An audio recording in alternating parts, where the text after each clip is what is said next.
putting the paint where it ain't.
Yo, yo, yo, yo, yo, yo, yo, yo, yo, what's up, what's up, what's up? What's up, everybody? Yo, this is your host, Demetrius with the PPP, Panthers Prime Podcast. Shout out to everybody that's in the chat, man. How y'all doing, man? Yeah, what's going on, man? Good to see y'all. It's been a minute, right? Yeah, I've been caught up in that old Madden.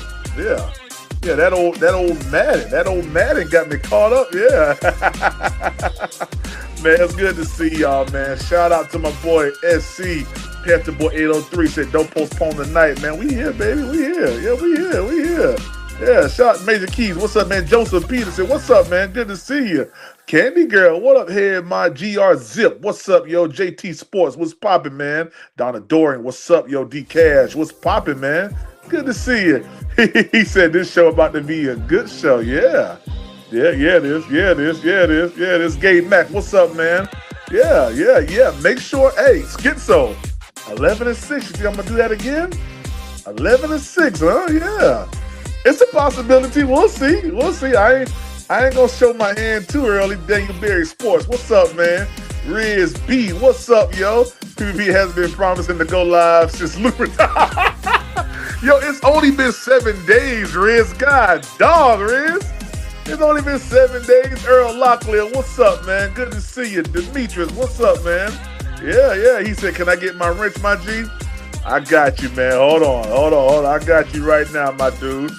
I got you right now. Hold on. Let me see here. Let me see here. Let me see here. There you go, Demetrius. My bad. I've been promising you that for a minute. There you go. There you go. Man, let's get into this, man. Let's cut this music off. I ain't talked to y'all in a minute, man. You feel me? So let's get into it. Yeah. All right, man. So the Carolina Panthers have started OTAs. I know I'm a day late. Am I a day? Maybe a couple days now. Yeah, a couple days late. Anyway, but the Carolina Panthers now on OTAs. Organized team activities. And it looks like we got the whole crew here, which is always a good sign. You don't want to be like the Browns while Miles Garrett is in Japan doing OTAs. Because that brother believes he can just come in and shine, which he probably will.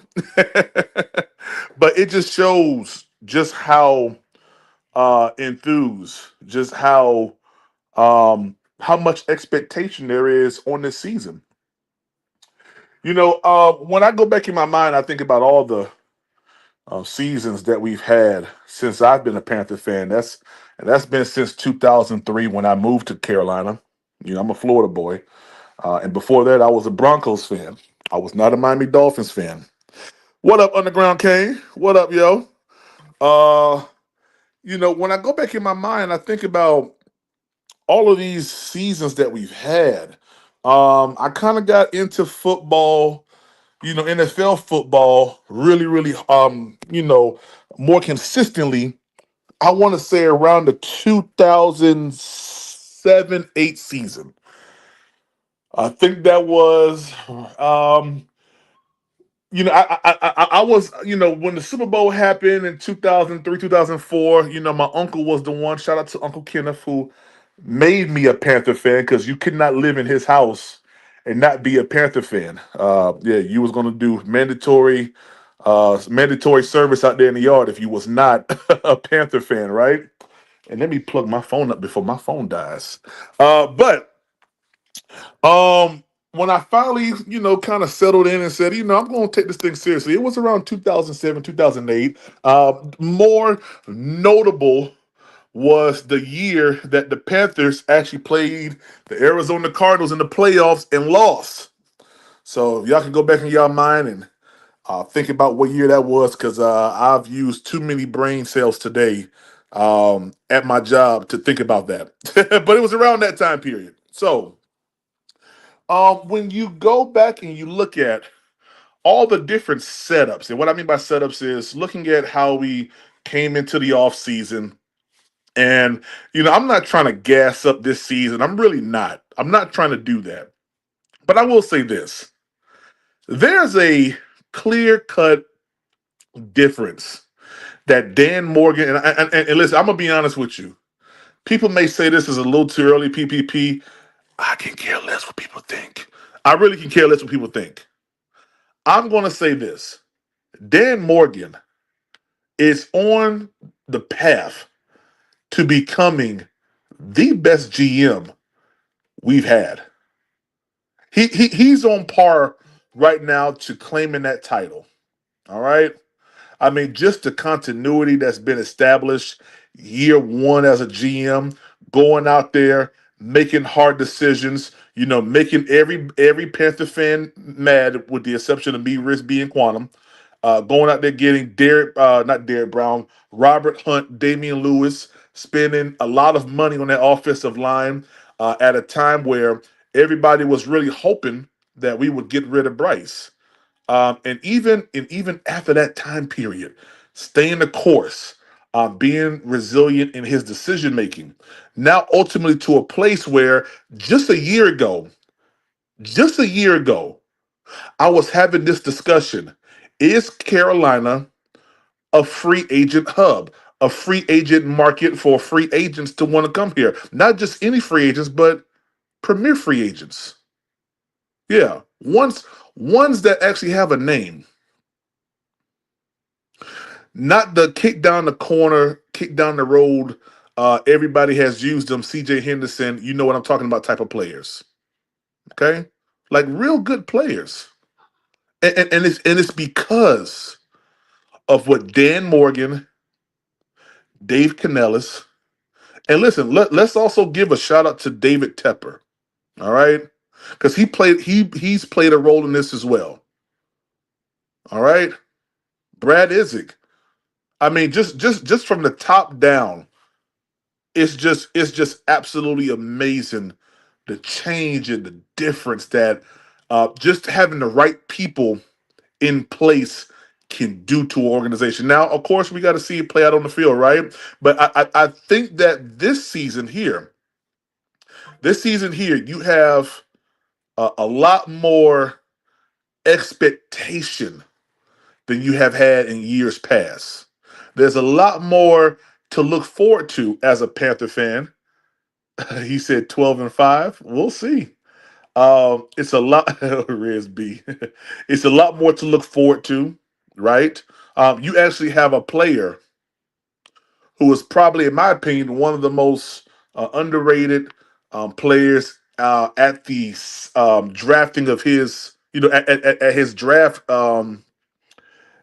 number, which is Jimmy Horn, who said emphatically that he wanted to be here in Carolina. Guys, when's the last time you've heard someone say, I want to be in Carolina? Yeah, I'll wait. It's been a minute. It's been a long time. It's been a long time. So I'm excited. I really am. OTAs look good. Let's talk about OTAs real quick, and we'll play some soundbite and play some of the different interviews that went on this past week here, and kind of get everybody caught up. Uh, shout out to Shout out to LT1 Demon for that super chat, man. He said, did you see Coach Bates' video PPP? Yeah, I saw it. I also saw Coach Bates' response to that video. But I ain't gonna lie. I think Coach Bates let the cat out the bag a little bit, and he had to retract it. We're gonna talk about that too. I think that there's a clear cut signal that the Panthers and I've been telling you guys this for a minute that the Panthers aren't done free agency wise. They're not done. Remember, Dan Morgan has said consistently that up until week 1, we're going to consistently turn over this roster to make it better. That does not stop after the draft. That's going to continue to keep happening, guys. He's going to continue to keep flipping this roster until this roster is the most competitive it can be. All right, and listen, that's it's nothing more. It's nothing short of greatness that he's trying to bring here to Carolina. So I'm excited, man.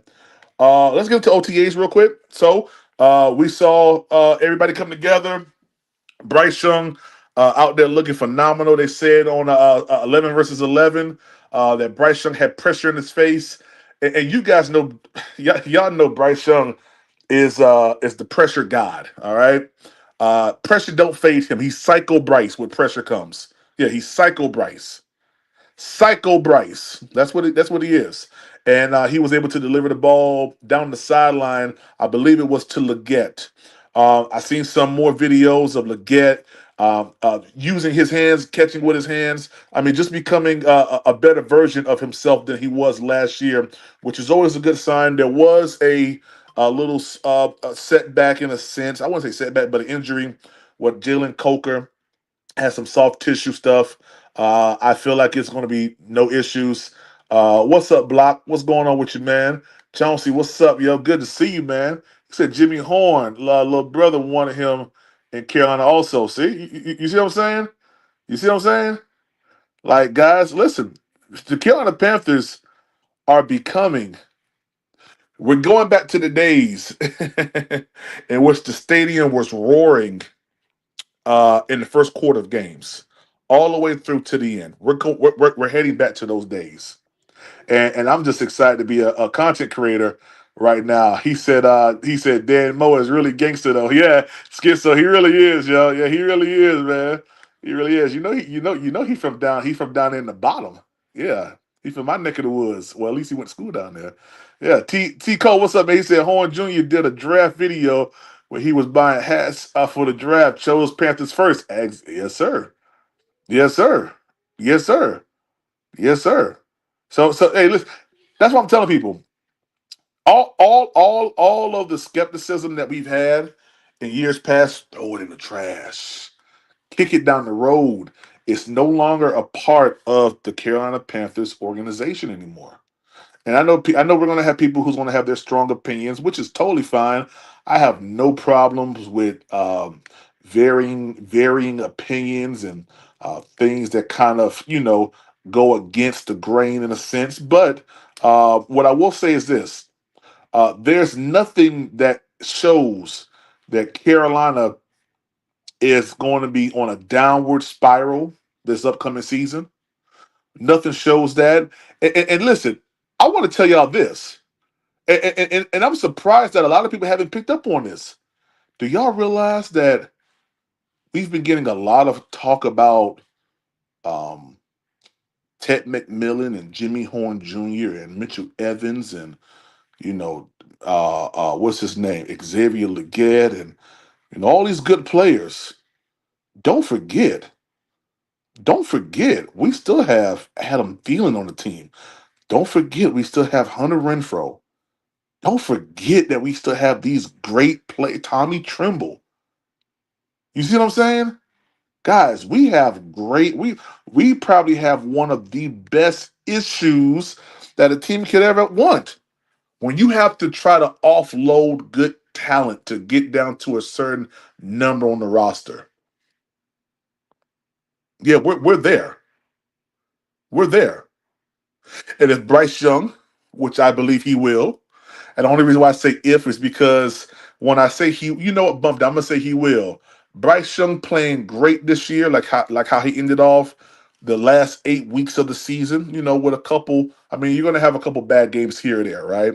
That's bound to happen. You're gonna have those games, but Bryce Young playing the way that he played down the stretch, there's no team that I fear. No team that I fear. None. I don't fear the Bucks. I don't fear the sorry, disrespectful Falcons. I don't fear the Saints with Tyler Shaw. I don't fear them. I don't feel Buffalo. I don't fear the Rams. I doggone don't fear the Dallas Cowboys. Seattle Seahawks. Who are they? Arizona Cardinals. Yeah, we're 14 wins on them in lifetime stats. Why should I be afraid of them? We what? We got Psycho Bryce. I know y'all don't want to hear that. I know that burns your ears. But okay, Riz B, as soon as you come on stage, yeah. Yeah, you know what time it is. Yeah, you know what time it is. Bloody Knuckles, what's up, man? What's up? Kit Sullivan, what's good, yo? What's good? So real quick, I'm gonna play um I'm gonna play just a little bit real quick. Shout out. I saw some clips of JC Horn too. JC Horn is going to turn up, guys. I mean, the whole entire listen, man. There's a field that's going on right now in Carolina, man, and it's like none other. Let me put this up on the screen. Let me show you guys the 9 to 17 connection here, real quick. If you haven't seen it, just look 17 connection. Look at this, Bryce Young looking quick, ball down, getting the ball down the field to his number one wide receiver. Hopefully he'll claim that title this year. Uh yeah, man. Hopefully Leggett takes that turn and look at that. That's a good hands catch right there, y'all. Good hands. Good hands catch. I like that a lot. Good hands catch. So yeah. I mean, listen, I'm excited. Look at this. Jimmy Horn Jr. is so fluid in his route running, his feet. He makes the necessary steps that's needed. I mean, the guy can run every route, man, that there is.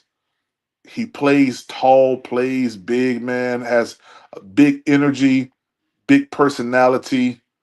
I mean, guys, this is going to be absolutely amazing this year. If you don't believe it, yeah, I don't know what you're doing. Look at Bryce. Look at Bryce dropping it in the bucket to Ted McMillan. Guys, this is our team here. This is our team. Bryce to look at, Bryce to Jimmy Horn, Bryce to Xavier. This is our team right here. Man, you guys should be excited. You guys should be thoroughly excited. Guys, if you're rocking with the channel, rocking with the content, we're 20 minutes in right now. I'm going to go on for a little bit more. But if you're rocking with the channel, rocking with the content, help us reach our goal of 120 per live. Subscriber and chat love to the Cash App. Cash App is Panthers Prime PPP. Venmo is Panthers Prime 1. All right. I am going to drop the link, let you all come up here. Talk your talk. Let us know how you feel. You feel me? Yeah, yeah, yeah. And I'll let y'all know. I might reveal my record prediction. A couple people know it already, and I've told them not to say nothing yet. A couple people that I trust. You feel me? But I'm gonna hold that close to the vest for right now until we get to that good time. Because I'm gonna be honest with you, my record prediction, it ain't gonna change. It's not gonna change. It's where it's at. It ain't going nowhere. Look at Bryce. Look at greatness. Look at greatness. Look at it. Look at greatness 336. Look at it. Yeah. Yeah, that's Psycho Bryce. Yeah, that's Psycho Bryce. Yeah, that's BY Reaper. He don't like being called that, but that's what he is. Yeah, he the Reap. He done did he done did a little something. Let's go here. Let's go to Carolina because I want to break down a couple things real quick. And then we'll go to the possibility of a big time free agency signing here in Carolina. And the blueprint will be live for the blueprint whenever they drop that. We'll be live for the blueprint as well, guys. All right, I want to go back to. Let's go back to Dave Canales. Dave Canales. All right, let's do it. Yeah, I want to hear some Dave Canales. You good? Santa? I don't know. Listen, all off record, okay? I got kids still. You think this is a Oh, no. What a great day! Yeah, we've been building and working out and training for this to get back on the field and just get this thing started. Going against offense versus defense and being able to fly around in there. Of course, with the time of year that it is, the guys got to be able to work full speed and take care of each other. And I felt like we did that today. So really exciting stuff. Fun to watch. Some of the guys that were the continuity of just what to expect from a practice. And then on top of that. Oh, the continuity. I told y'all PBB be on it, man. Let's go. As they're setting expectations to see this young talent come into this group, and we talk about challenging our roster, and to see some of the guys really competing out there, and it was really fun. Dave, on the continuity, can you think back to this time last year when it must have seemed at least a little bit overwhelming, and how different it is this year, sort of having everything in place and sort of knowing exactly what you want to do? Yeah, I mean, it's everything from the flow of practice, when to blow the horns, and everybody going over to set the second drill and sprinting over there to get set, and just all the little things that just feel a lot more in place now. And then of course you talk about the X's and O's, the playbook stuff, and just breaking the huddle the right way, and shifts and motions and wording and all the things that come with it. It feels. Yeah, but see the difference between this year and last year is this was very, very fresh, very, very new. Listen, we thought that the Panthers were ahead of schedule from the year prior last year. Oh man, wait till this year. Dave Canales is going to have a playbook. They're going to have some concepts that's going to wow some of y'all this year because he's going to have he doesn't have to go and install a whole team, with this new concept. He's not going to have to do that. He's not going to have to do that. These vets are going to be helping out these rookies, man. I'm telling you guys, this is going to be absolutely amazing this year. It's like we can just focus on working and practicing versus the format and structure of it. Dave, Jalen Coker worked off to the side. Derek worked off to the side. Taylor. Are those all injury related?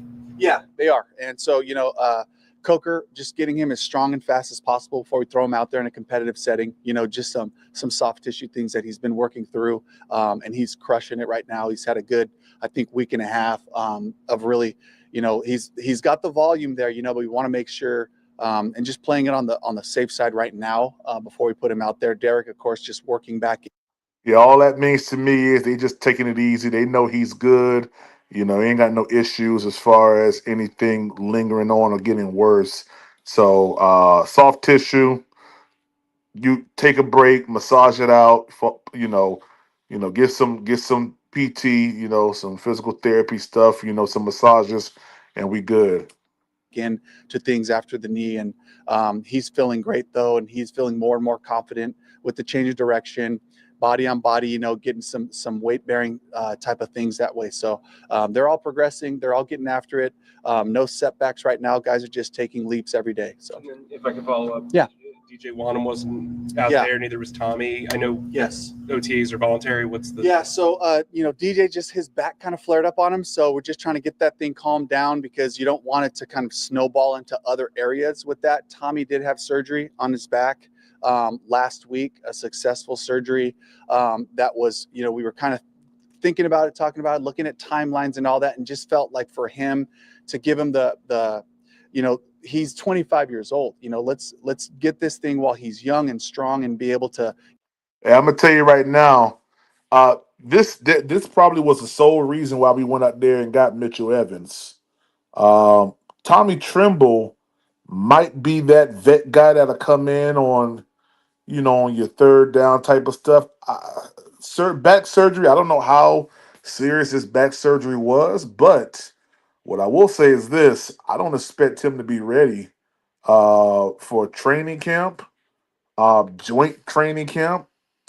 Uh, Probably he may be ready for preseason, but I mean, you got to knock some rust off unless this was like a minor back surgery. But when I think back surgery, I think what my boy Mike Tyson said, spinal. I think spinal. You know what I mean? So, we'll see. Just get him back on the right track. So we just decided to do that now, looking forward. What level No, he will not be. So we fully expect Tommy to be ready for training camp and all that. What's your level of confidence in what Bryce can be now compared to what it was when you?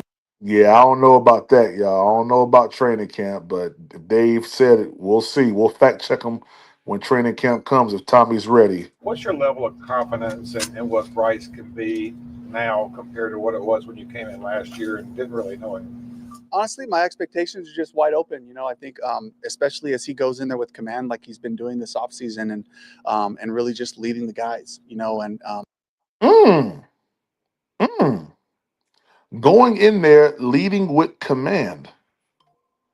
Yeah. That's something y'all said Bryce Young couldn't do. Didn't y'all say that? Didn't y'all say just a year ago that Bryce Young don't command the huddle? Boy, I'm telling you right now, it's gonna be some receipts that's gonna be pulled up. Remember, Dave Canales still got that receipt from I think that was the ESPYs when they talked about the Panthers was the worst team. Yeah. Dave Canales got a whole back pocket full of receipts on y'all. there were some great plays out there, some great timing throws, but also just the level of comfort, like we talked about with the offense, knowing the words, making different tweaks, and he's a part of that process. These are conversations that we've been having with him, What's going good, back to the end of Quantum? last season, that we want to implement and just be able to, especially in the pass game, become Bryce Young offense, become, this collective thing and getting the chemistry going. So I feel really confident about just what I saw today, especially going against the defense and just the speed that we were playing with. Dave, along those lines, how much more stuff have you put into the offense from last year that's new this year? Subtle changes. I think we have a great foundation of things that was the first year, was to get the core established, to get the words and all those things in place. And then just some adjustments based on our skill. The skill position players, the runners, the receivers, JT, and then, just kind of becoming us and honing in on some of the things we saw in the South Scout of like, these are concepts we feel really confident with, that we run really well. We have the adjustments off of it. So now it's about just adding little tools, things that Bryce can do at the line of scrimmage, things that he can tweak and change based on what the defense is doing. Dave, have you made any headway on either the Texans or Steelers joint practices? Texans, we're going to go down to Houston and practice with them for a day. Hey, that's actually gonna be pretty big there. I actually like that. Instead of us just staying in Charlotte, going down there day before or whatever, getting some burn against the other team, and going inside of another team's layer and being the bully, right? Um, that's what I'm hoping for out of this preseason game. I want to see some dogs out there. I know it's preseason, but I want to see some dogs go down there to Houston and light up H-Town. I ain't gonna lie to you. Day leading into that game, that'd be a great one. It's warm here. It's really warm in Houston, and so that I've heard. I was in Tampa for a year, but I've also heard Houston just gives you that good work, and the humidity and Man, Houston's so hot, man. Your sweat be sweating. the heat will be great, especially opening up at Jacksonville. So it'll be a great opportunity for us to get on the road. I like these moments too, because you travel a little earlier to have a joint practice. So there's just more time at the hotel for the players to connect, the coaches to connect and all that. So it's kind of a team building thing, as well as just, it's a good change up, with the Browns coming in here. And then for us to go down there, we go against each other every day. It's great. It just kind of, brings fresh life into the competitive environment. So I love these joint practices. We'll take advantage of that, and not with the Steelers. Oh yeah, oh yeah, oh yeah. We're gonna put a fresh stripe on the back of D'Amico Ryan's head. Yes, we are. So for Dave, the how did you see T-Mac, transition from rookie minicamp and take what he learned there to OTA so far? Yeah, it's just all about being comfortable. It's about getting him out of this place where he's got to think a lot about what he's doing and all that. And we're still there, but he's working hard, and he had a great day today. He got to meet Mike Jack and JC Horn today, and he won some, lost some. That's good, and that's how we become us. We make us better by bringing our best every day. And so, Hey, I ain't gonna lie, man. I saw someone tweet that Ted McMillan lit up dog on Mike Jackson, had Mike Jackson out there slipping and dipping. Yeah. That's what I saw. Hey, if he doing that to Mike Jackson, we gonna be good. We gonna be good. it was really good to see him out there competing. Coach, what are your expectations for the inside linebacking room? And Trevin Wallace, how's he look coming back from rehab? And will he step into a starter's role? We'll see. All this stuff is wide open, so I won't make a comment about that, but the competition's real and it's live. He looks great. He did a great job in the rehab. He was cleared, I think, last week fully.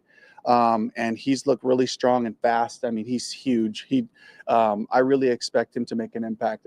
But that's a good room, and that was our goal, is to kind of just continue to add great players to each room to challenge each other, and to create that competition that we want. We saw Xavier make some plays today, a couple crossing routes specifically. What do you think the arrival of T-Mac will mean for Xavier's season and development? Well, for Xavier, what I see is a year into the system, just the speed that he's playing with now, with the level of comfort he has with what we're doing. When I see him smiling, I know he's in a good space, and he really has just been enjoying this offseason, working hard. He looks big and fast. And I think, with T-Mac coming into the room again, it's just options. It opens things up, and it creates a little bit of balance, where the field doesn't tilt one way or the other. So you have two guys who can make it happen outside, and that's a good thing, What do you look for to see if a guy has stopped thinking, has stopped sort of getting in his own head, and is able to be more reactive? You can see it. You can see them break the huddle. And if a guy's kind of looking down at his shoelaces, thinking about where he's got to line up and what was that play again, that there's still some room. And we got a lot of guys that are there right now. When you see a guy break the huddle quickly and get lined up fast with this attacking mentality, he's there. He's comfortable. And then, of course, after the Hey, real quick, let me say this to Eric Sanchez real quick. Eric Sanchez, we don't talk like that around here. I'm a Bryce supporter, my brother. Yeah, I'm a Bryce supporter. I support Bryce. He's our quarterback, and just like we've heard Quantum say, on numerous occasions. It's the office of QB1. Uh, you ain't gotta like it, but you goddamn got to get behind it. And right now, Bryce Young has shown me that he can lead a team in a competitive bout, a competitive competition. Um, so I have no issues with being a Bryce supporter. Snap. When you can see a guy just reacting and just playing ball, it's like if you go to a park and you watch people playing pickup basketball, there ain't a lot of thinking going on. They're just playing, and that's the feel. When you can see guys just kind of like creating on the fly, they're comfortable with what they're doing, and that's when you can start to grow things. You can grow your game. You can grow your concepts when guys own the basics of it. Sean Smith-White making a lot of plays today. What have you seen from him growing from year one to year two? Yeah, this is really cool because from the first time we got Shaw out here, and this is for speaking about Damani Richardson as well. These are guys from rookie minicamp for an entire year that have been so conscientious about their preparation, their body readiness, all these things. They're the first guys on the field. They're rolling things out. They're kind of working on their technique, getting their body ready. They're the last guys off the field, catching jugs. Hey, give me that release one more time. And all of that hard work is paying off for Shaw, because he's finding himself in the right positions, the right situations. When the huddle breaks, he's talking, and he's just really into it. He loves football. Those are the kind of guys that we love bringing in here. Dave, what's it been like to be around Hunter Renfrow so far? And just what's your quick assessment of physically where he is coming back right now? Yeah, I would say like weekly, because of the muscle memory of a guy who's been a really good player. You see weekly, he just makes these huge strides, just getting his feet under him. And I can tell too, just having coached wide receivers, especially, but he's got a lot in his game. Releases, top of the route setup, avoidance, different things where he can double up stuff at the top of his routes. And you can see him kind of working through his inventory, kind of his tool bag, if you will. And it's been really cool to just watch him, as his feet get underneath him and the explosiveness and all the little things show up. It's been really fun to see. With Kiva coming off the season that he did, have you seen that translate not only on the field but all? Like, has there been more ownership just in the locker room ahead of practice with the rest of the guys? I would say he's been like that from the beginning. He's been a guy that wants to know what's the messaging, who are we going to be, and he's been just kind of a sounding board for me as far as how we're going to, what's our mentality, what's the personality and the philosophy of this football team. And he's really just had my back this whole time. And so he's been consistent that way, and maybe it means more, as he's established himself, as one of our leaders. Maybe it means more to the rest of the group. Like, here's a guy, see how he works, see how he performs, that he gains more respect from people as he does that and he leads. But you'll hear him out there, from last year to this year. This is our first practice. He called a group up before we started our walkthroughs, like, making sure everyone had the focus, that everything we do, every rep is so important, starting from this walkthrough. And then for sure, when we get to the practice, to kick it into high gear. So. Hey, I'm not gonna lie. I like that a lot, man. I like that a lot. We're seeing veteran leadership. We're seeing it in a great fashion right now, and it's absolutely amazing. I do want to change gears real quick and take us to the possibility of a dope free agency signing that can possibly happen. Okay. And there's been a lot of speculations over the past couple of, I want to say the past couple of weeks now, of a particular player that might be on the radar. Then it kind of changed gears a little bit, or well, I won't say change gears, but another person was added in. I want to play this right here from the Raw Room. Coach Darren Bates. I'm gonna play this, and I'm also gonna show you um, the actual tweet that he sent out, and I want y'all to be the judge of what's what possibly.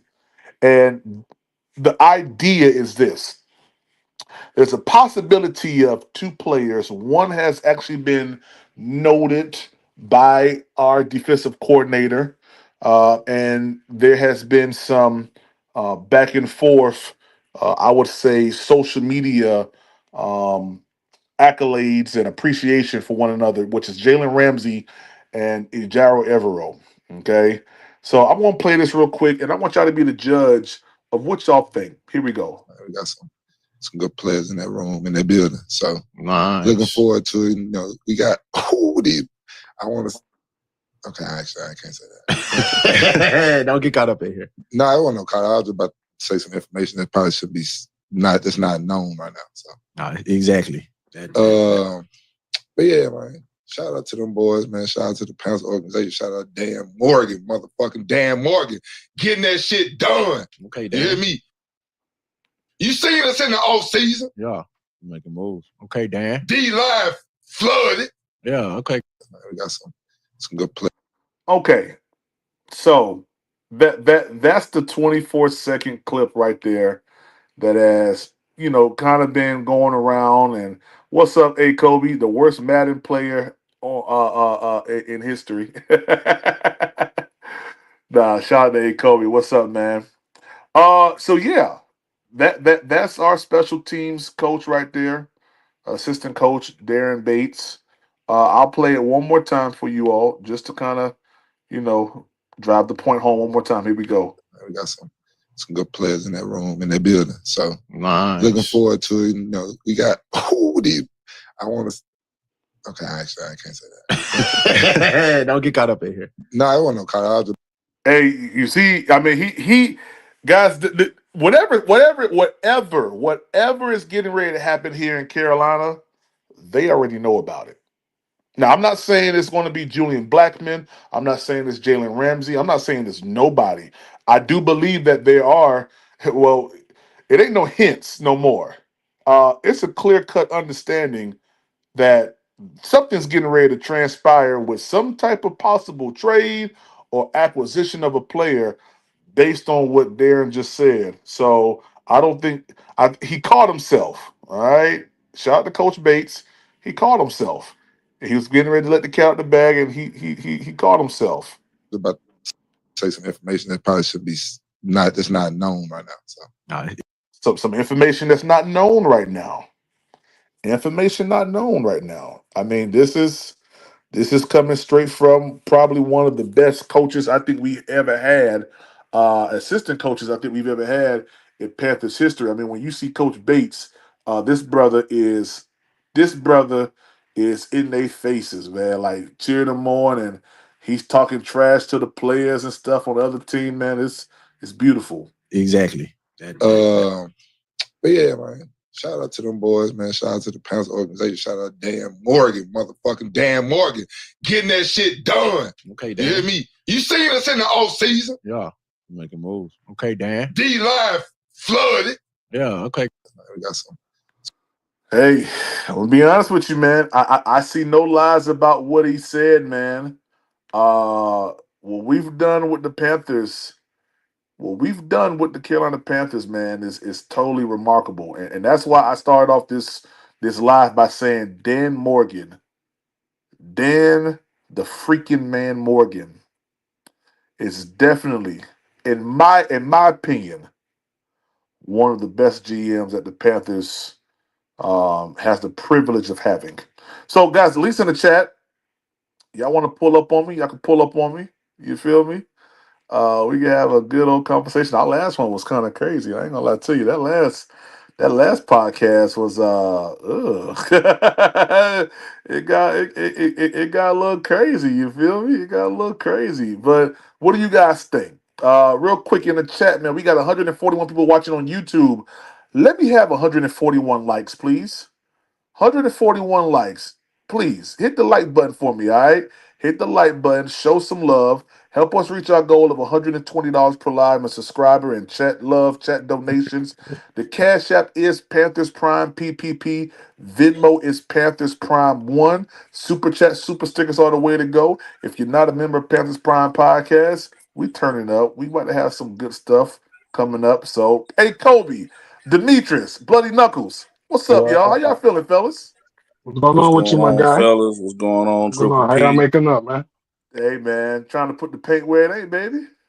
Hey, I want to let you know you started on a great foot, my brother. I said the same thing a couple months ago. Dan Morgan, It's starting off like the best team we ever had, bro. Hey, man, it's Already. turning out that way, Demetrius. It really Man, y'all is. got to remember, he is a Panther through and through. So why not build an That's a fact. organization he played with? Facts. That's a fact. I think he We cares need to about it keep our more legends back because of that. into the organization. Yeah. Yeah. And if y'all think about it, this is probably the best roster we've had since probably 2017. Like Yeah, top to bro. bottom. Yeah. Yeah. Absolutely. Absolutely. And you guys saw that I think it was today. Y'all saw we had Steve Smith and Luke Kuechly in attendance today. Love to see it.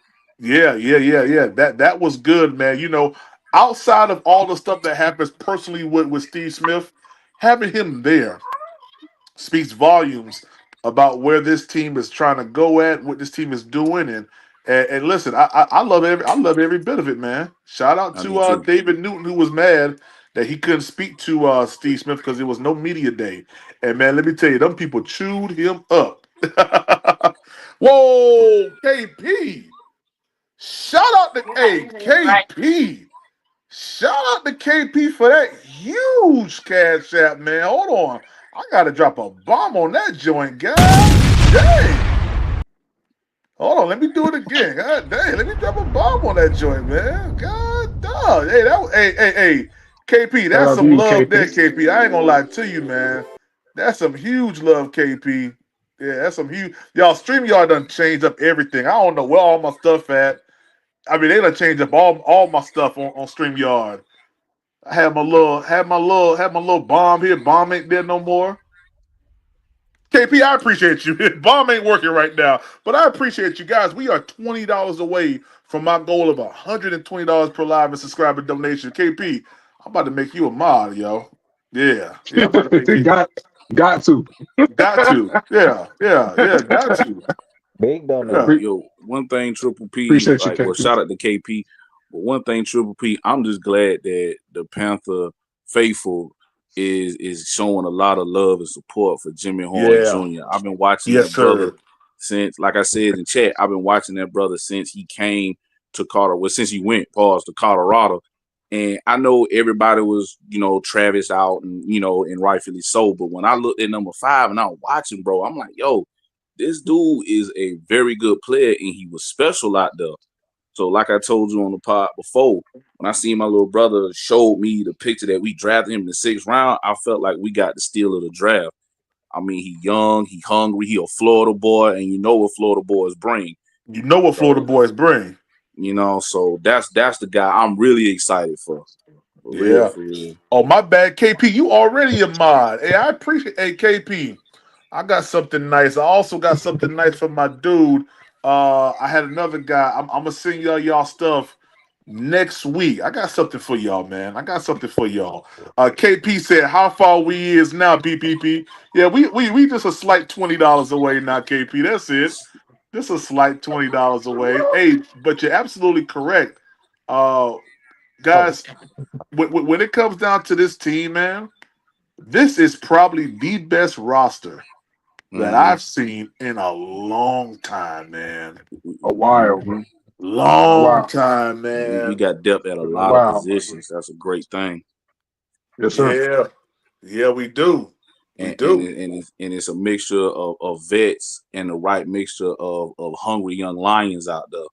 And they're Yeah. allowing these lions to grow, but getting the vets to sit there and guide them at the same time. Like, I love to see that. Absolutely. Yeah, that's what Evero was saying yesterday. If y'all watched the Evero interview, he was saying that one of the coaches, the dude H.C. Carter, he coached the linebackers, and he sets the room up to where the rookies partner up with a vet. And they kind of just clarify everything so they can, have less of a steep learning curve. Absolutely. And you know what, man? The one thing I love is that we're getting coaches and players from winning organizations. That right there in itself shows you the direction that we're trying to go into, man. And real quick, shout out to my boy Ken88 for that super chat, big time super chat too, man. He said, "What's up, PPP? Love the podcast. Can't wait to see the receivers cook this year. Horn was a steal. Do you think we will have 7 or 6 receivers?" I'm gonna be honest with you, man. I think we go into the season with 7.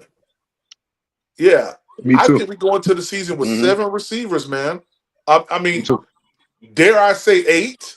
Dare I say? Seven. I mean, we can keep some on the practice squad just in case if something go left. And Yeah. Renfro won't be a part of that 8. Just want to Yeah, throw here that we out. go. Good job. There we go. I was Yup. just waiting on Riz to say something. Yeah, shout out Riz. Yeah, he gone. What up, Knucklehead K? What's up? What's Yo, happening? appreciate you for You that know big it. time cash app, yo. Man, I've been missing for a little minute. I'm on the road still right now. I just Hey, happened to catch the notification. hey, KP, let me tell you, I've been gone for 7 days, man. I've been playing that Madden. I've been on that Madden hard. Yeah. He been going for 7 decades. Don't let him lie to you.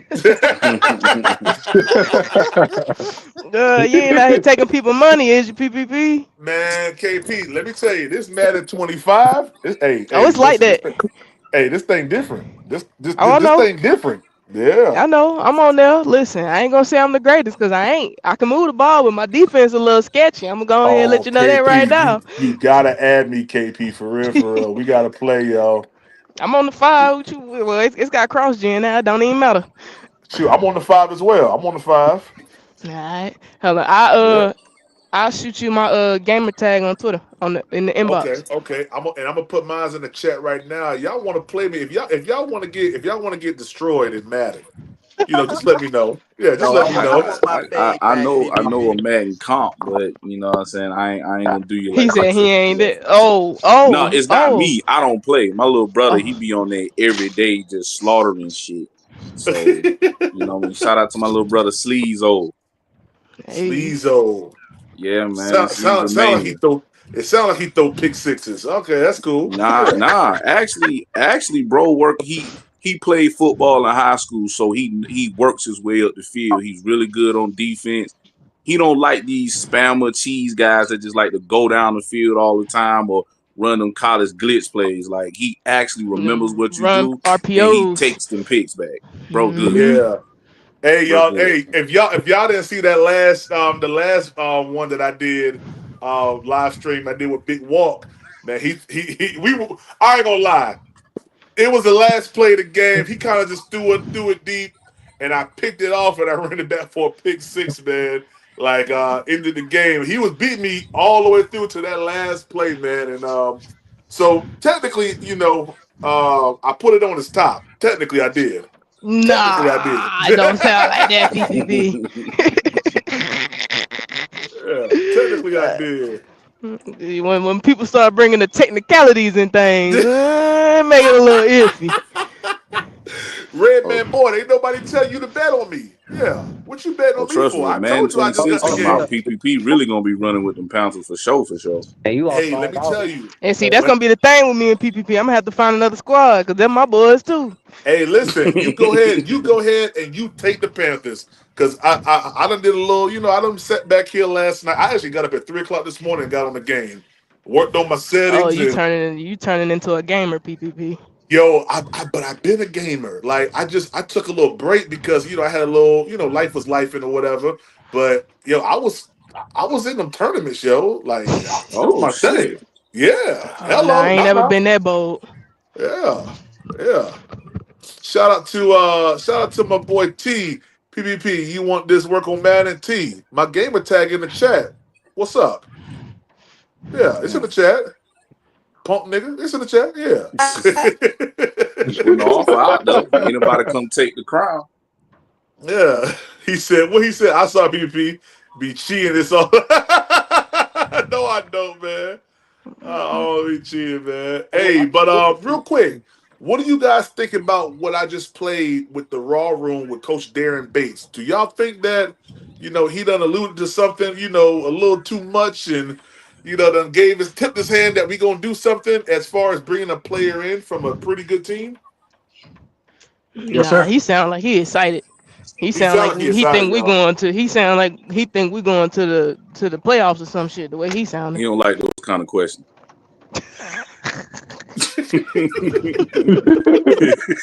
It's just OTAs. He don't like the kind of questions. but nah, I think he is. Yo. I think he called himself, man. But I think they're Yeah. really excited about the team. I really think they see the playoffs. So they'll never come out and see it and say it. Mhm. But I really think that they think that we can make the playoffs. I do Hey, too.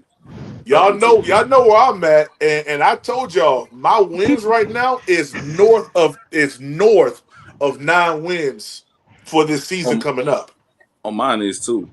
But Yeah. y'all gotta remember, mine is 10 y'all and gotta 7. remember the infectious energy that they was playing with the last At the few end. weeks of the Yep. season. Yeah. They really didn't want the season to end because they End. started to Yep. see the growth.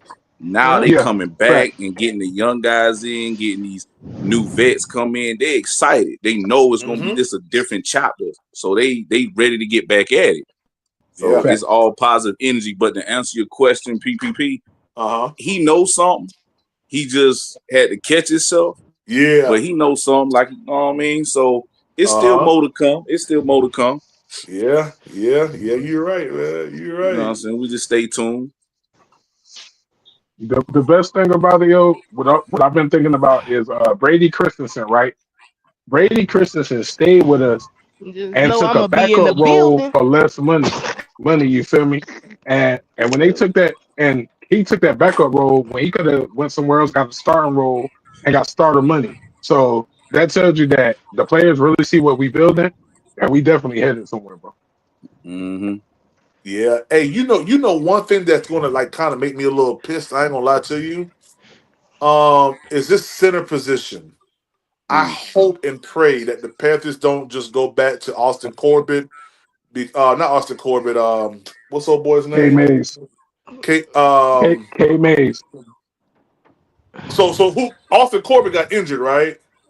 Yeah, that was the one that Austin, started. yeah, Yeah. that was the I starter. I Yeah, hope we don't go back to Austin Corbett just because he was the guy who was the starter.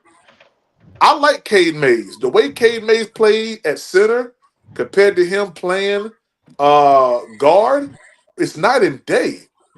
Like Cade Mays as a guard is horrible. Cade Mays as a center, man, ain't nobody was getting through there. I mean, I like him because he's younger. PPP. I Huh? like him because he's younger. I mean, I like him because he's younger, but you gotta remember this: when Corbett was healthy, bro, He was we had good a top too. 5 offensive line. We had a He top 5 was, offensive line bro. for Corbett. He was. So you know what? And I can't really be mad. I just you're right. I can't really be mad. I can't. I just I mean, either way, we I good. want us to kind of stay solid with what we had last year, Yeah, yeah, I agree. But look, either way, we good, man. Because if something happens to Corbett, we got 2 people that could start right behind him.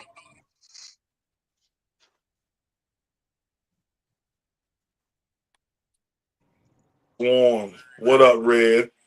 He said 9+ wins. With Oh, that little Lord. small Red gonna come in pencil. here with all his 10 analytical and stuff. 7, 10 Yeah, and Red 7, Swan with his little pencil. 10 and Hey, 7. I've been Red. saying that 10 and 7. Hey, Red. That's my base, Red. That's my base. My base is 9 wins. Yeah, That's your floor. I ain't going no lower than that. I don't expect the Panthers to not win to win less than 9 games. I don't expect that to happen. I expect them boys to win 9+, man, Me too. and And firmly control the NFC South. Firmly control it this year. and our conference always known for that. It's always that team that just pop up out of nowhere that nobody expect. That's gonna be us this year. Just like how Washington popped up out of nowhere last year. Right. Popped up out of nowhere, man. Nobody was thinking that Cliff Kingsbury and old boy, was going to turn that team around like that. Jaden Daniels was always, a good, we knew what he was going to be, but to put it all together, because remember, coaching matters. It does. As Yeah, much but as people talked to me last or 2 years ago when we had Frank Reich, yeah, I'm talking about your boy 336. As much as we had him, everybody kept saying it's all about the players. No, it's about the coaching too. You gotta be able to coach. yeah, You gotta have a good leader for everybody to follow. Facts. That's a Ask the fact. Cleveland Browns. And that's what we got right now in Carolina. Look at this. Big 50. You got what's his name? Derek Brown. You feel me?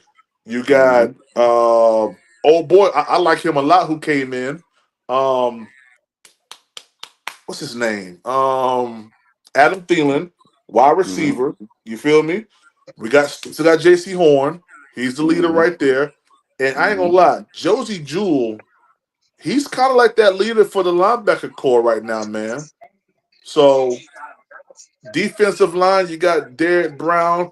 Everybody's gonna go to his beat because he's the guy. He's the big money guy, you know. But I don't see anyone on the team where we're lacking like veteran, presence So to Triple P, guide. what about homeboy that came from KC? You talking about Deshaun Wharton? Yeah, because he got championship facts, pedigree, pedigree, yeah. Yeah. So he knows how practice supposed to go. He knows what just the energy how it's supposed to feel. That's very important as well. Absolutely. Yeah, man. Shout out to my can't boy. Forget about Hunter Renfrow too. Hey, listen. Don't say Hunter Renfrow too loud. Riz B might scream.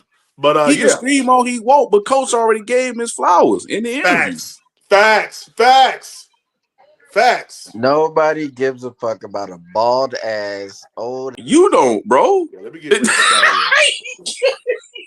here. Let me get Riz up out of here. Old ass, oft injured wide receiver. PPP. We don't need him.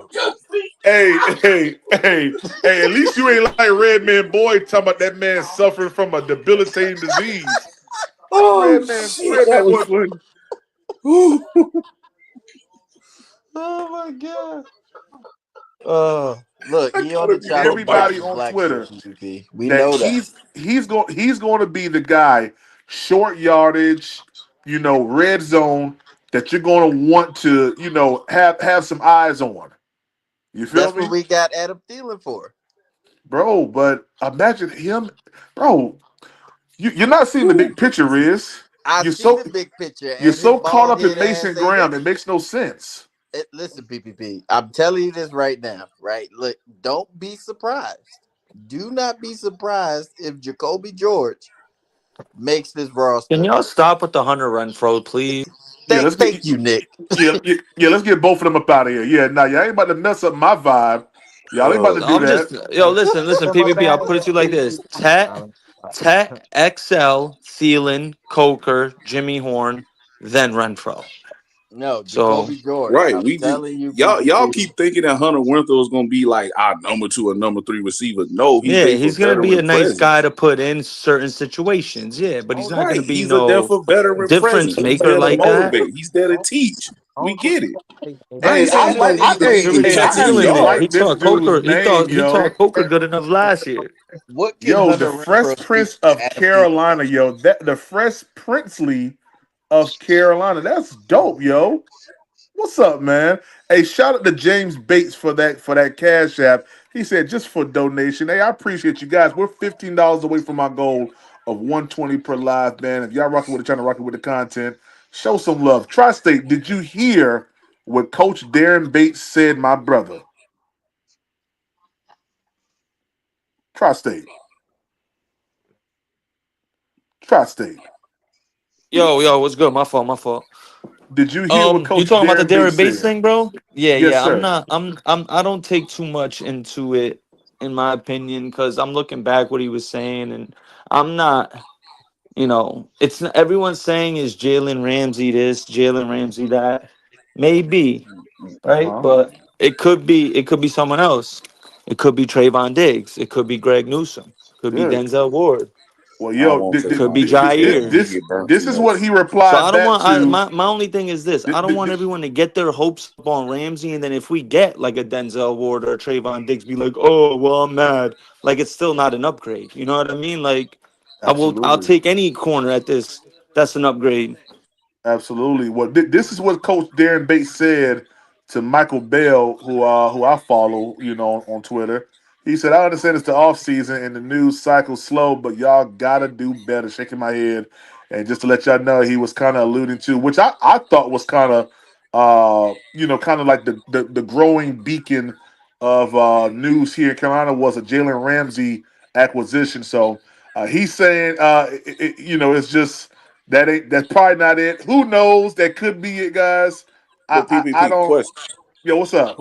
Who gave the initiative that it was gonna be Rams though? I'm just asking. Well, it's been okay. So there was a interview that Jalen Ramsey did, and there was actually a speaking engagement that Coach Evero did as well, and he talked about the time where he was coaching Ramsey, and had Mm-hmm. Ramsey. So Mm-hmm. the connection kind of came from there, and then the same day, Jalen Ramsey posted something almost alluding to the fact of him leaving, going somewhere. So it's kind of been tied to each other in I like don't know a if I want roundabout Rams. way. I don't Yeah. know if I want Rams. You give me LeBron vibes. I don't know if I want Rams. What's up, Chris? I think we're Give me looking. Jair. I think we're I want looking too Jair. deep into this. I think what Coach Bates was alluding to was actual players that are on the field for us right now. Uh-huh. And I think that he's excited about certain players that he can't really throw that shine out there right now because it's not really open to the public, nor do we need to put the players out there just in case we cut them and want to stash them on our practice squad, stuff like that. So Yeah. I think that's what he was talking about. Like he was just hyped about what he's seeing on the field. Mm-hmm. And that's why I say do not sleep on Jacoby George beating out the bald bandit Hunter Renfro. Yo, Rich, you gotta stop that, yo. I don't Yo, know why what's he up, think Poppin'? Hunter How you went. doing, fella? What's going on, my dude? What's going on with y'all, man? Y'all doing all right? What's Hey, good, man. Pop? What's Just trying to happening, put What the homie? up, paint Red? where it ain't. Real What's quick, happening shout with out to y'all? my boy Pencil Hunted, man, for that $5 cash app, man.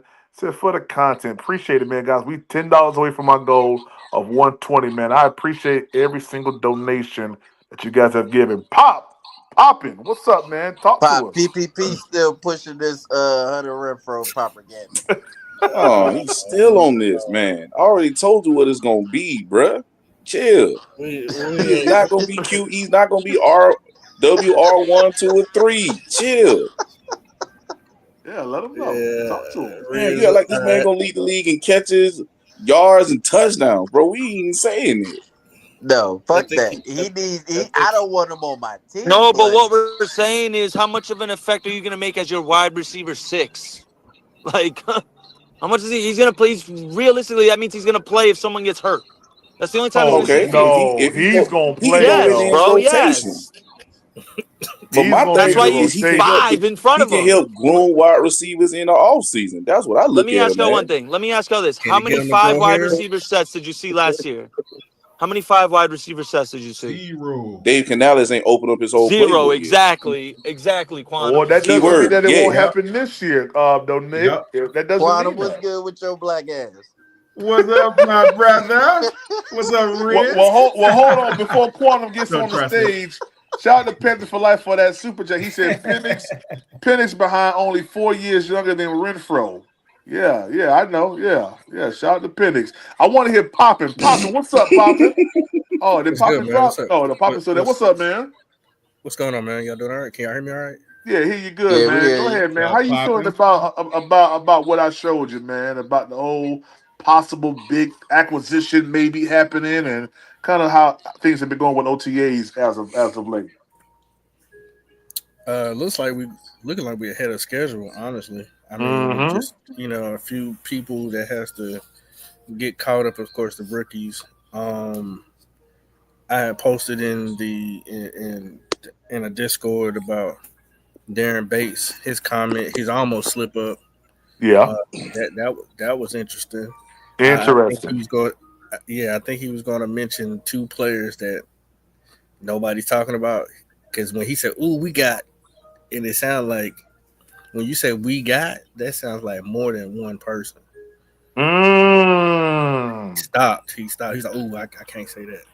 I ain't thought about that, Poppin'. No, we got is just it could be just I mean, it could be more than one, but I don't know, fellas. I'm not making too You much don't get. into it. He got too excited, bro. He was about He to got say. he, hey, Nah, he he got knew where he real was at, excited, That's bro. his bro. personality. He's That shit very was probably excited type that of shit. dude. He's Man. very excited, but he's chill. He's chill unless he got something to get excited about. So I mean, I've been listening, watching the Raw Room for a while now. He get hyped when it's something to get hyped about, and yeah, I'll tell y'all he one thing. It don't gotta be Jalen Ramsey, like homie said before, bro. If it's Greg Newsome or Denzel Ward or Reek Woolen, shit, sign I me don't If up. think it's Denzel Ward, then I'll be more that's the excited. I thing I'm really trying don't to want say. Ramsey. I'll take I or don't think it. Jair.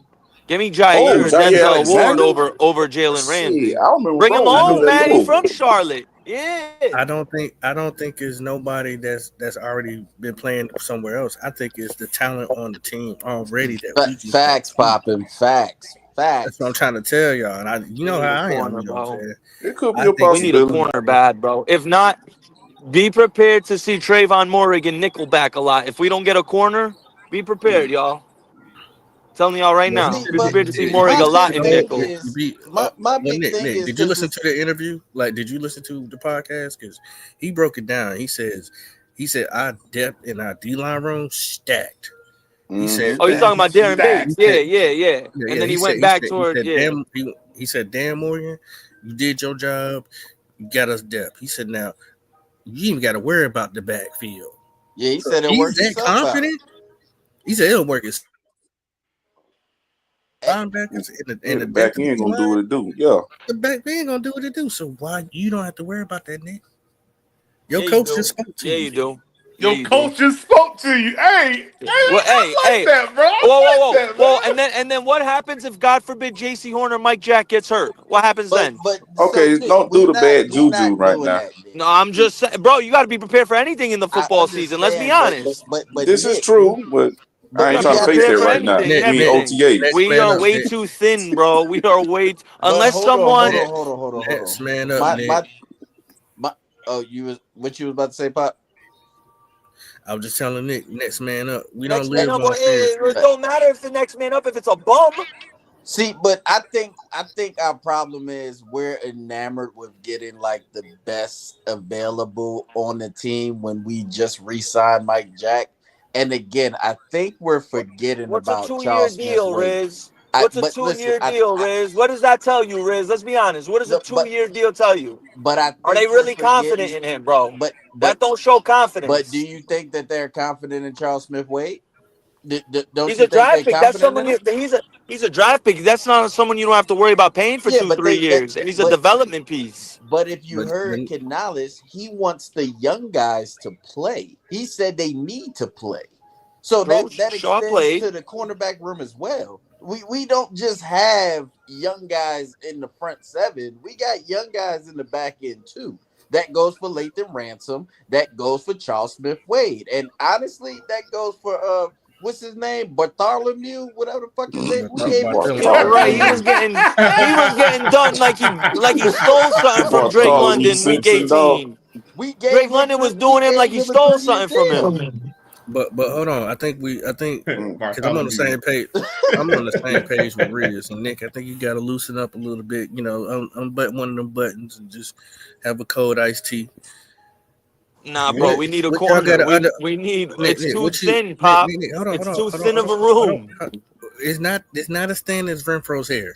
Just listen to me. I ain't say that much. This was a defensive draft. Yeah.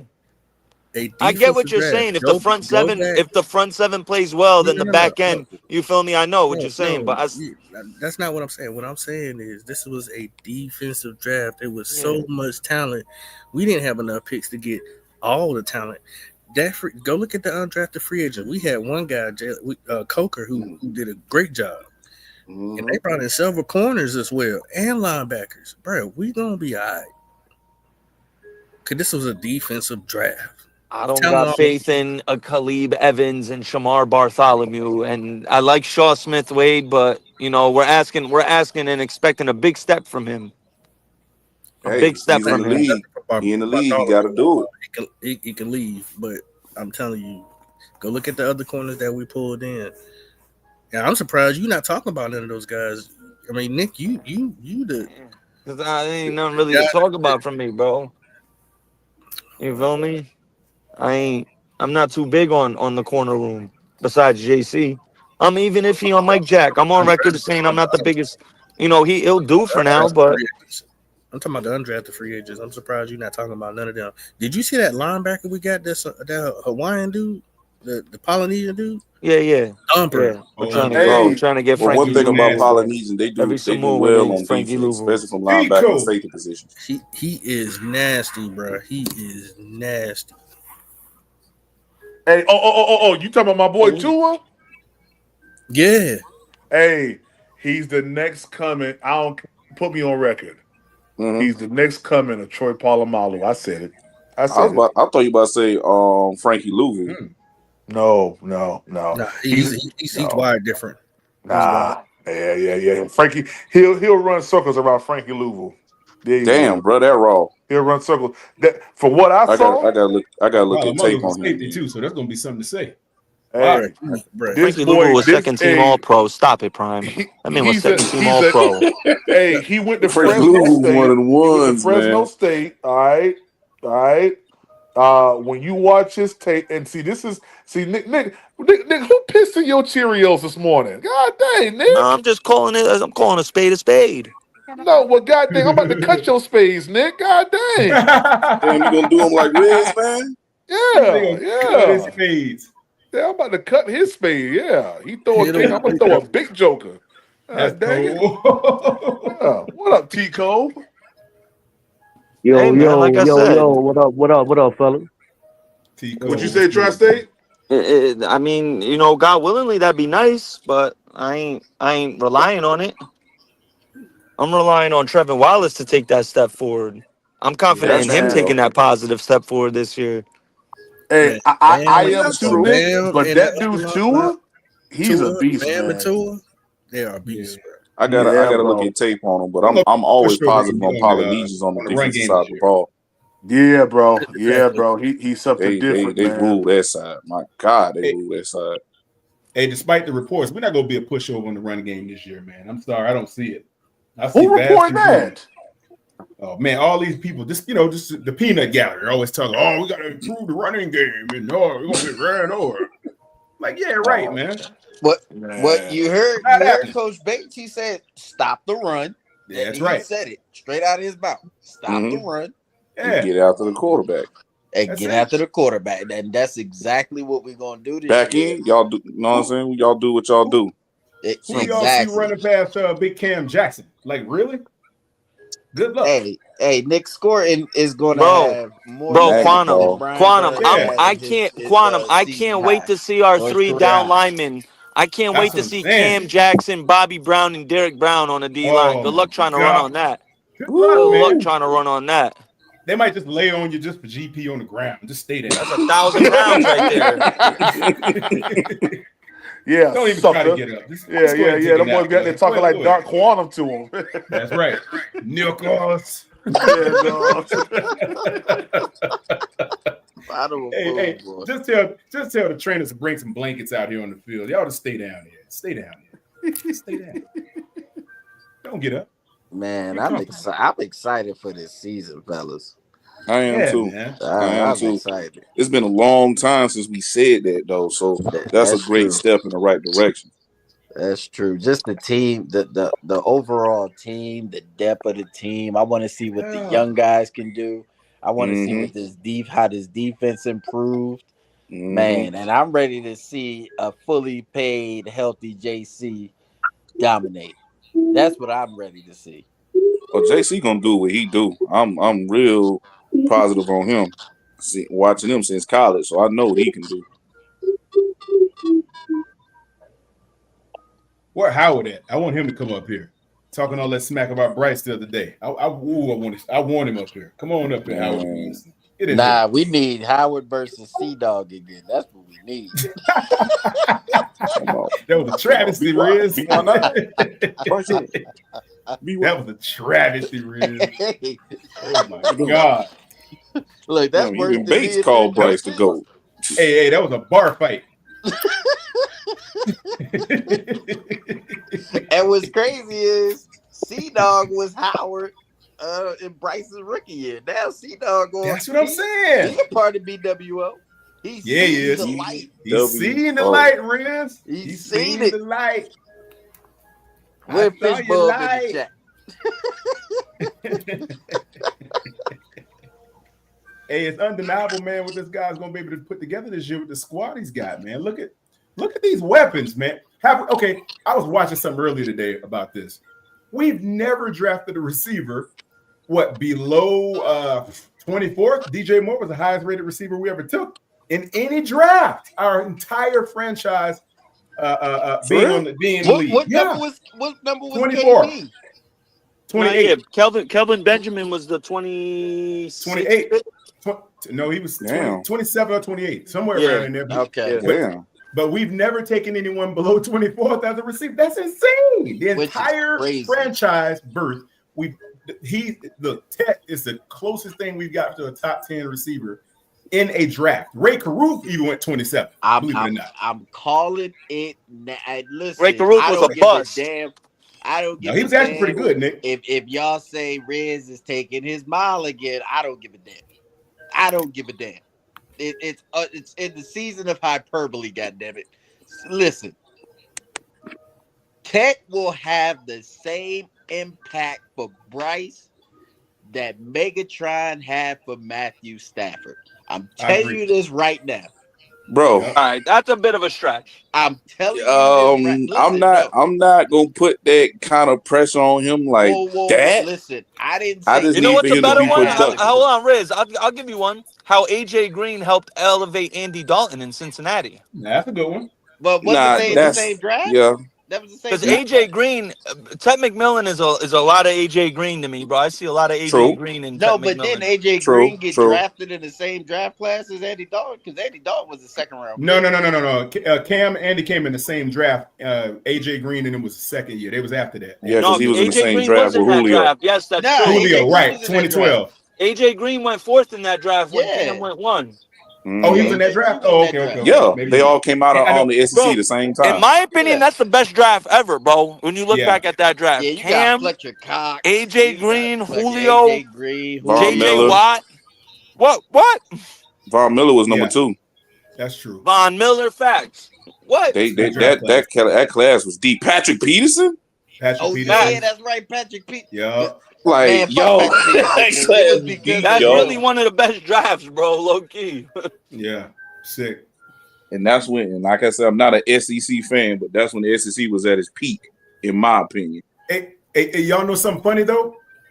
And this is just me seeing this, watching crazy time on this offseason of these draft picks. I personally believe. Hey guys, can y'all hold me down? My daughter stepped on glass. Oh God, dang. Yeah, take care of that, PBB. Y'all hold me down. We got you, bro. We got you. Yeah, man, handle hey, your y'all, business, bro. Let me ask y'all a question. Dang, that's crazy, man. Do y'all now? This is just me. I personally think that Jimmy Horn Jr. looks better than Travis Hunter. I low key, he's a better receiver than him. Yes, you see, he's always been that. But the hype on Travis because of who he's been connected. I ain't gonna get into it. Go ahead, sir. No. You're right. You're absolutely right, my brother. I'm looking at his footwork. Mm-hmm. It's toe dragging off the sideline. Looks like he's been in the league for 5 years. Mm-hmm. I like, will who say is this dude? I will say this about Travis though. He has some outstanding ball skills. Yeah, he does. He does. Did y'all? Travis is going to be a cornerback in the NFL full time. Hey. Did you guys witness that hitch right he ran, man? Did y'all see that? It was a catastrophe. I gotta go back and watch. Go look up that hitch he ran. That thing was a catastrophe, man. I told people that's the guy I'm mostly excited for because watching at Colorado, he jumped off the screen to me. And he played strong.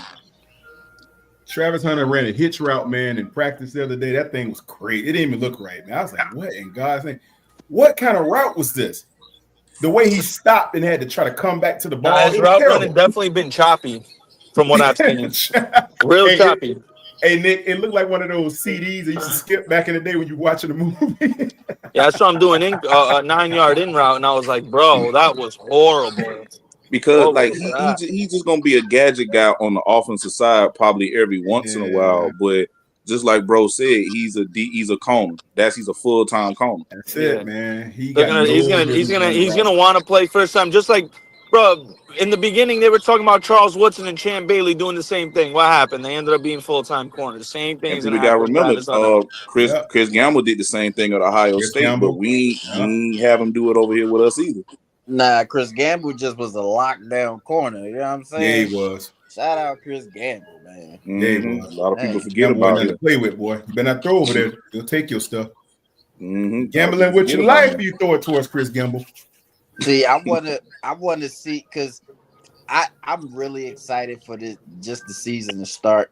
Because I think, first of all, I think T Mac and XL and Adam Thielen are going to take turns abusing Travis Hunter.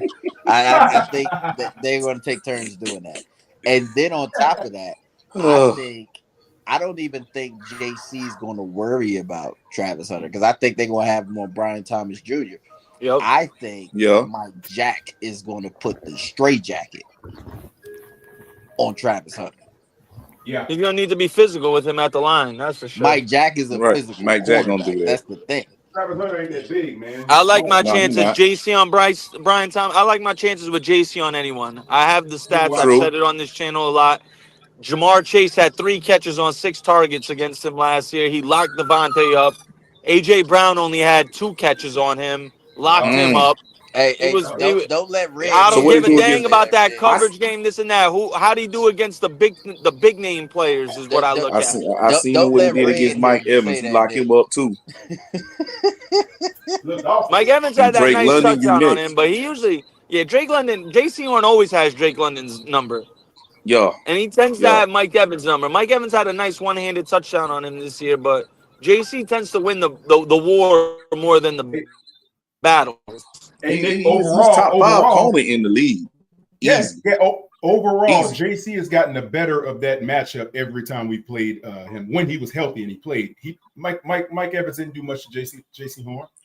The one that I really Not kind when of he see, I played. want to see him against CD again. My fault, bro, for interrupting you.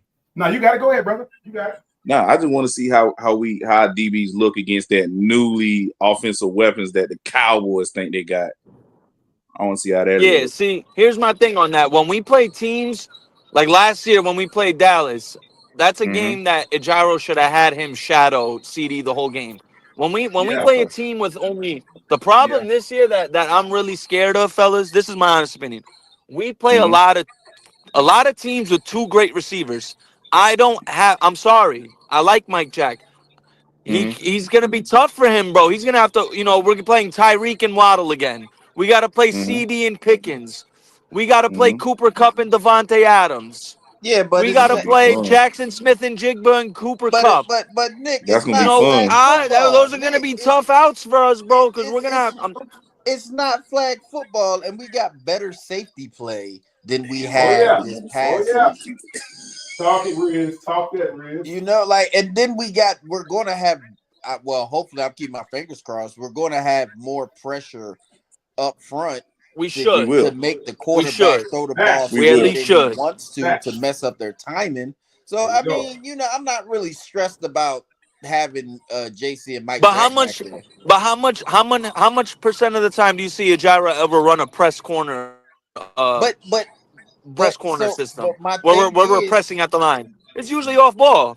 But how much are we going to glow about the defensive pieces that we made on the defensive line and our young studs on the edge rushers, and then we're going to complain about the fact that Evero don't do press man? I mean, the quarterback gonna have to get rid of the ball fast. Hey, Point Riz. blank period. So, hey, Riz, Riz, you know what Bobby Brown gonna tell Trevor Lawrence in week 1? Quantum, I'm glad you brought him up. Go mow my grass. Oh. Nah, as he's chasing him through the backfield, he goes to every little step you take, I will be there. Bobby Brown is one of the most important players for us this year. I'm telling you, man. He's one of the most important players for us this year. Well, him and Cam Jackson's development. Because I think Patrick Jones is going to surprise a lot of people.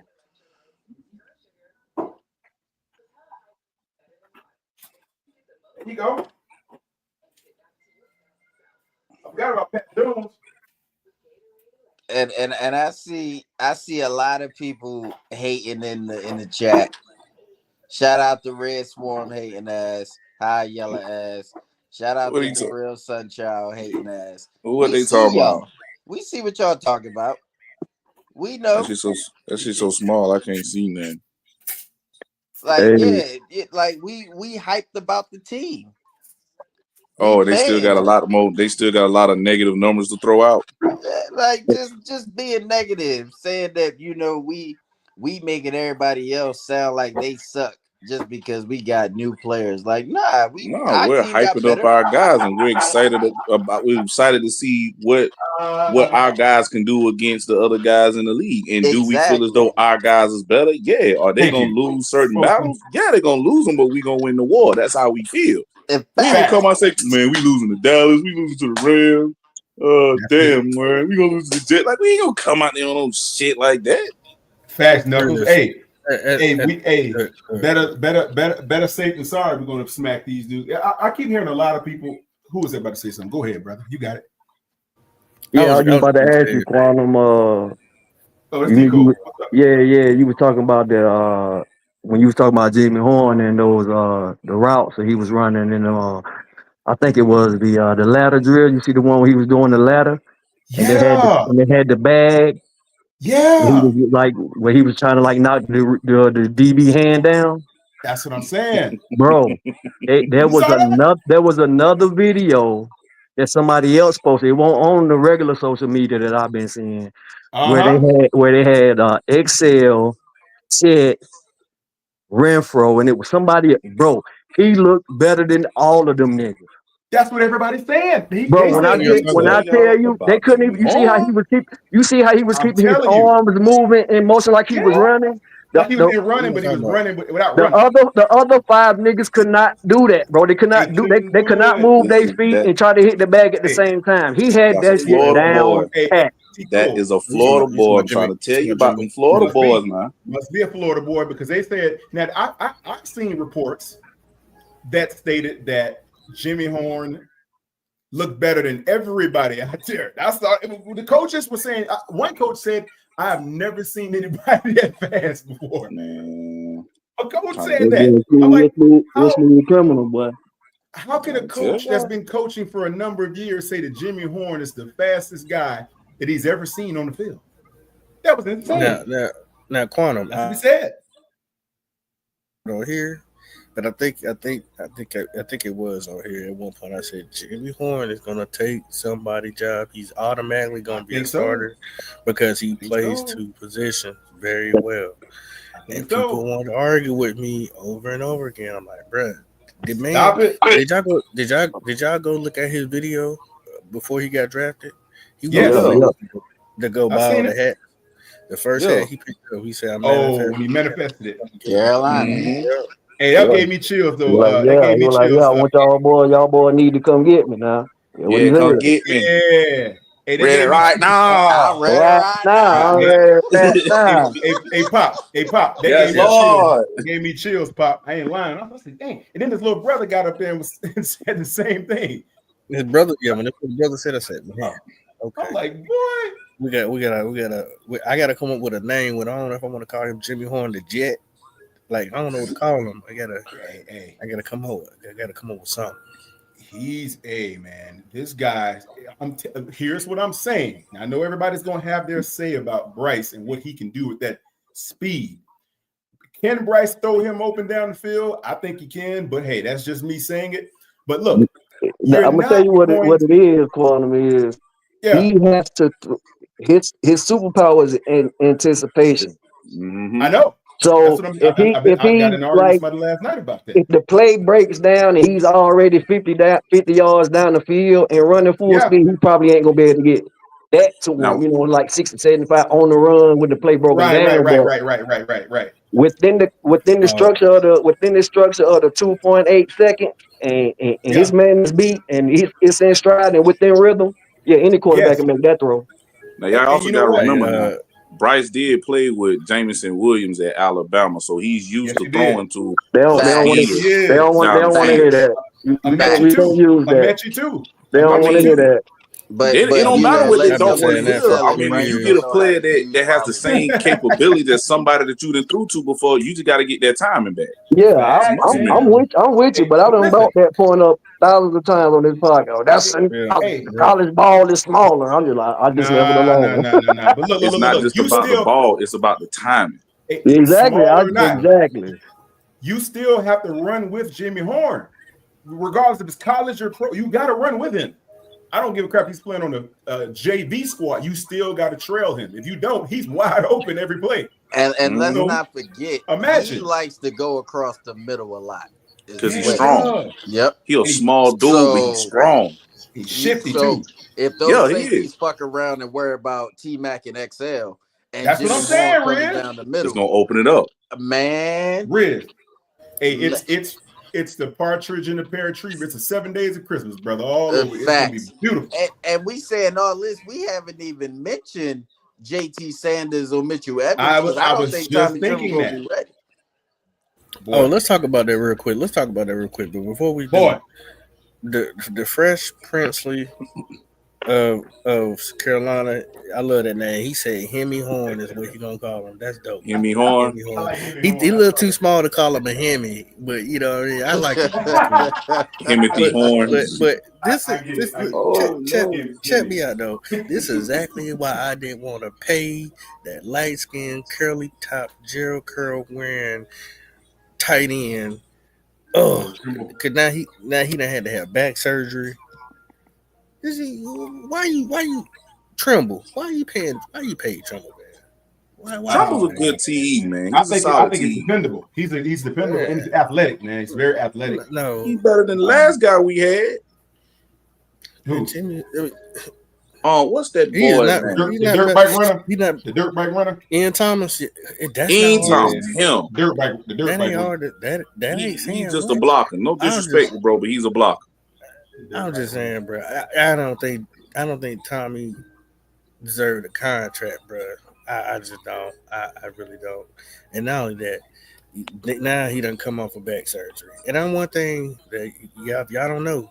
Back surgery, anything done in your back, that's probably a lifelong thing you have to deal with. Like once you injure your back, you're gonna have problems. Not saying you can't play, but you definitely gotta be careful when you're dealing with somebody's back, bro. That's dealing with your spinal cord and all type of, nervous system, bro.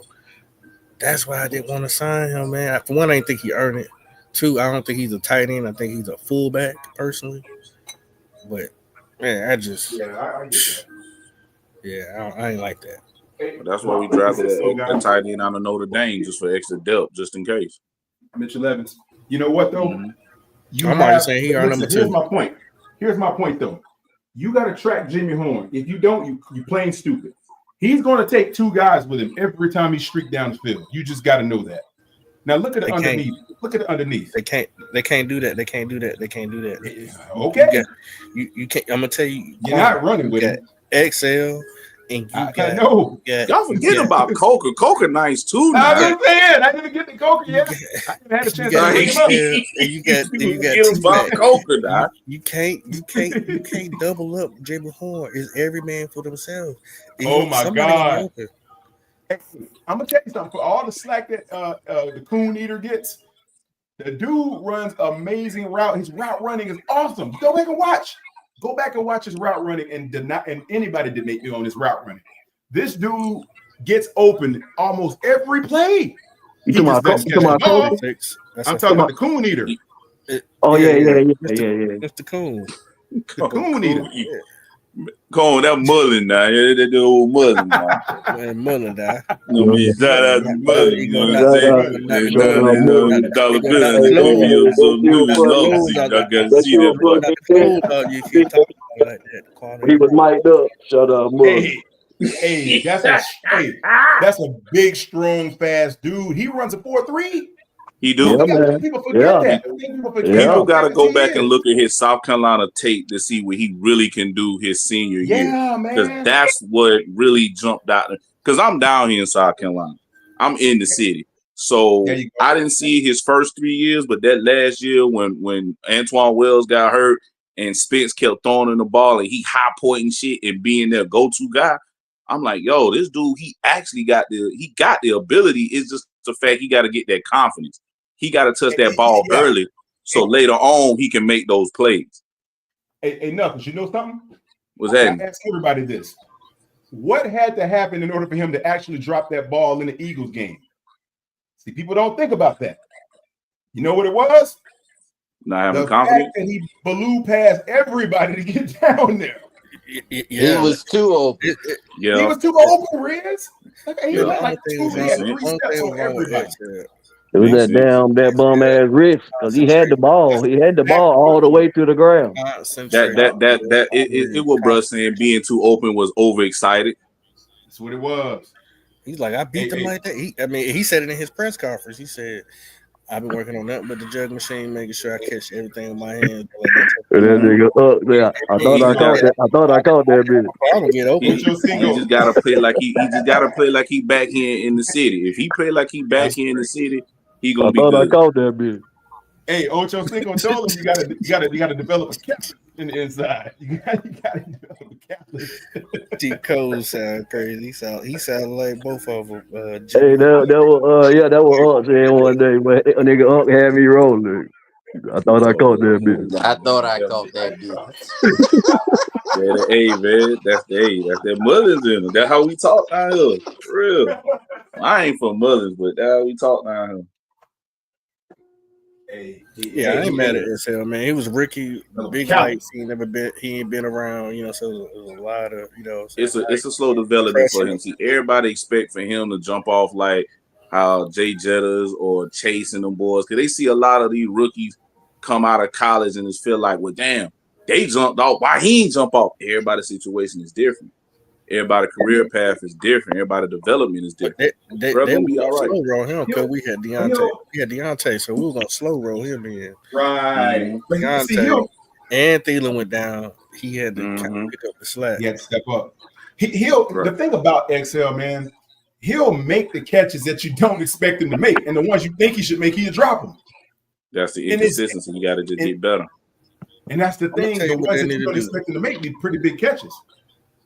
So all they got to do is put a horse on the end of that ball, like a little horse head. He ain't gonna drop it. So I got a question for y'all, fellas. I got a question for the panel. What is it? So, in y'all opinion, what is a good second year statistic wise for XL? I need. Nah, I need at least 45, about 45, 50. 45, 50 with catches. Yeah. Okay. Bryce gonna look for T-Mac first, bro. I'm telling you. Yeah, that's why I said about 45, because T-Mac probably gonna have about 80. But if he ain't open, who he got to go to now. If he ain't open, I'm gonna need 700 yards. Looking for 19. Now we can't forget about Adam Thielen got to start it off. Yeah. Thielen started off, and then everything. First off, if all else failed, man, just get that thing to chew. I've been screaming that since last year. Or Rico Suave. And we got ETN. So man, I forgot about ETN. God damn. I'm telling you, Riz, them weapons, man. Hey, we got a Swiss Army knife in our pocket. We got weapons all in there. Like I say, if all else fails, just tote that thing. You got a big wall, let them boys just push. And run behind Big 50. That's all. No, man. Then play action and slowly work the passing game in. You ain't getting That's it. We ain't gotta go 5 and playing like this, man. No. Play football the right way. We're gonna get flagged by some haters. We're gonna call in and start talking smack. Somebody gonna come up in there talking crazy. I mean, I know they is. They salivating at them out right now. I already know. Well, guess what, Quantum? They can't get up if PPP ain't here. That's right. So they gotta listen. Stay on the backside. But I mean, it's man. I can't wait. I ain't gonna lie. Come together. It would be crazy to see every single draft pick go off this year. Boy. Now we know that's I mean, that's just wishful thinking. that's We know fantasy world. somebody That's ain't fantasy gonna world. pan out the way we try to manifest it. Damn, Shit, so it that might means even Jackson be Dart gonna right. start for the Giants then. It like I you have No, like now I ain't. Oh if yeah, we yeah. He's probably gonna start for the Giants, but I'm talking about for the if He don't. Panthers. You know, if I'm gonna keep it a buck, Us, strictly us. Oh yeah. yeah, yeah. Hey, I forgot one guy too. What's that? Y'all like him, but I forgot David Moore. I like David Moore. Bro, I was thinking that, like, damn, we still got him, right? David Moore. and that's why I think Hunter Renfro ain't gonna make this team because of David Moore's presence. I'm He telling can be y'all on right scout now. team. As long as he be on scout team, he motivate the guys, teach guys the in and outs of different route concepts, knowing what the defense show. That's all I need Hunter to do. I Knuckles, I mean, gotta I'm agree with cool if Reyes Hunter again. Renfro want to be on the practice squad. How's she doing, PPP? I gotta agree with Reyes again, man, because our coach said, man, I see these undrafted free agent wide receivers. I go out there and win with them. Bro, I completely forgot about David Moore, Thank you, bro. Pop. Yeah, Thank you, man. Pop. I'm telling you, Ah, man. dang. We loaded, man. We got We edge loaded, rushers bro. and We wide loaded. receivers for days. We're loaded, For and that's why days. Canales can really open up the Yo, don't playbook be like he sleeping. want I to. heard someone say Jacoby George. Don't be Poseidon. sleeping on I've been Jacoby saying that, George Nick. and I've been Kobe saying that. Hudson. Jacoby Oh, y'all George. must ain't hear me. What's up? What up, PPP? Oh, no, I was just saying she got cut pretty good, but it's good. I got some peroxide on it, and It stopped. The bleeding bandaged it stopped, up. though? All Yeah, right. the bleeding stopped. All Bleeding right, is then stopped. good. Then good. Okay. Good. You know what you can get people? Get some new skin. Oh, yeah, that do work. Some new That do skin. work. Yeah, put some new skin on her foot. That way, when she's That walking work. around, she don't feel it. Rez, Yeah, shut What's the hell up, what's Rez. new skin? It's like a liquid Band-Aid. yeah, like a A liquid liquid band-aid. bandit?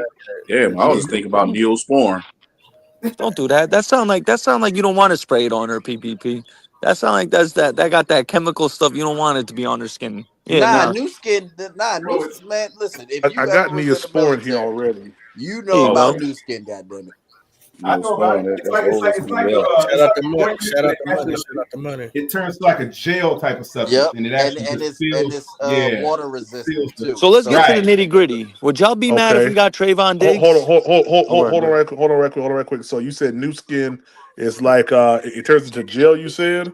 yeah, It it's got it like at Dollar Tree. You can get it from Dollar yeah, Tree right now. it comes with like a brush. You can brush it on. Right, brush Yeah. it on. It Okay. feels the wound, Yep. like the cut gets filled in, and it's like it's got It's medicated stuff in Yeah. it. You gotta let it's it a dry. it's a You gotta water let it dry a water little bit, but adhesive. It's like a yeah. water Right, adhesive. right. Okay. Thank you so much. I'm gonna go ahead. I'm gonna get that right now, y'all. They got it at Dollar Tree, PDB. Okay, they got it Dollar Tree. Okay. Cool. All right, y'all go ahead, fellas. I just wanted to let you. Real quick, let me read these super chats and stuff that came in. Shout out to Knucklehead Cade, man. He said, "Hit the button. It's free. 100 plus in here, y'all. That's a fact, man." Shout out to my boy Will Robinson, also, man. He said, What "What's up, up, Will? fellas? Yeah, what's up, man? Good to see you, What's man." happening, Then Will? I got a Will? Cash App as well, man. From Boy, friend. shout out Chris Griggs, man, for that Cash App, man. Said big love, man. Hey, Chris Griggs, I appreciate you, man. I really do, man. Go ahead, fellas. What's up, Chris Griggs? But Man, yeah, Nick, Somebody had a I'm telling you, Jacoby George, and Yeah. I get it. Y'all want Renfro on the team as depth, right? I understand, but why wouldn't you build out the depth of the team with young guys who are hungry? So when somebody do go down, now is their time to shine. You know what I'm saying? Can I throw Like, an idea out there? Go ahead, bro. Tell me if y'all like this. On early downs, on first downs, you move Tershawn Wharton to outside linebacker. You have him and Scorton come off the edge, keep pushing this. setting the edge, and you got Cam Jackson, Bobby Brown, and Derek Brown. How we liking that? that's crazy. but That's Do you crazy. imagine that athleticism off the edge? Man, but you Tershawn what gotta Wharton go and about ahead and talk. You Scorton? gotta go ahead and talk to Jay Bates, man. Give him that and Nick idea. Scorton? What Yeah, I Wow, about that's wish. those crazy. two? I That's wish. crazy, Nick. There's a lot of different packages that Evero should be able to run out there. He should have offensive coordinators confused when it comes to that defensive line and linebacker room. He should have them pulling their hair out because you got every type of player that you want on that defensive line in that defensive lineman room. Period. You got short guys, tall guys, speed guys, power guys, push the power guys. You got every type in that room. He should have a field day this year. And you know Can't something wait else? for Derrick Brown On to the come other back. note, no Panther quarterbacks had this wealth of wide receivers at this level ever on our squad. Ever. We've So never had all of our head coaches have been defensive head coaches. That's why. Exactly. Are you going to critique Bryce harder because you just said out of all the Panther history, no quarterback has had this much wealth, and we talking about a 2,000-yard running back. We're talking about 2 first-round wide receivers. We're talking about a polished wide receiver who you know what I'm saying can do his thing. 2 decent tight ends, a top 10 offensive line, and an offensive head coach. I'm telling you. How long is Trimble out for? I have to, buddy. I have to be very, very. I have to be very, They said he'd be ready by the beginning of the OTAs. Listen, I agree with you. I agree with you. I'm gonna have to be hard on him because, man, with this wealth of talent around him, if he don't, if our offense doesn't finish at least in the top 15, I'd be surprised. I'm not gonna lie to you. If Bryce don't show what me, Quantum, and PPP think that he's capable of with this wealth of talent, we're gonna have to start having some uncomfortable discussions. we definitely That's are. true. That's true. We definitely are. That's true. And so like I get it, y'all know me. I push the Bryce agenda harder than Quantum do, harder than PPP. You know what I'm saying? Riz, we know you're a Bryce elitist. Listen, I'm a Bryce elitist, goddammit.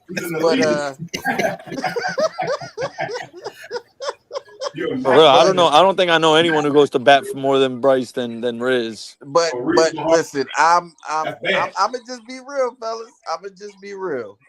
If Bryce don't show, then we really do going to have some hard conversations. We really are going to have to think about life after Bryce. And as hard as it is for me to say that, I imagine he's made that sound life after Bryce. Life after Bryce. That's not like a song or a movie. I'll tell y'all one thing: if Bryce come out and stink, y'all gonna be hearing me yell, "We marching! Let's go try and get Arch Manning." I'm gonna be yelling at Arch Manning talk. Y'all gonna hate it. Y'all gonna that hate means it. we're gonna have to tank the whole season to talk about getting some Arch Manning. That's okay. Sacrifice 1 year for 10 not with great this kind of ones. squad. I don't want to hear from man. I don't want to hear from 336 if that happens to be the case, Riz. That's who I don't want to hear from. There ain't gonna be a quarterback next draft, though. You feel me, buddy? He gonna come at us now. I want to hear from 336 because it's some atonement that I'm gonna have to do, and I'm gonna go seek penance, and it's okay. I gotta get my life together after Bryce. But one thing about college, they still some guys that we still don't know who's gonna merge in college that can really be that guy. So it ain't just Arch, but I understand what you're saying though. But damn, we too loaded just to tank. Y'all must have forgot. Y'all didn't watch none of Nebraska last year. I don't want no Raiola, bro. He's not Pat Mahomes. Raiola not coming out for a couple years anyways. Raiola only looked good against that Colorado game. Every other game, he looked suspect. Technically, because he was a true freshman last year, technically he could come out after this year as a true sophomore. You see how Quantum? Now, if he was a red shirt, I know red shirt sophomore. My fault. As a red shirt sophomore. I told you he was in there, Riz. I told you he was out there, Riz. But listen, I never said anything about him being any Patrick Mahomes. I'm just talking about potential. Same thing goes for the guy from Texas. But look though, guys. One thing. Drew Allard. Drew Allard got a lot of potential. Drew Allard, from where? Yeah, from Penn State. Penitentiary don't produce no QBs. Penn State never produces QBs. Facts. Never. They always. Yeah, Penitentiary State University, PSU. Drop him. They got the colors for it, and this ain't got nothing to do with the allegation, the old allegations. I'm just talking about the color scheme. Bro, drop him in our offense though. In our offense, man, come on. Shoot, I'd rather get old buddy from Kansas State. Bro got an arm on him. He's a wild boy, man, but I'm not mad at that either. Look. Have y'all considered one thing though? What's up? We had the worst defense in the history of the NFL last season. Ouch. We're not gonna get a shot at Arch Manning for this one reason. We had the worst defense in the history of the league last year. But guess what? What's up? We still didn't Won pick 5 first games. overall. Yeah. We still picked at 8. So that means we weren't the worst team. Although we had the worst defense, we weren't the worst team. So we've shored up a lot of that. Those holes on defense, right? We've gotten better on offense. There's no way, even if Bryce falls out, we still ain't gonna be. We're not gonna be there. We're not gonna be in a position to take Arch. So that means the Aints is gonna be the worst team then. Somebody More than brought likely, up yes. Sellers. I got on Not Sellers happening. a lot last year. I got on Sellers a lot because I was like, "How are you throwing these interceptions and you got glasses on?" I can't get. Oh my God, what about please don't bring him up. Please don't bring him up. I'm still hurt off of that last time we played him. But if he put it together, he still got to develop. Now I watched him twice last year. What y'all talking about? He talking about Lenore Sellers, aka from South Heisman. Carolina? They call him down here. They call him a Heisman. He got talent. He got talent. He just got to get his anticipation better. But the boy is very good. And once he start having that mouthpiece hanging out his side of his jaw, that's when you really got to be worried. I like the kid from Pittsburgh, Eli Holstein. I got to look at Pitt. Them boys always give us hell every time we play them. I think we played them again. They should come down here to the Valley this year. Who's the quarterback that Leo was talking about? I'm trying to remember what he said. What his name was. Can't think of the school. I remember he was talking about a kid. Was it Kentucky? No. Kentucky. No. Kansas State. Kansas. Kansas. It might have been Kansas State. Yeah. The boy from Kansas State, he got that long flowing hair, kind of like how Trevor do. They just go look at the tape when they played Colorado. He got a live arm and he's pretty, athletic. He just don't have the talent around us, Kansas State. But he still got a little bit more development. But he's nice though. He got some tools to work with. I like him. They put out good corners. They do. That's a Bill Snyder's defense, man. Well, it used to be. So yeah, if life of Bryce doesn't work out, all right. What about y'all think about my boy Cade? I just gotta ask. Who Cade Mays? Cade Klubnik for my Tigers. So Cade, I like his athleticism. Yeah. I think he can be, and he's accurate. He's pretty accurate too. I just need to see if he can push the ball downfield. He's not bad. He can push it. The only thing about it is when he throw that shit down the field, I get nervous as hell. He's a wild boy. We got the wide receivers. He's a wild boy. But he didn't turn over the ball as much as he did his sophomore and his freshman year. So he is improving. And ain't no reason why we should win the ACC and possibly push for the Natty. And I said push. I ain't say he was gonna win. So I don't want people to comment go kill him. I know that. If he has a real good, groundbreaking season and we go deep into the playoff, he'll be a high draft pick. But if we get booted out early like we did, I don't think so. But I think we're gonna have a real good year this year. Y'all really confident in this cornerback room? For real? Yes. I mean, we can use some more depth. You like some depth, right.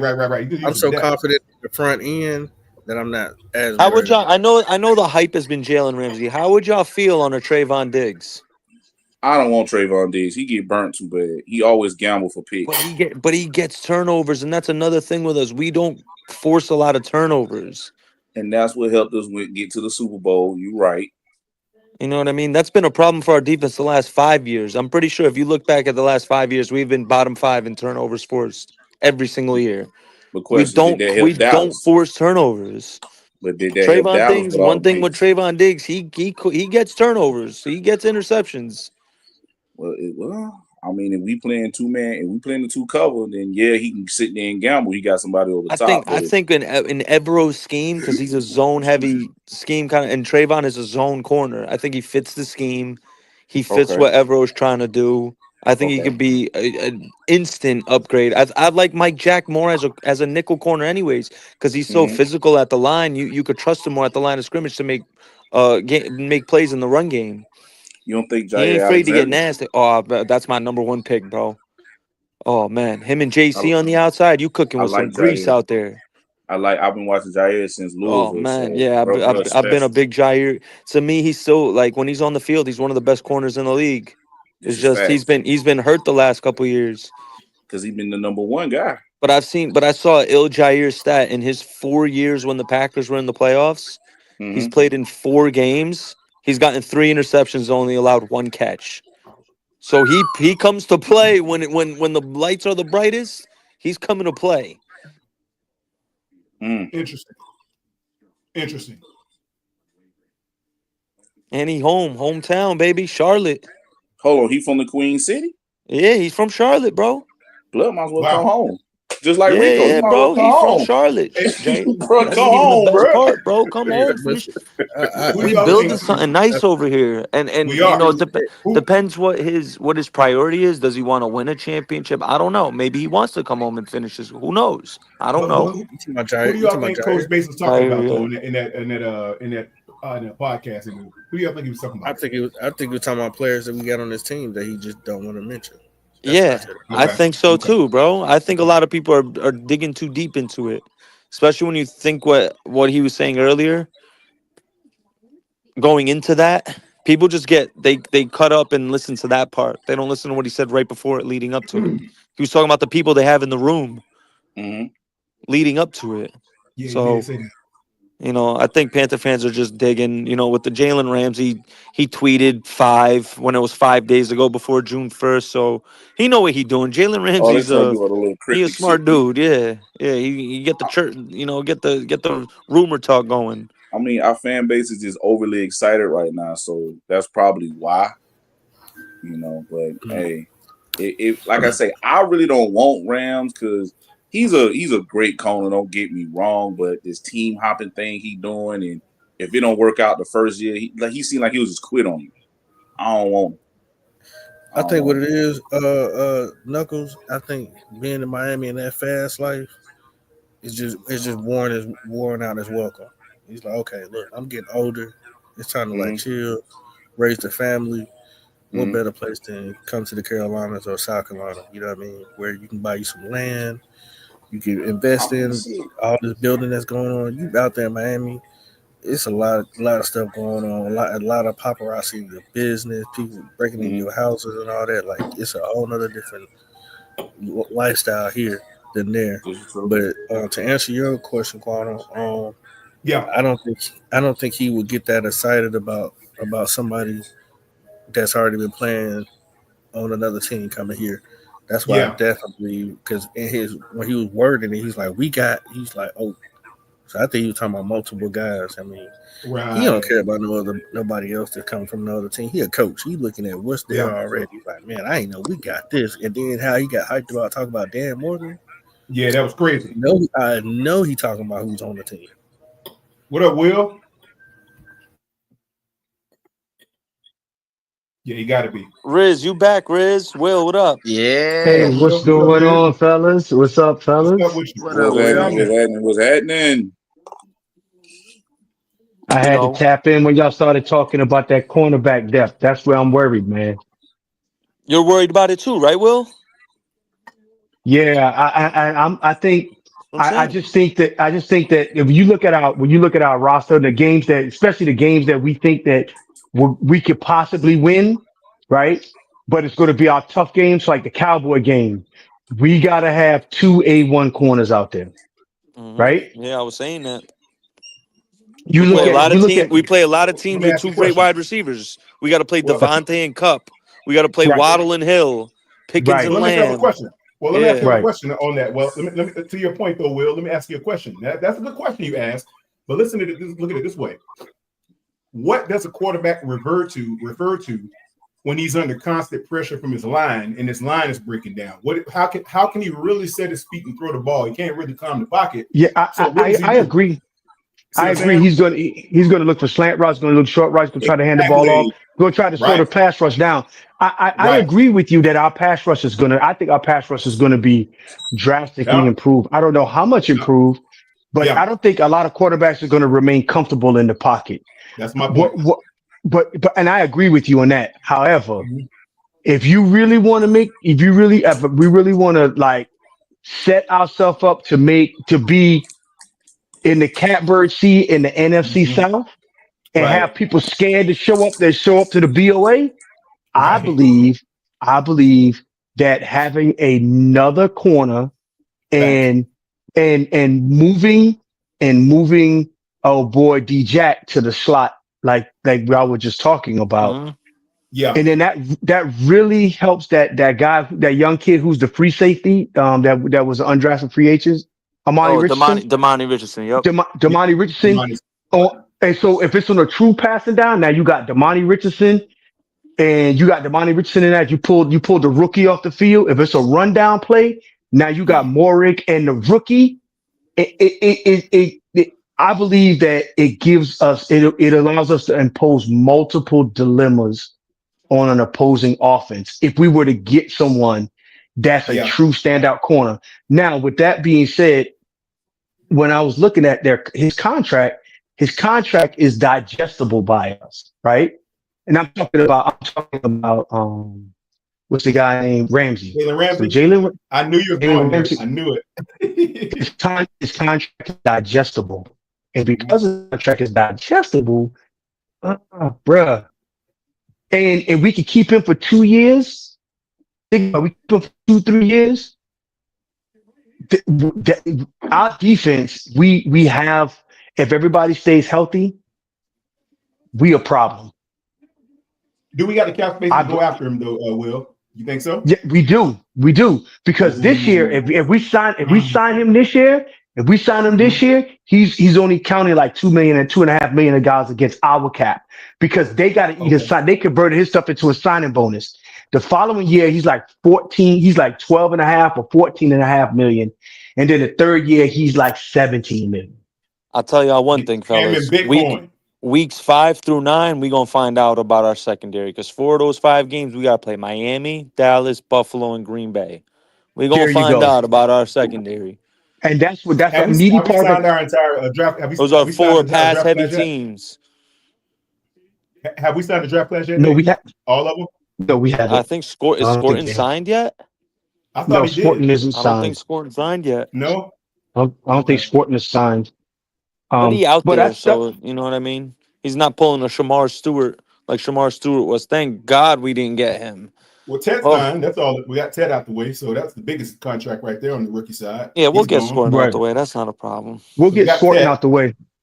So Mm-hmm. I just want to make sure that we think about so like, we've done our, in my less educated term of this, is we've done our rookie infusion, right?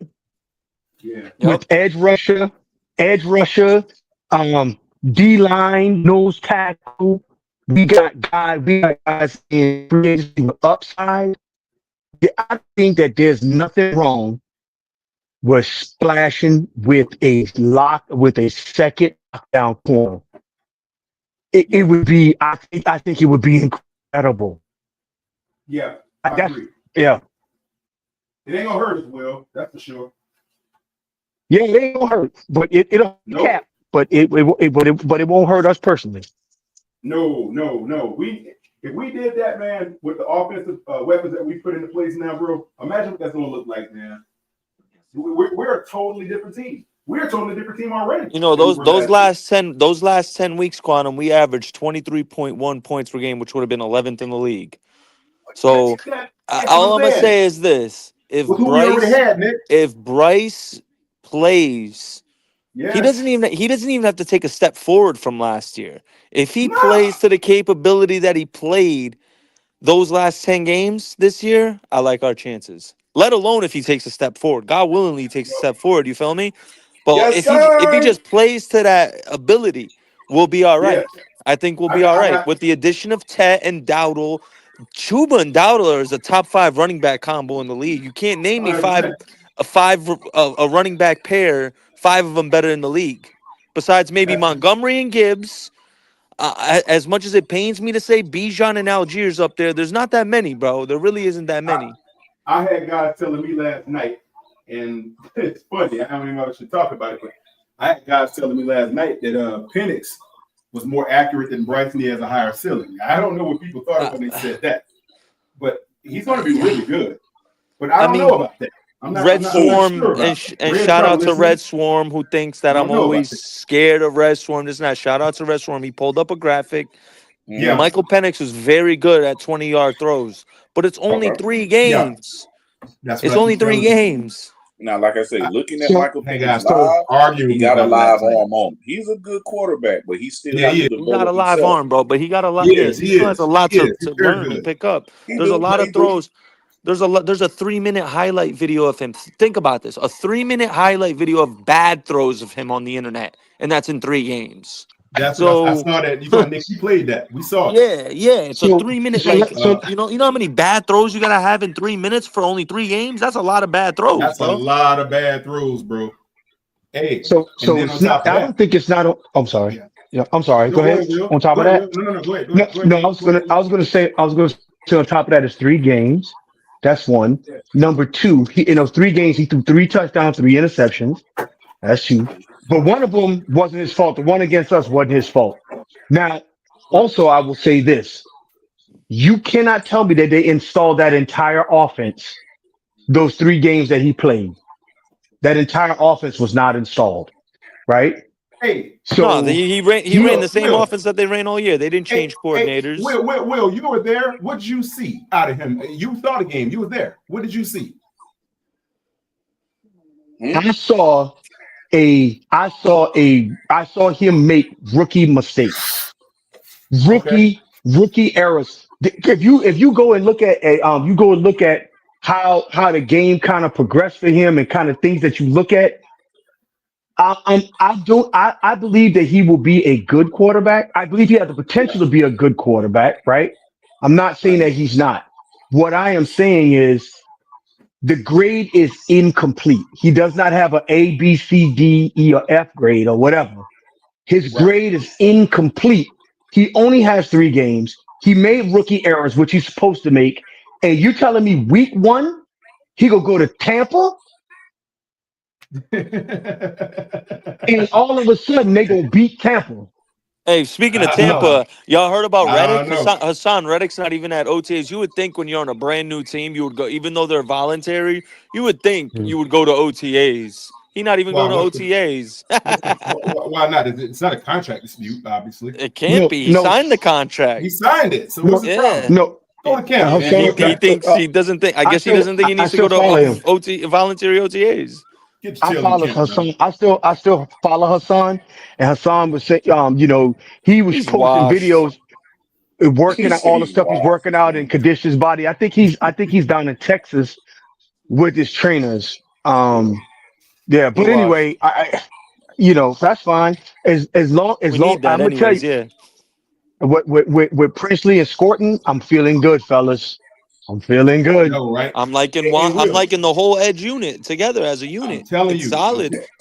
Hey, I Will, like let me ask Juan. you something. That's Yes, right. sir. That's right. Let me ask you something, Will. Okay, so Yes, sir. based upon the fact that now that last game you saw, Uh-huh. I from this side of it, I wasn't there. I saw it on television like most of us did. It didn't look like we were putting a lot of pressure on that guy. It didn't First look of like we all, were. What do you think? first of What say all, you? there was no JC Horn out there, I know, right? I know. And we was playing with our 3rd string linebackers, the same linebackers that was on the field on defense was the same linebackers that was on punt coverage and kick returns. Uh-huh. So I'm not convinced that those 4 touchdowns game that he had against us is Are you talking indicative about of what he will be able to do against this defense or even our defense at full strength last year. We were the worst defense in the NFL by a country mile, and That's we right. played third strings against them, The and we NF still beat them. the NFL's been around for over 100 years now. We are the fourth team ever in the NFL's long history that's allowed 3,000 yards on the ground as a defense. Yeah, And now let me ask you this. and the Falcons was running the ball heavy on us that game. Bro, the last 5 games we allowed 200 yards on the ground. Well, let me ask you this. Let me ask you this also, Will. Did we play their top-ranked unit? Yes, we did. definitely I did. thought so. And look what We did. so here's my thing. So here's my thing. It's a lot of people that were saying last night. I had a discussion with a couple of gentlemen, a couple of wonderful guys. They were talking their stuff, and you look at Bryce. He played their top unit and was able to rattle off the yardage and the running and the scrambling yards and the scrambling TDs. He rattled that off. Now, I would say he's faced much tougher defenses by now than what Penix has seen. In my opinion, tell me if I'm wrong. You're right. Am I wrong when I say that? So, right. so for people to say that his ceiling isn't as high, I think they're crazy. Because we now know what Bryce looks like under pressure and in the teeth of a heavy defense laden with blitz packages of all shapes, sizes, and colors. He went through that. And Bryce got hit came too. out unscathed. Yeah, he did. He got popped. Yeah. I saw one play when we were playing the Bears, and he let that one ball go to Jatavion on the sideline, and he took a nasty hit when he let that thing go. Bow! You can hear it. I said, dang, Bryce got creamed. But Jatavion came down with the pass. Bryce hopped up like, yeah, it's all good. Let's move. It's stuff You like know that. what? That's tough. That's toughness, so man. you know another thing that bothers me about the last game of the season, that when you listen to Falcon fans talk, I was in that building. They just thought that they just was watching at first when I was at the stadium, walking in, and I was in 130C, which is behind the Panther bench, so you could go down and you can go behind the Panther bench. So there's a lot of Falcon dudes down there too. They talking junk like, oh, we already looking past y'all. Y'all are Panthers. Wow. All we doing is clock watching and game watching and score watching for the game, Tampa game. Saints And and the when when the Saints was winning, y'all sitting up here and then we went into halftime tied, bruh. They were shook. They can say, "Oh well, we didn't really want that game," and all this other stuff. They did. They did.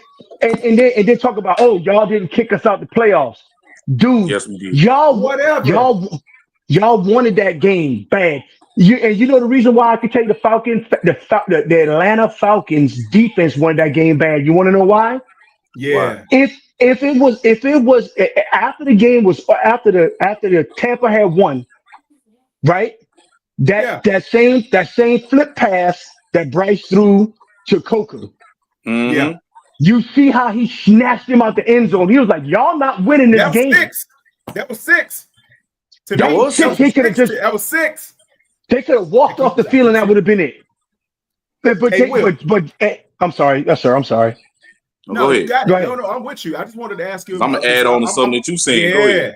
Please, I'm gonna lean on you with this right here, Will, because you were there. See, we gonna lean on you. And on top of that, Falcons fans talk about, y'all like a lot of like content creators, like, y'all not our top, y'all not blah blah blah blah blah. As soon as I stepped out my car, Falcon fans started jumping straight on me. Y'all the Panthers, y'all ain't da. I said, oh, don't worry about it.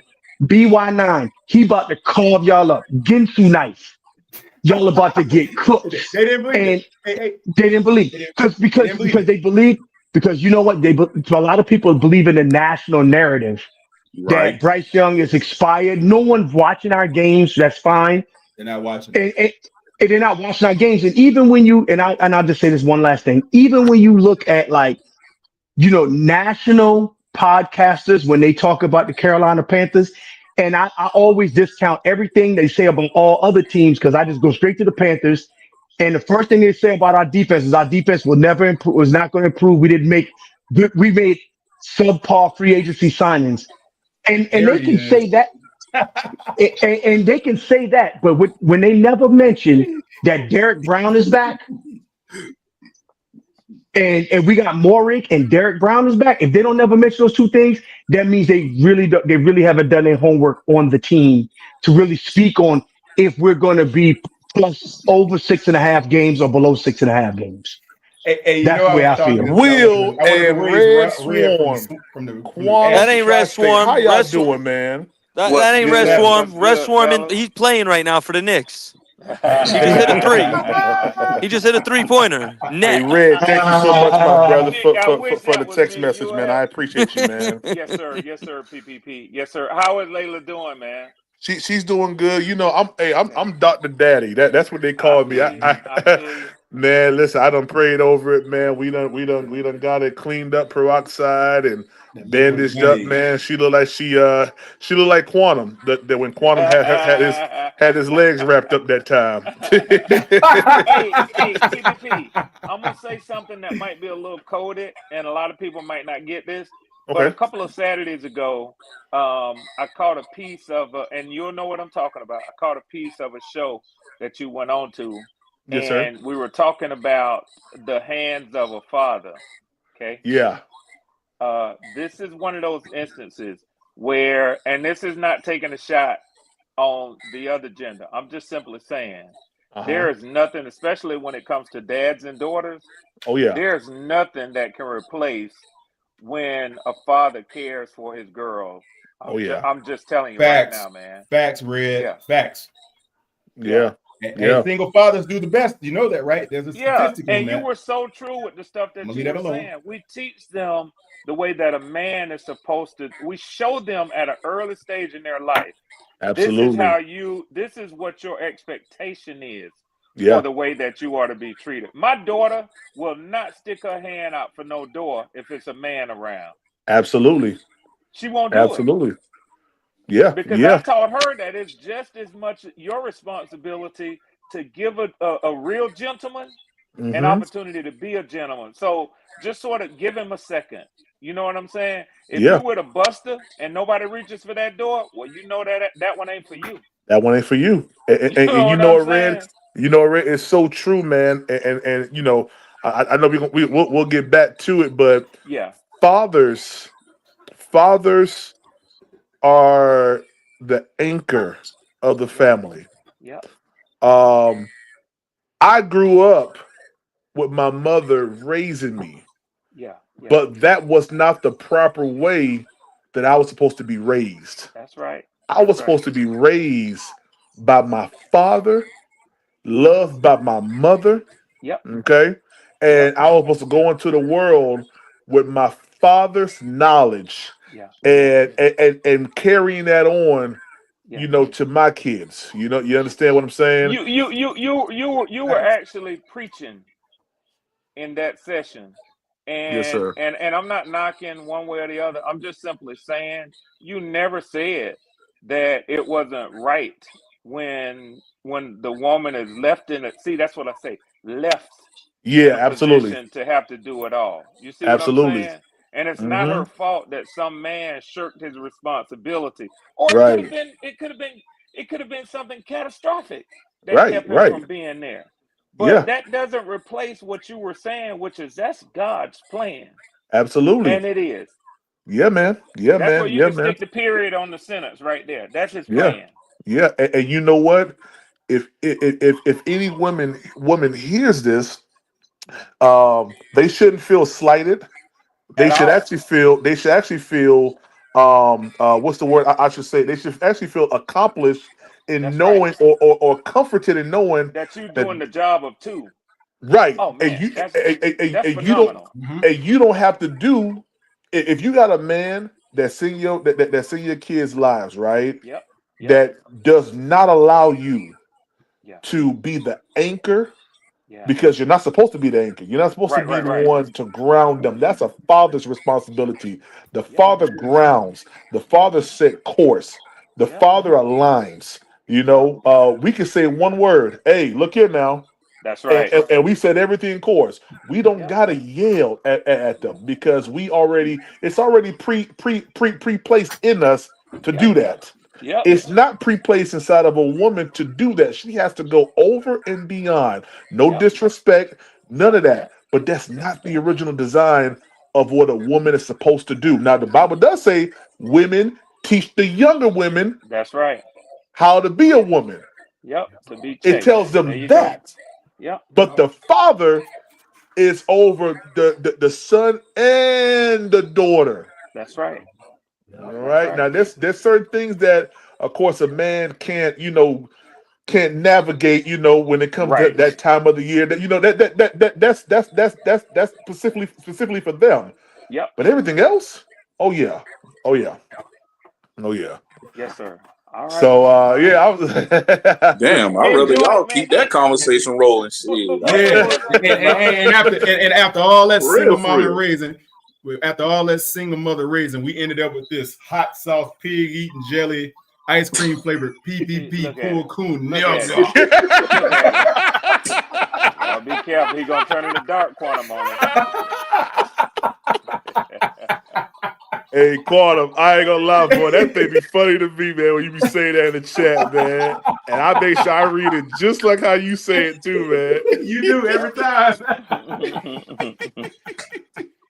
Every time, bro. Never fails. Hey, but on this football topic, if y'all don't mind.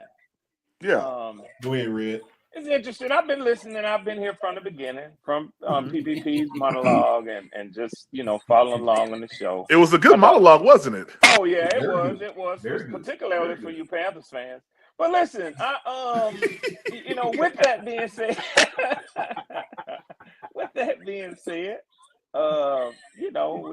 we sort of y'all piqued my interest. Let me just say in the last sector of Hey, the I'm not too sure discussion. who that is. I got a little bit of a feedback in the background. I'm not too sure who that is. Let me see. I hope it's not me. What you hearing? Breaking up a little bit. Okay. Yeah, that might have been Bloody Knuckles just a little bit. But no, we good now. Go ahead. Okay. So I just want to add, my take on things. And of course, I know I'm gonna get a lot of fire from y'all. I'm ready for it. I wouldn't have dared come up here unprepared. But I just find it interesting. We're talking about, I guess, the head. And let me just say this: I absolutely concede that a 3-game sample size from Michael Penix is not something that I'm going to hang my hopes on. But I am excited with it. Let me just say that. Okay. That's okay. I feel you on that. Yeah. I am excited with it. And when it comes down to the mistakes that Will saw in that game, it's interesting to me that even with those rookie mistakes, and he's entitled to make them, he had a higher PFF grade for his performance in that game than the actual quarterback who got the win in that game. I was surprised to see that. So he must have done some things that were right, and I know, told y'all. and I know. I'm sorry. What was that? No. Go ahead, Red. We were saying we told you. We knew you was gonna come up here with that. But go ahead. Yeah. Hey, since he said my name, I want to be able to respond when he gets done. Get him, Will. You got it, Will. You got it. Well, go ahead, Hold him by Will, the because collar. I got some other good nuggets for us to discuss, man. So jump in. Yeah, I mean, I get the PFF grade. Okay, got it. That's cool. He played against used car salesmen at the end of the season. I mean, Bartholomew was the lockdown corner opposite of Jackson. I mean, it was our terrible defense's backups that he played against. Charles, what's his name? First name? Yeah, Charles. I can't even. I mean, I'm a diehard Panther fan. I don't even know the guy's first name. I think it's Claudin. Yeah, Claudin Charles. I mean, we literally did not play. I guess what I'm trying to say is a better way to assess your quarterback would be what he did against the Commanders, because the Commanders was playing at full strength and they were playing to win that game and all that stuff. But to do an assessment of him versus that team, I don't think I guess that's what I'm saying. And I didn't say that he was going to fail as a quarterback. I didn't say that. I said that the grade right now is still incomplete. But I live in Augusta, Georgia, and you would think that Michael Penix won the Super Bowl last year. The way these guys, I'm telling you, the way these guys are the way these guys are getting down. And I'm don't get me wrong. I'm BY9 all day, every day, twice on Sunday, right? Facts. And you, as soon as you get an Atlanta Falcon fan in a conversation, they have in their memory, because they listen to these podcasts and stuff, Bryce Young stats. They can rattle them off to you. And then they will tell you with the 3 games sample size, Michael Penix is the second best quarterback in our division, possibly will be the first by the end of this year. And I'm talking about these are Atlanta Falcon fans that I'm talking to. So I'm just making sure that we're on the same page as we have the conversation of who did he play against, the level of talent he played against is important in this start.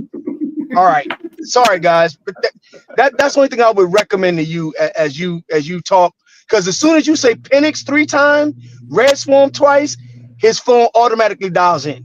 Hey, real quick, Ray, I'm gonna let you respond, Ray. Let me read this super chat real quick. He said used car salesman. That's funny. That's funny, Hey, Will. shout out to Kendall Sherrill for that super chat. He said Father's Day coming. Shout out PBP. We need fathers. That's a fact, man. And guys, Yes, sir. we Shout will out. have a good Father's Day live here supporting all the fathers, man. But go ahead, Rick, because I know you want to respond. Or was that Tri-State? Someone was getting ready to respond. I think that was Nick. Okay, go ahead, Nick. Nah, not at all, bro.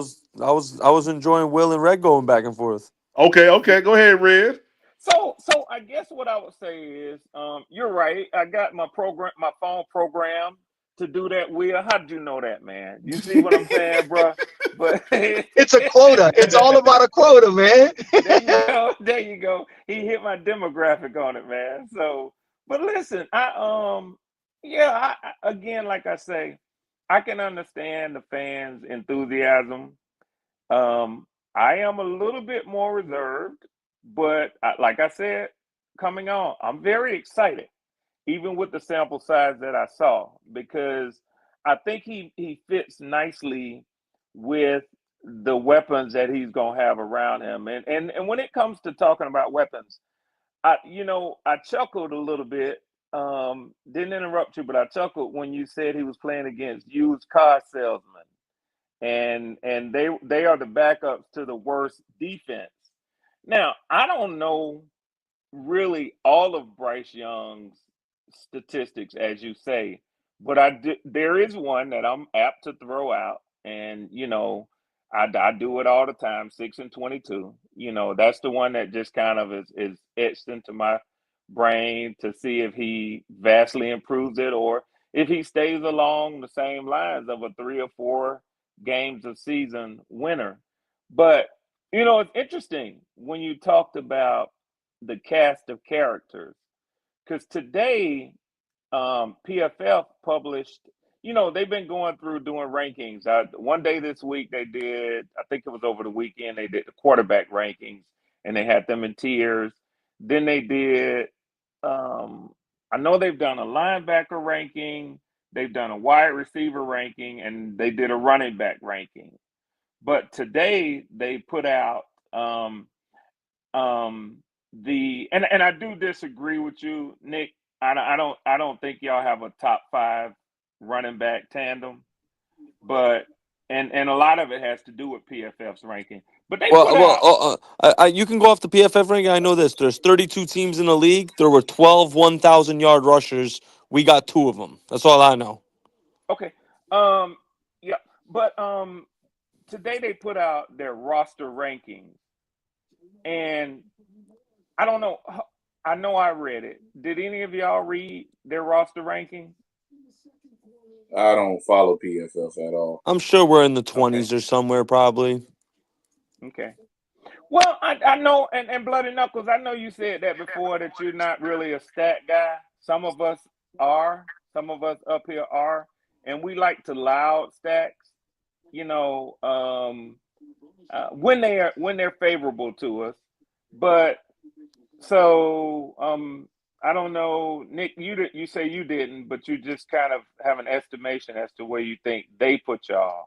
Yeah, so probably somewhere in the 20s. It's interesting to me though when we talk about this big jump, and because when you say jump, you got to jump over somebody to get to the lead in the division. You kind of look at what they did, and they have the roster rankings kind of in the order of the pecking order, the same thing they did when they did their division ranking. And I'll go ahead. I ain't gonna, linger with this too long because I want us to talk about whether well, I know y'all gonna disagree, but how much we disagree with their rankings. They had the Buccaneers as the 10th ranked roster in the NFL. They had the Falcons at 16th. I was even surprised that they have y'all at 29th. And I'll tell you, I think that's low 29th for is y'all. wild. That's what So I'm they say saying, we Nick. worse than the Saints? No, the Saints were 30th. Wow. So I actually would have thought they would have had the Falcons and the Panthers group closer together than y'all are as a roster to the Saints roster. But I was just wondering if any of y'all saw that today. We talk because it's not just, I hear this a lot. It's not just going to be about the quarterback as if the quarterback is the only player on the field. You got 22 starters. So he's one of 11 on the offensive side of the ball. Then you got 11 on the defensive side of the ball. But the NFL does have a lot to do with matchups. So, looking at the matchups, and I'm done. Looking at the matchups that you're gonna have, I thought it was an interesting article today by PFF where they went out and they did the roster rankings. I bet you did. Hey, real quick, So shout out to James Allen Panther for that super chat. He said Penix still couldn't beat the worst D in NFL history. In his own house with the possibility to get to the playoffs, he went to bed. That's basically what he said. He went to bed. Go ahead, Will. Yeah, he went to bed. yeah, so when you look at the PFF and you got to take that with a grain of salt, right? I'm not really debating whether we 29th, 32nd, or 16th. Here's what I know about our roster. We paid in free agencies guys with very high upside in a system that fits. PFF is not going to account for that. They're going to account for what that guy roster number was and what they think his number would be this year. So I'm okay with that, right? Of course they're not. I mean, they're not. They only going to rank certain things certain ways, right? So I'm not really. That doesn't really get me up in the morning, right? Because what's going to get me up in the morning is this fact. I believe in the 2015 season, I'm going back and doing a little revision of history. In the 2015 season, they had Carolina Panther over under at 7.5 games. So if Vegas can't really lay this stuff out, I really don't think that PFF can lay this stuff out and say project 29th in the league X, Y, and Z. That makes sense. You went a long way back, 2015. PFF also had the Commanders and the Broncos being top 10 picks in the draft this upcoming, that this would have been this year, but we all know that what the quarterback did elevated them. I'm saying that to say that I expect Bryce to have that same impact, and he's going to elevate his team. So they could say 29 for now, but when they see Bryce balling and he elevates the team, it's not going to be the 29th roster in the league. I'll tell you that much. Well, okay, so I hear what you guys are saying. You mentioned a couple of outliers as evidence as to why not to put too much stock in what they're saying. But No, you no, no, know, no, no, no. I'm saying that it's fair for them to say that now because a lot of our key pieces are new players. So we have to see how that Exactly. works out. We have to see how Let that me ask, works out first. let me ask, And I'm going under the impression that Bryce is going to do well, and we all know when the quarterback plays well and the quarterback's playing confident, he elevates the team around him. let me ask Red a question. Red, what would you say if I were to make a statement and say that your went out. You went out. Quantum, you went out. You went out, Quantum. Sorry about that, guys. Somebody was calling me. It's okay. Okay, so what say you, Red, if I were to ask you, or if I was to make a proclamation or a statement, if I were to say your team drafted to keep pace with what we were doing this season, what would you say if I said that? I would say you're partly correct. My team drafted to keep pace with, first of all, every team in the NFC South, but exactly. But more importantly, with the NFL. But I think in that they drafted based upon the needs of their team first and foremost. Yeah, but it's very evident. It's very evident. Our priority was pass rush. Right, because I think based on the way you guys draft, because you drafting behind us, so you saw everything we were going to do before we did it, and then you guys kind of did what y'all did. It seemed to me that every selection that we made, you guys tried to, counter it with a checkmate or a checkmate move of some kind on the defense because you didn't go after much offense, and we went after a lot of defense. We went after a lot of offense, with the exception of the first round and then sixth round guy that we picked up. So if you think about it, I think you guys were going after your linebacks, your run support, because I think that last game kind of left something in your brain like, well, wow, if we don't do something about this Bryce dude, this is what it's going to look like for the next 4 or 5 years. That's what I think. I think your head coach says we have no answer for Bryce. He said that. So, well, let me ask you a question. Would you spell? I didn't hear whether you said have HAVE or had HAD. No, he was saying based on it, we had no answer for Bryce. Correct. Right. I agree. You had no answer. That. So, and then also, let's since we're doing the looking between the two different scenarios here.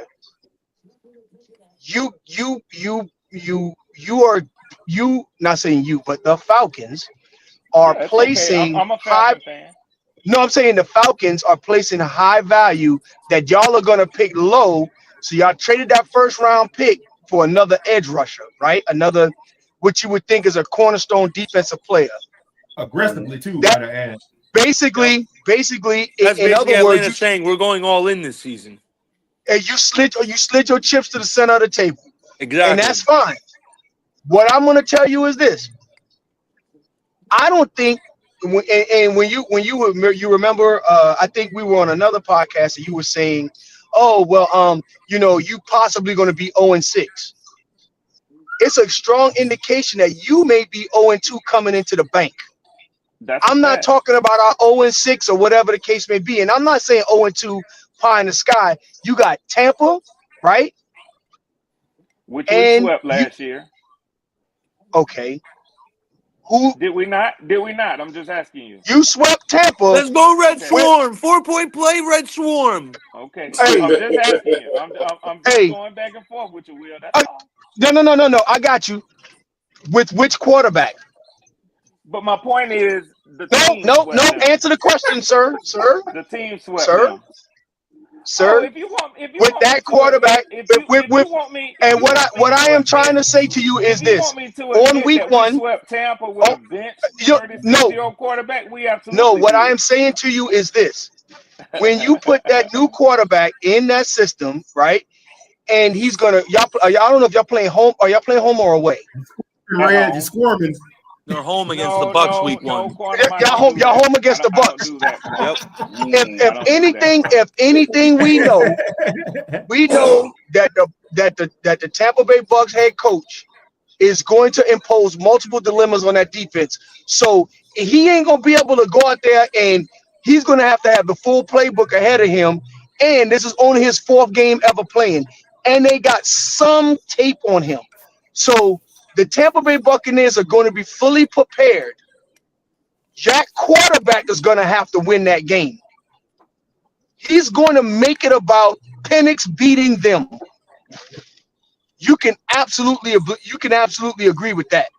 So I'm saying that. I 1000% agree with that, and I know that So that's what I'm every getting coach at is on our staff to be prepared for that. They got, just like you guys have weeks and months to prepare for the Jacksonville Jaguars, as well as they for you. The same is with all the teams that face each other week one. no. So I'm glad you said that. Jacksonville Jaguars is in a rebuild, and we know that. We're talking about a division game, week one, against the actual guys sitting in the damn clubhouse as the leader going into the clubhouse as we start the season. They haven't fell off.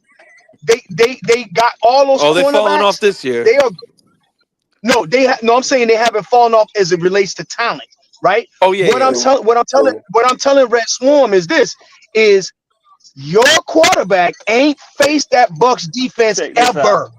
Y'all check this out So when we'll what get I'm saying finished. to you, no, and then week 2, y'all got the Minnesota Vikings, right? So that's Well, basically Atlanta's gonna want to run the ball on Tampa. I don't even think Penix is the guy that Tampa's gonna go into the game, and this benefits Penix all year, honestly, because I think most teams are gonna go into playing Atlanta. They're gonna circle Bijan Robinson's name before Michael Penix. So in essence, it's gonna end up opening opportunities for Penix because teams are gonna You're zone gonna in have on the to run, see the and he balance. can fling But let me that tell you thing. one thing about Michael Penix. And all of the receivers, Ray McLeod did an interview today. Oh, And let me tell you, let's one go. he says air raid. Don't be mistaken that because he's in his fourth game that they're not gonna cut it loose. That's gonna be, you will see that out of the Atlanta Falcons this year. Yep. Okay. All right. So that's what I was getting at, Nick. What I was saying is they are going to sell out against Bijan. They're gonna Tampa Bay Buccaneers is gonna say Penix is gonna have to beat us, not Bijan. Period. That Tampa Bay Buccaneers defense is built against the run.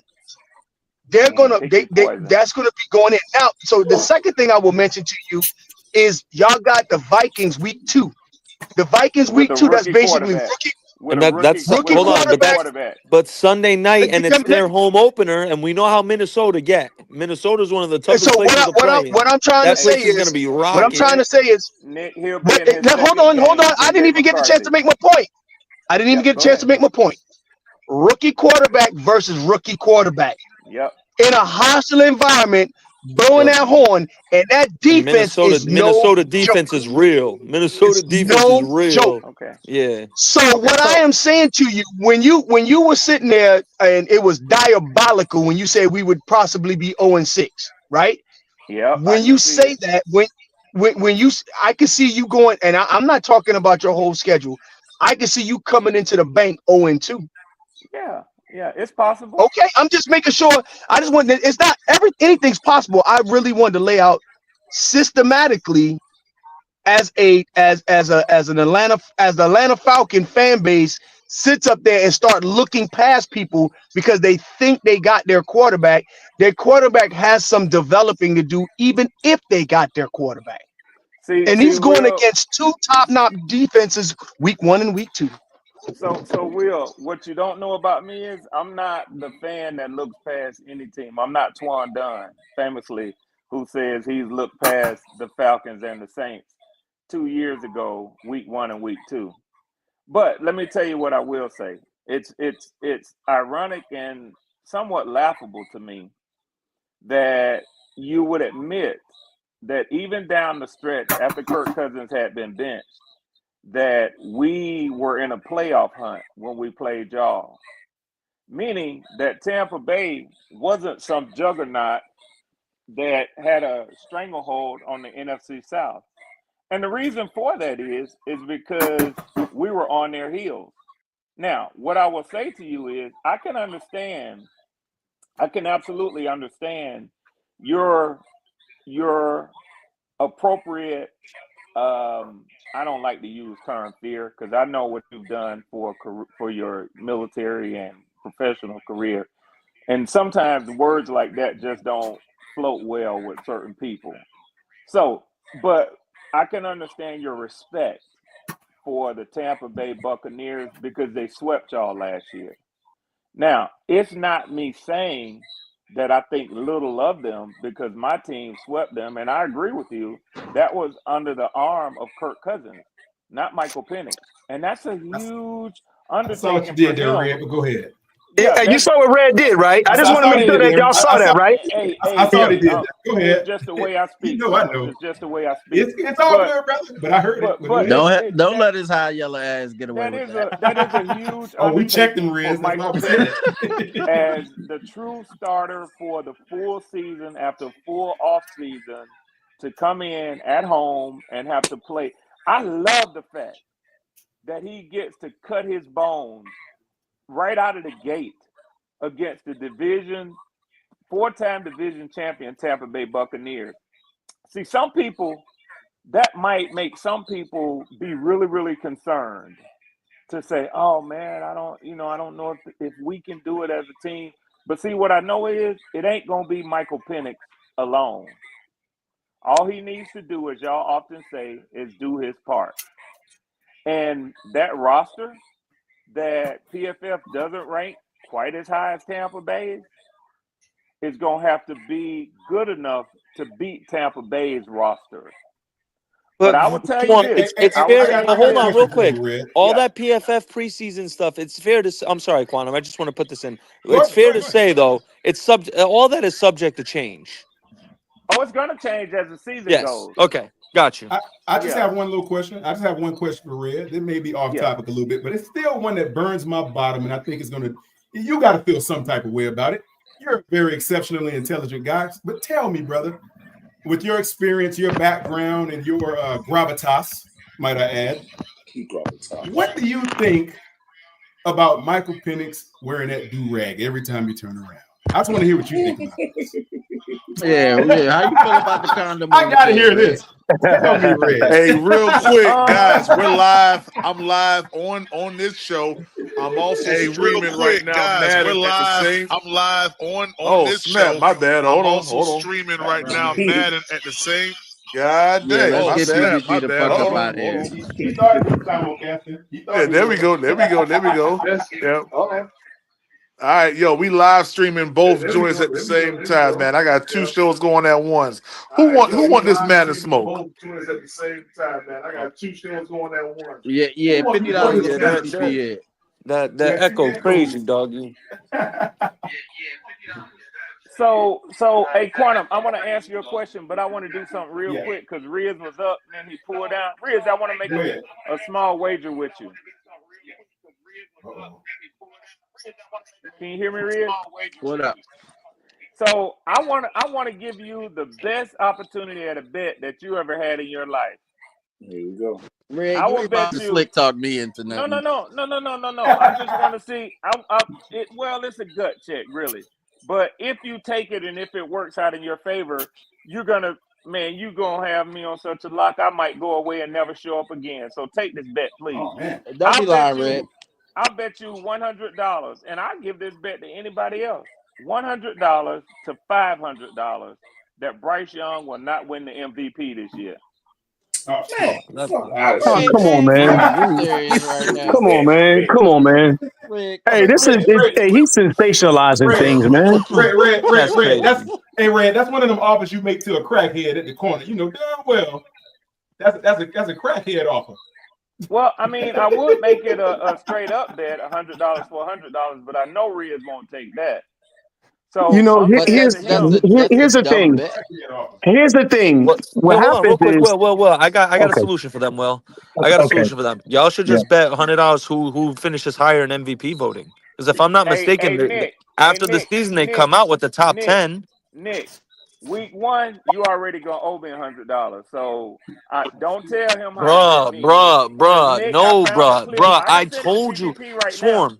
I can Send it to it, PGP because I right remember now. what I said. See, you probably cut it out to whatever you want to say, bro. I told you. I said the only way Garrett Wilson plays in New York is if they get Justin Fields. I said that. Nick, I know I check said it out. that. I know I said that. Nick, check because of it the out. Ohio State If connection. I know it. if PPP don't mind, well, you know what? I'll send it to him at another time What's up? because What's up, Yeah, honestly, Red? yeah. Prime, honestly, the prime. bet won't matter. PPP, Swarm, I got a swarm. clip. I know, swarm, I got a swarm. I clip. know this because bro. I said it on air He cut before me on off, PP. I'll y'all. say it He again. cut me off. I have someone close to the Garrett Wilson He cut me situation. off. Okay, so I know what I said. Okay. So check this out, Nick. Since I went back and I listened to the whole live and I made a clip of the bet, I'm gonna send it to PPP. But PPP, How we long don't is the need to clip? use How long is the clip? Is it 3 seconds or is it 13 seconds? it's 60 seconds and it's two of them. Oh, okay. All right. Let me hear it. So what I'm saying is that it don't even need to be paid yet because you have until the season starts. He could potentially be traded between now and the beginning of the season. What's That's the why I name of said the week one. live? What's the name of the live? Put it in the private chat. I'm gonna go look myself.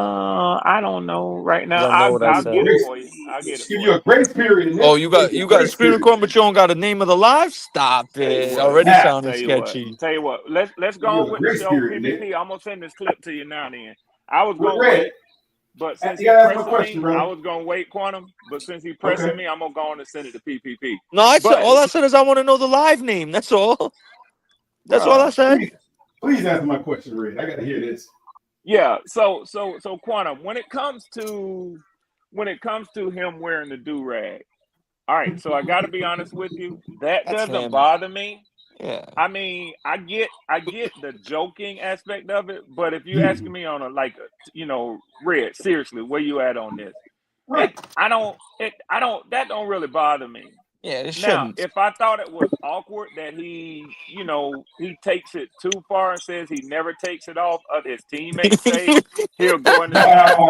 Yeah, He no, washes I'm with not it, gonna Red. cap. He gets in I'm the not gonna shower with cap. his That's do rag weird as on. hell.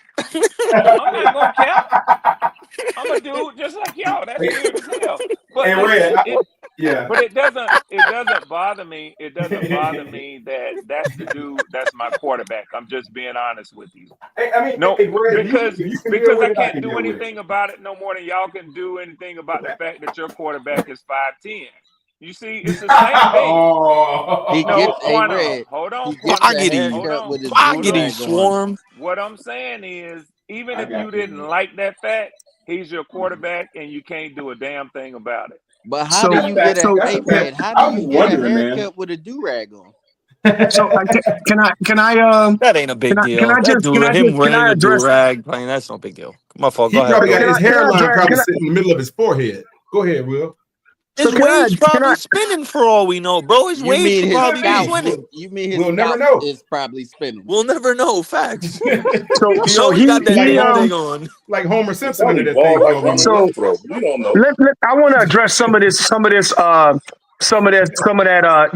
that side those side incoming fire that we took from Red, right? Will, that's what I do, Will. I know, but I wanted you to get your I love shots the in, persistence of Red Swarm, bro. I love the persistence of and it. so I here's what I absolutely, will tell I you. adore it. I love it. I love it. I love it. Here's what I was saying.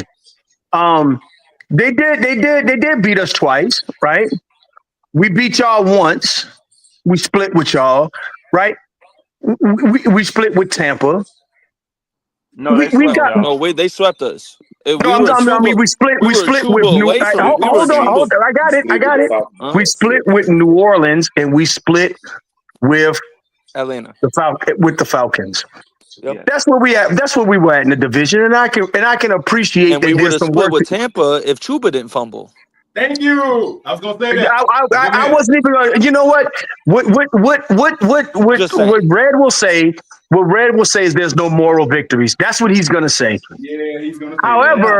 Yeah. However, that's the words that he used. But there's a whole lot of moral victories going around in Augusta, Georgia. I'm gonna just No, hold on. pause Can that. I say? Can I say something real quick in regards to there are no moral victories if you are a legitimate like if you're the Bills or the Ravens or the Chiefs, there's no moral victories. Yeah, When you're you're a supposed to win rebuilding them all. franchise, I don't care Yeah. what anyone says. When you're a rebuilding franchise, there is such thing as moral victories. There is. Hey, Nick, You're let me telling ask me something, you're Nick. telling me if Cleveland goes into next year and they play every game close against Baltimore and both games close against Cincy and both games close Morale. against Pittsburgh, that's not a morale booster for them being It such is a young morale. team? It It is. absolutely Hey, is. Nick, It let me ask you something, Nick. absolutely is. Hey, Nick, I know you would know the answer to this. Let me ask you. Which game came first in both division games we played Tampa? Was it the Chuba fumble game or was it the one where we only put up 14? Which one was first? The Chuba fumble game. The Chuba Y'all went fumble to game was overtime. first. Yeah. Okay. Now, we had him on the ropes, obviously, because I think that was following that Patrick Mahomes game, right? It's right after that. Yes, Yes, sir. or right before. It was either right after or right before. It was right after. It was right after. after. Okay. And so I bring that up to say this. We were on our way in terms of being able to contend with some of these better suited and better quote unquote ranked teams. The Philly game was right around there too. The Philly game was right around there too.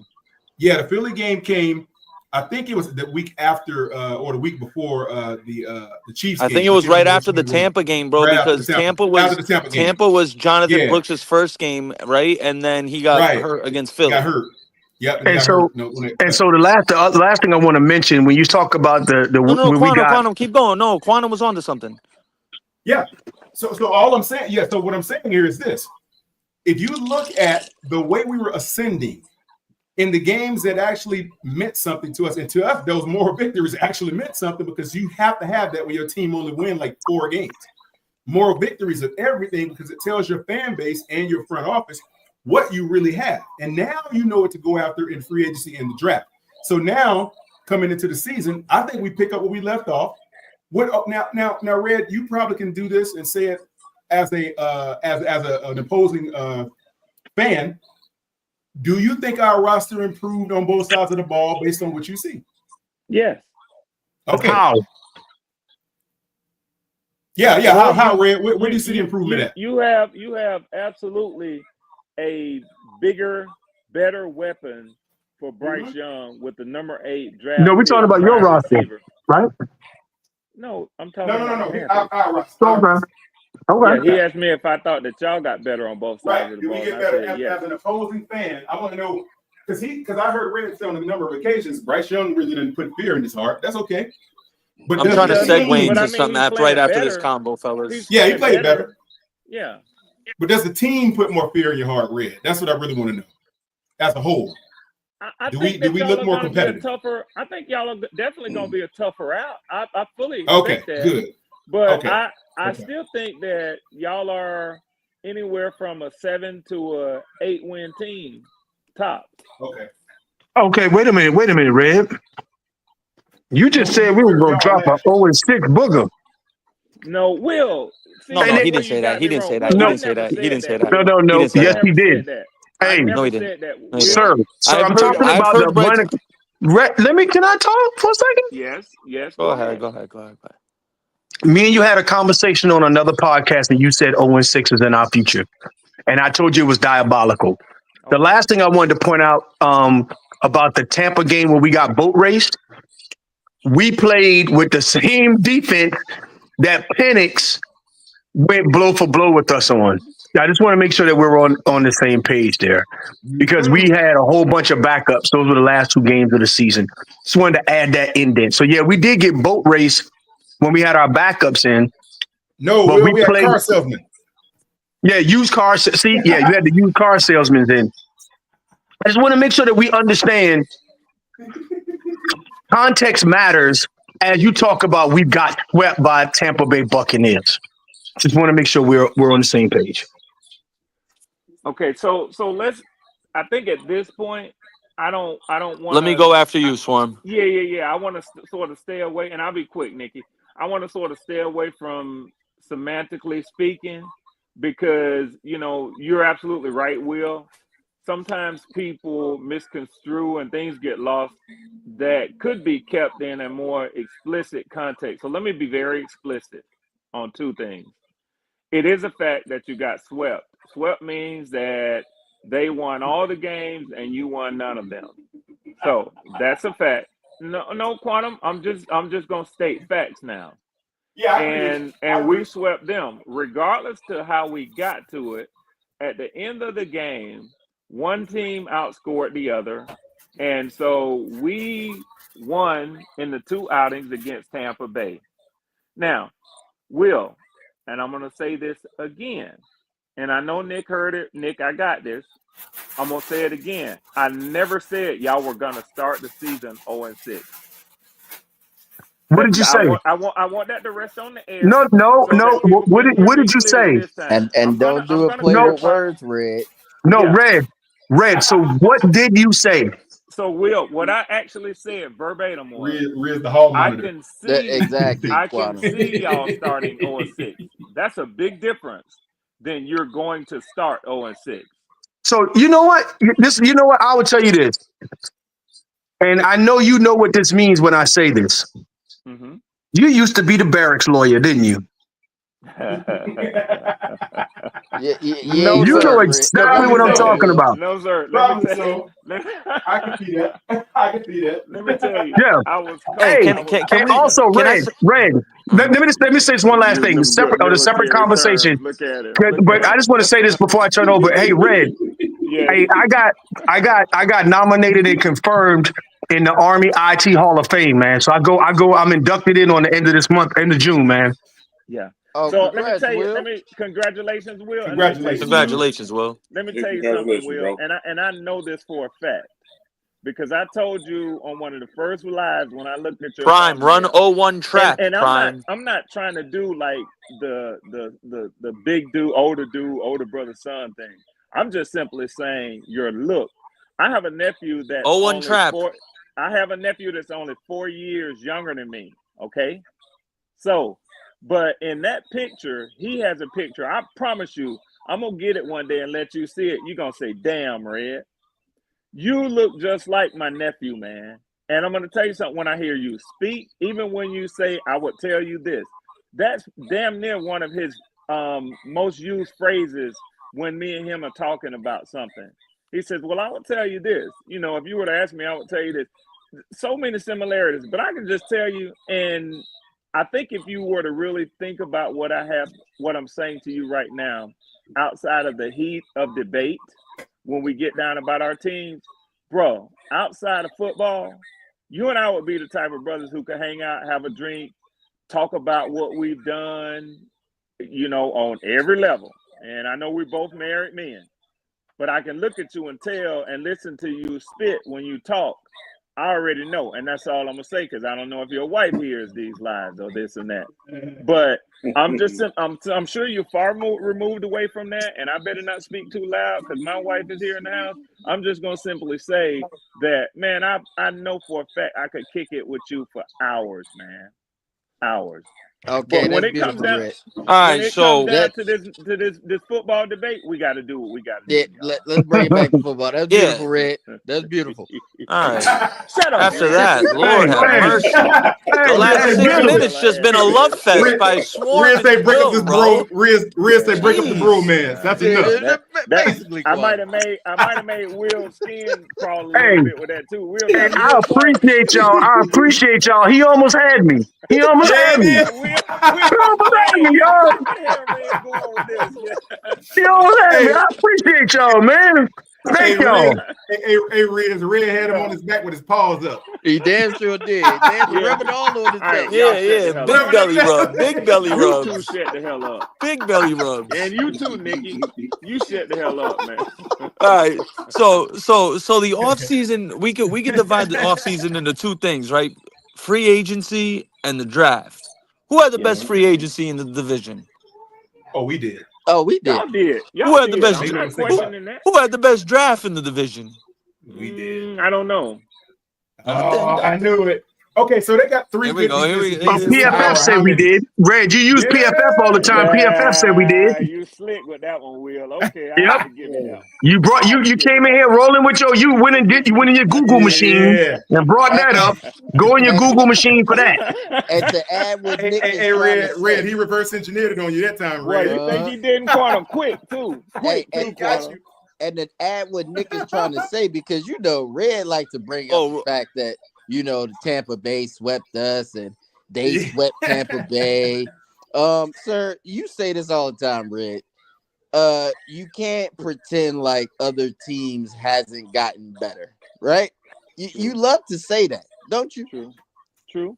So you can't make it seem like last year is still the same teams from last year. And I'm talking mainly about our Carolina Panthers and your Atlanta Falcons, who swept the Tampa Bay Buccaneers. Tampa Bay got better. We got better. I mean, How did y'all Tampa may get have better? gotten a How little did Tampa bit get better. better? They re-signed Levante, Godwin, and a guard, and they signed Hassan Reddick, who got one I think sack in 10 And games they for the Jets. drafted He's incrementally, well, Nick. washed. incrementally, We I would have can't to agree with Riz. They got better. we, They we didn't. can't They we didn't make can't like poo-poo massive. their draft. I mean, Yeah, they didn't go up the young massively. players got a year under their belt. You know, Tyke Smith and the center, and they got some real good young pieces. They picked up ETN too. What? I Not mean, ETN, but Abuka. The only team that got worse than the Good pick. South is the Bucks Saints. versus Falcons week 1. I'm watching Antoine Wilfield versus Jesse Bates. That's 2 or 3 of the best safeties in the league. Yeah, It's those two and Winfield Kyle fell off, Hamilton. man. It's those Bates two fell and off. Kyle. Nah, Wait, Winfield ain't fall off. You're saying Hey, Red, anything. what are y'all paying? Hey, You're Red, what are y'all saying paying anything. Bates? Red, what are y'all paying Bates? What's his contract look like? 16. I think 16 a year. He's He the gone most. after this year. He's the Oh, He well, gone biggest after this bargain. year, we Quantum. talking He's the about that biggest same bargain Jesse at Bates safety. that Bryce had turning and spinning He and gone chopped after liver. this year, Quantum. That Jesse same Bates guy. gone I after see. the season. Yeah, Are y'all gonna re-sign him, Red? Yeah, of course. He's the quarterback of our defense. So what that quarterback do in week So 18, Red? it's not your middle linebacker. Bryce had him suspended in Nah. midair, y'all. Nah, it's Jesse Bates.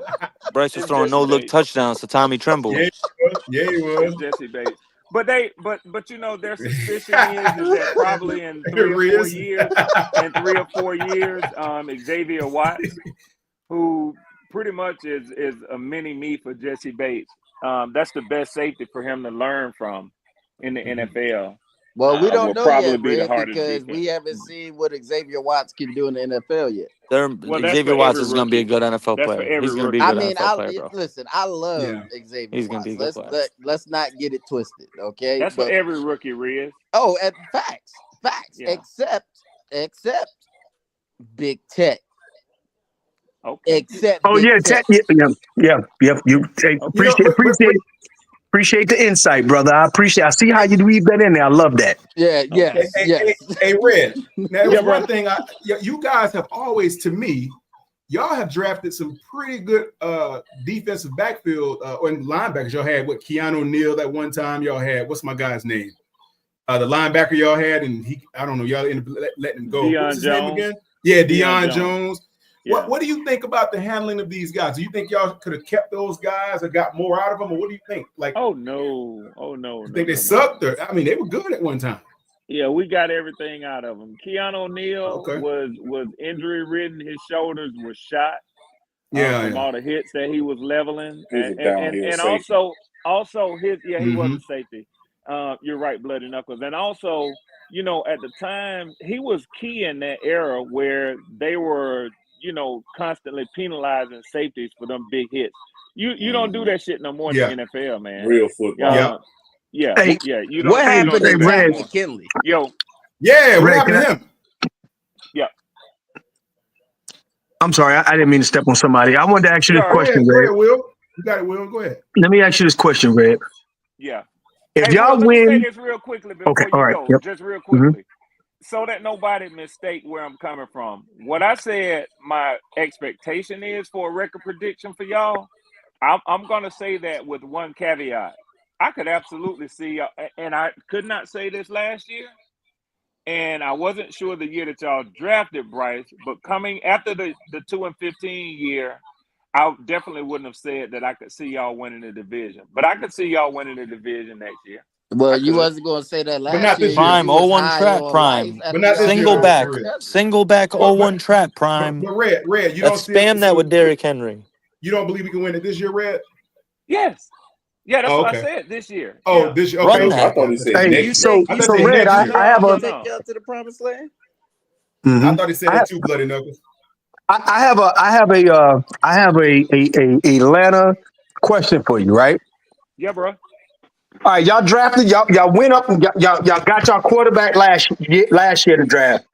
Yep. This year you drafted you drafted a hybrid and a edge rusher, and you Yep. sold next year's first round pick for it, Yeah. right? Yeah. If you do not win the division, I'm talking about the Falcons. If the Falcons do not win the division, if the Atlanta Falcons is south of 9 games, do you have the same coaching staff and front office at the end of the year? I think we may have the same coaching staff, but they may actually fire the Well, let me say this: move on from the GM because he's up for a new contract this year. Either way, And that dude that can't close the laptop, get rid of him too. Yeah, well, I don't think so. I think Jeff Ulbrich. I think that's to me that's one of the biggest improvements that they made in our defense was to hire him to bring him back to Atlanta as the DC. The reason why I'm saying this is y'all slid all y'all chips in the middle of the table. Yeah. Just don't give him the pass. This is everything else cool. So would you say this is an all or nothing proposition for you guys? Nah. So Will, let me tell you like this, and check out where I'm gonna go with this. It's not a shot, but I want to give you a reference for you to be able to say, okay, I see what you're saying, Red. No matter what happens with Michael Penix this year, he gets another season. No, I'm not talking about Penix. Yeah, I'm not talking about any player on your roster. None of your players. I'm not talking about the players on your roster. But what if they win 4 games? You intertwine spending next year's first round pick. The reason why I'm saying is, but what if they win 4 games? We're not asking that. Hold on. I'm talking about your coaching staff, your front office that made these decisions, right? Yes, Kyle I get what you're saying. Y'all. That's what I'm getting at is when I say an all-in proposition, you have a very young roster, so you can't say that the talent isn't there. That means you weren't coached well. There wasn't the right decisions made. There was a scheme problem. All of that. That's when I think that you guys are in a very precarious angle going into the season. Y'all, you can sit there and say, no, not really. I truly believe this is a shit or get off the pot moment for y'all. You can say that it's not. I'm not saying it's a shit or get off the pot for Penix. I'm talking about that coaching staff and that front office. Okay, so what I would tell you is, like I did that. What I would tell you is that that was more so last year than even this year. And the reason being is when you go out and get a very seasoned veteran quarterback and you pay him $100 million guaranteed, you believe that you have a roster that can win the division. All that you need is to plug in the quarterback and go. They had to reassess and step back from that assessment when the Kirk Cousins experiment failed. So they had a plan B, and they're now on plan B, which is drafting a rookie quarterback in the top 10 and letting him guide the ship. That's where they are right now. Hey, Red, I got that, Red. If they're on plan B, Red, she might be pregnant, brother. Watch out. Hey, I hear you, Quan. Red, that's what I'm getting at. You've already spent up your trump card with a 75-year-old quarterback, and y'all still maintain the front office and the coaching staff. Then you turn around this year, trade away your 2026 pick to address edge rushing with a rookie quarterback. So let's look at it. The two things that was a challenge on the Atlanta Falcon offense were two challenges on the Atlanta Falcon team, and I'm just me being on the exterior because I don't watch y'all week by week. Obviously, y'all had a quarterback problem because you wouldn't have to go to another quarterback. Obviously, you had an edge rushing problem. That's why you drafted 2 edge rushers and you sold next year's pick for it. So you are hedging your bets on 3 rookies to fix the biggest holes you had that let you compete for the division. If that does not work, I don't think that Blank got that kind of discipline to let it all stay in place, and I don't think that the fan base will stand for another season of it. Hey, hold on. Your mic went out a little bit, but I want Sorry. to make sure that I clearly heard you with something. You said that you do not DON apostrophe think that Arthur Blank has that sort of discipline. I don't think that he would have. I don't think that he would be able to stomach. You mean to tell me I paid $100 million for a quarterback that failed? I had to spend a first round pick on a rookie because we wanted to ensure that we had both of those. And he said, I want to make sure that we got a quarterback. That was what Arthur Blank said, correct? So No. I just want to know. I want to get to my point. Am I correct? That's what Arthur Blank said, correct? That he said what? When they asked him, why did you draft Penix and you had Kirk Cousins, he said, we have been a franchise that when we did not have a quarterback, I don't ever want to be in that position again. So I wanted to make sure I have my quarterback of the future, correct? He said it's about a succession plan. That's exactly what he said. Correct. Yes. So now they're on their succession plan. Yeah. Probably a year and a half earlier than what they thought they would be, right? Yes, I agree. And on top of that, once you spent all that money, you couldn't dabble in free agency like everyone else could have. You didn't have the money, and now then you drafted two rookies, a hybrid and a edge rusher, a hybrid linebacker / edge rusher, and an edge rusher, and you sold next year's pick. If I was the owner of any business and you the COO of the business, i.e. the general manager, I need to see results with what I have invested. And if you can't give me the net end results of what I have invested, I got to get somebody else in here because apparently I'm not giving you a fourth bite at the apple. So I think real quick, can I chime in real quick? I think we're Yeah, underestimating the fact that the Falcons, like, they traded their first round pick next year, so they're banking on having at least a playoff season. I feel like. So why That's else what I'm would they getting at. trade? Yeah, so yeah, But I'm scared. That's what I'm. I mean, if Swarm is saying the GM's contract's expiring, that's a situation where it's probably not going to get renewed. Whether Raheem Morris and them are back, I think that all depends on how the season goes. I mean, if they're a 4 or 5 win team, I think they clean house. But if they're an 8, 9 win, 10 win team, which I think they're perfectly capable, I think the Falcons are more than capable of winning 9, 10 games. So Very capable of doing it. They have talent just like us. I can't lie. It's just F the Falcons. No. And I'm Red, hearing I just got a that, question. but I can see No, you go, through Quantum. that to get right down to the nuts and bolts of it. Go ahead, Quantum. No, my question is simple. Was Raheem Morris and your current GM on staff? I don't know if they were or were not. Were they there when they signed Kirk Cousins to that contract, or was he? Yeah. Oh, so he had something to do with it. Okay, so they were all present last year, all that in the same season. off season. Okay. I just wondered. Okay. Yeah. So it's interesting. Quantum and Will, this is in part to answer your question, but to keep it light. Quantum, and we in a earlier podcast, he and I had a discussion, and he was talking about the trash front office and organization and this and that, and I think he was somewhat serious, but taking a jab and just kind of as Quantum does. Quantum keeps it light humor, but Will, I would answer your question by saying this to you: you have never ever under the Arthur Blank era of the Atlanta Falcons seen him be rash, spontaneous, unprofessional, and not make a measured movement. That's not him by nature. That's not who he is. Now, I can understand you saying, hey, I could see that happening, and I can understand you wanting to see that happen with an owner like David Tepper, who does that exact sort of thing. No. No. Don't flip it around. I gave you a lot of time. So you're gonna have to hear me out just like I heard you out. Okay. So, I can understand from that perspective why you would say that. But to your other points, let me say this to you.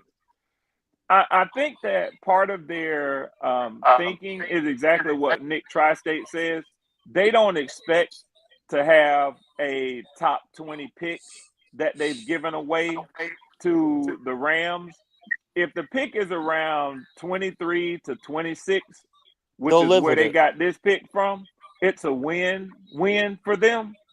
But the reason why I brought Penix up is because either way it goes, they're not going to be in the need of having a top 10 pick next year to draft a quarterback, because even if Penix I'm not goes, saying that. So you guys are misconstruing what so I'm asking you. your whole question to me is, what would spell the doom and the removal, the cleaning house of the No, I coaching didn't say. staff and the front office? What I said to you is, it seems plausible, and you can sit up here and throw David Tepper in there and all that jab stuff. Yeah, that's moot not a point. jab. Let me finish. Let me That finish. was the jab, Red. Let me finish. Let me finish. Let me finish, Red. What I am saying, it is highly plausible that y'all drafted a rookie quarterback, paid somebody $100 million, cash strapped and cash strong in the cap, went and mortgaged a first round pick in 2026. Y'all better make the playoffs. That sounds pretty rash to me, Will. That is rational. That is rational. What they are saying is, because you remember when you said we slid all our chips in the middle of the table.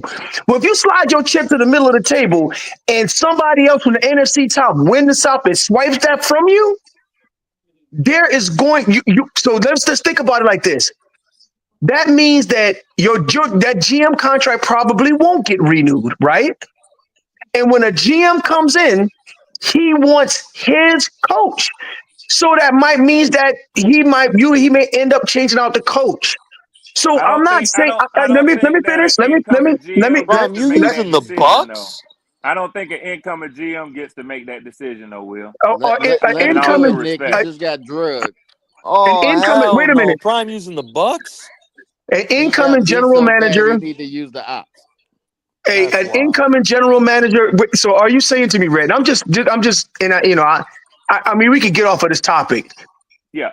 An incoming general manager absolutely makes a recommendation and determination on if he wants that coach or any of those players on that roster, because if everything was perfect, he wouldn't be there in the first place. Okay. Yeah. So again, let me say it again. I don't have a disagreement with you saying that he may make a recommendation that he doesn't want to work with that guy and this and that, but I don't have to go back and forth with you on this. That's an owner's decision. So what I'm saying is he may not want to retain, and I can speak in specifics. A new GM may not want to retain Raheem Morris, but if Arthur Blank says no, I'm going to give him another 2 years. Of course, Arthur Blank overrides everyone else. And I don't know exactly how Arthur Blank kind of looks at these things, because I don't follow the Falcons that way. Right. But me watching the NFL, me watching offseason NFL, GMs makes coaching decisions more often than not. Period. Yeah. You can say that that's not the case, but that is absolutely the case. I mean, you got to be at least reasonable in a reasonable discussion about this. That's true. Hey, I would also suggest that when your new draft picks or anybody that signs a contract, when they come in and sign a contract with the team, and the team, takes the picture with the staff and all of that, to welcome the new guy to the team, I would suggest that they take a picture in front of a mirror with Arthur Blank. That's just me, but go ahead.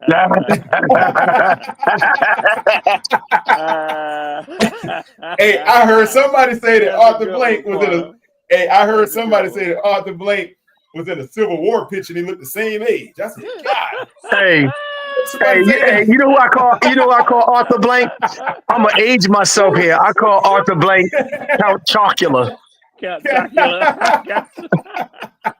I heard somebody say that, Red. I ain't lying. I was God. All the blood drops, Quantum. Oh my God. Yeah. But Quantum, I didn't get a chance to finish having this piece of the discussion with you. Yeah. I heard you say that once before about the Falcons. Every move they made was to counter a move that y'all made.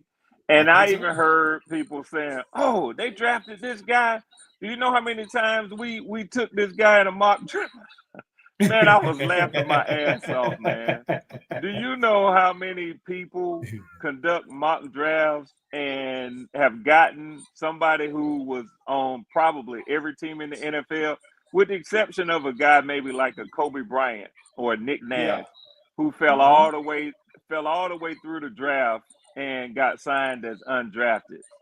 You know, but we're talking about, we got to talking about draft picks and this and that and who had the better draft, and I will concede that it's hard to compare when you go into the draft with only 5 drafts. But I would tell you guys this: I'm very excited at the undrafted free agents that we brought in, man. I heard y'all. Well, you're Talking scraping the about. bottom of the barrel. Well, I don't know if I consider Kobe Bryant to be the bottom of the barrel. He fell out the draft. Or Nick. Well, and so did Jalen Coker. But what I'm trying to say is Yeah. I don't. You don't mention Mr. Coker's name without putting respect on it, sir. I just did. Nice one, Red. I just did. But what I'm saying is that I was surprised when I looked down and I saw that they had signed him as an undrafted free agent. I thought maybe I had missed him, not watching the 4th and the 5th and the 6th and the 7th rounds in completion. I thought he had just gone off of the board somewhere. I was really shocked that he was still there, man. And Nick Nash. So, it'll be interesting to see what they do in training camp, because they still got to make the team. But Nick said this earlier, and it's very true. All teams have worked on their teams during the offseason. I laugh at the Saints because I called their quarterback Tyler. Oh shucks, but hey, they gonna get a chance. They gonna get a chance to roll their team out there with Chris Olave and Rashid Shaheed and Alvin Kamara and Taysom Hill when he finally comes back. They gonna get a chance to do what they do, man. But again, all with the combined age of 3,620. Yeah, they old, man. Right. And Cam Jordan is old, but I say that DeMario Davis is still playing at a very high level in the NFL. Yeah. I think that they Bryce done took his ankles twice. Yeah, I think they really hurting on the back end. I think Tyrann Mathieu, is they should have went ahead and gotten some money back for him and let him go. But the move that they made to get what's his name? What's the other safety, Nick, that they got? Justin Reed.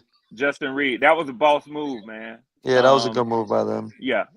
So, but I think they have fewer pieces than any other team, fewer settled pieces than any other team in the NFC South. So I expect them to be last, man. I don't like them worse than I don't like y'all, Red. I gotta say it. I'm glad they last. Good God, I could never hate. I hated the Saints. I hate them. Hey, my wife the same way. I can't stand the Falcons. My wife absolutely despises the Saints.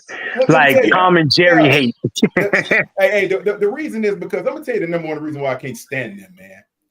It's not the team. It ain't even that raggedy city. It's that stupid. It's that stupid logo, man. What the heck? Logo, that's a French logo that they got. I know what it is. So it look like a fire poker. It's a city thing. Get rid of that. I know what it is. I respect the it. The Fleur de Lis. I get it, but come on, man. It's time to upgrade, brother. We need something new down there. That logo, man. Hey, I know. You know what? The reason why she don't. The reason why the New Orleans fan base believes that they are royalty. Yeah. They truly believe they really do. that they think that they're a pillar franchise. They do. Like the Steelers or the Cowboys. And I'm saying, when did this happen? So when did this happen? And they had that, good 15-year run. They just feel like they're historically on that level. That's exactly what it is, Knuckles. They And I always listen had to that them. dude that's they If always you had that dude listen that's to dressed up them, like the Pope down there. Y'all ever seen if that? you That listen guy's to always them, Yeah, dressed up. I I've guarantee seen a you. couple of those guys, those idiots, do that. Yeah, I crazy. guarantee you, if you listen to any of their podcasts for any amount of time, Mm-hmm. you'll hear Drew Brees mentioned more than anybody who's currently on their team. So they still Because living in the past. they live in the past. And Sean Payton, even though he's actively coaching in Denver, they still revere him. They still That's revere crazy. him. So I guess what I'm getting at is Dragging the city into division. it's going to be interesting, external to what people think about the NFC South. I believe that this year it's going to be a knockdown drag out between three teams. Mm-hmm. That game week 3, I believe that game week 3 that we play y'all. Oh, that's gonna be lit. Hey, That's gonna be the one. we're gonna be I believe that they're gonna throw the kitchen sink, they draw, they're gonna take off their damn cleats and try to hit y'all with it. Anything to win that game. And we've never had this kind of Home opener. in the recent times. I mean, and I go to every home. I'm at every single home game. Damn. Season ticket I holder. would, huh? Season ticket holder. Yeah. I'm at every single home game, whether my wife go with me or not. I either go by myself and I just have a blank seat. But Lucky I you, will bro. tell you this. I believe that when we go up against Atlanta week 3, I wish I could be it's going to be insane in that building because No, it is. We're y'all gonna may be not 2-0. think about us. We're gonna be 2-0. That's why. Y'all may not be thinking about us. Y'all might not think that we not worth having a beef with, but we don't fuck with y'all. Yeah. And it's going to be stupid. Yeah, it's gonna be When you crazy. say y'all, what do you mean? Talking about The Falcons. like The Atlanta, Falcons as a whole. bruh. The fans. See, this is where I'm different at, Will. I'm like you. How you just mentioned about your wife. I don't carry the Falcons Saints rivalry in my soul like that. I really don't. Wow. That's why I'm over here because I'm working hard to build the rivalry between the Falcons and the Panthers. I hate the fucking Panthers, man.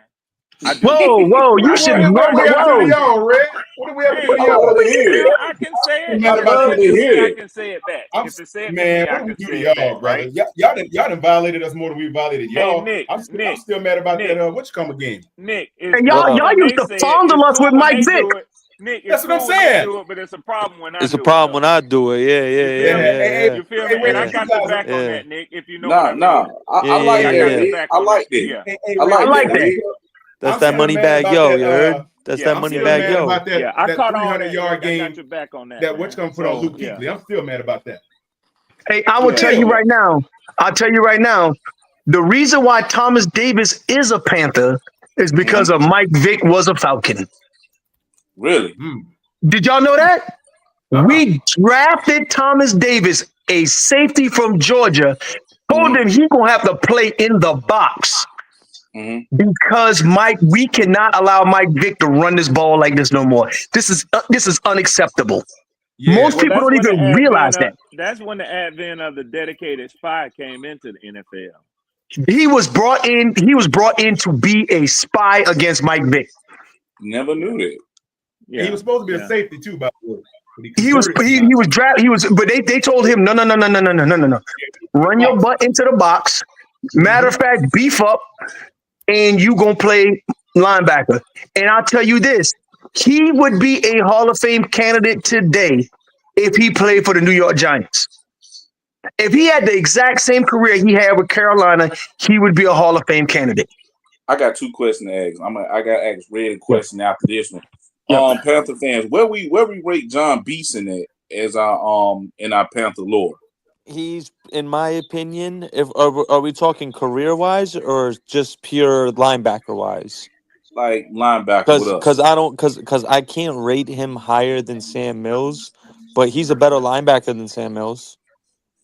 You know what I mean? Sam Mills only What with us Sam for 2 Mills years, stands for and everything, like I'm gonna have him ranked higher than John Beeson. But if I'm taking prime Sam Mills or prime John Beeson, I'm taking prime John Beeson.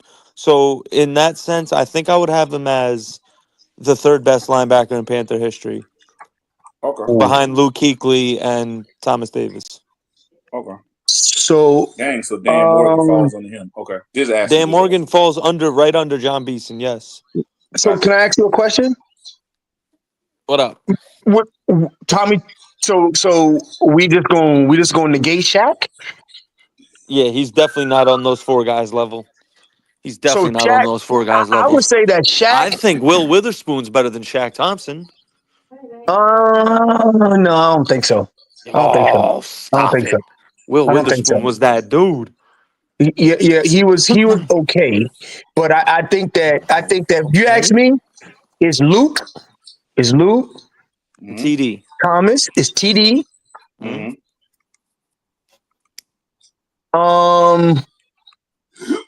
I hate to How say about this. real quick, Will, how about this? Let's do this together as a unit. Let's make Okay. the all-time starting defensive 11 of the No. Panthers Let me. history. Yeah. After. Okay, and I would have to go back and really look at this, but Beeson, Shaq, Mike Beeson. Evans. I kind of mixed them together, and I'd have to really look at the stats and everything, because here's what I would tell you. I think that we have some kind of bias against Shaq because Shaq played in the 7 years we were getting our asses kicked. Yeah. And I think, Threw and that I bomb. truly think that plays into what us as fans think about Shaq. That's part of why I have to look at like the stats, this record, all that stuff before I would. John Beeson's first 4 years, it's not even a comparison compared to Shaq's whole career. His first 4 years alone, you can I say he's get better. that shit, but okay, if he was that great, right? As soon as we got Luke, he was out the door. Well, they moved around. Well, he was already having his injuries. His injuries. No. Injuries killed him. No. Bro, Yeah, injuries you killed him. got to admit, if he was that truth, Bro, right? injuries You ruined him, bro. you're not letting me finish. I'm letting you know though. Injuries ruined him. If he was that truth, they would have helped him recover. I'll tell you right now, if Luke, think about it. TD had 2 ACL tears. We didn't get rid of him.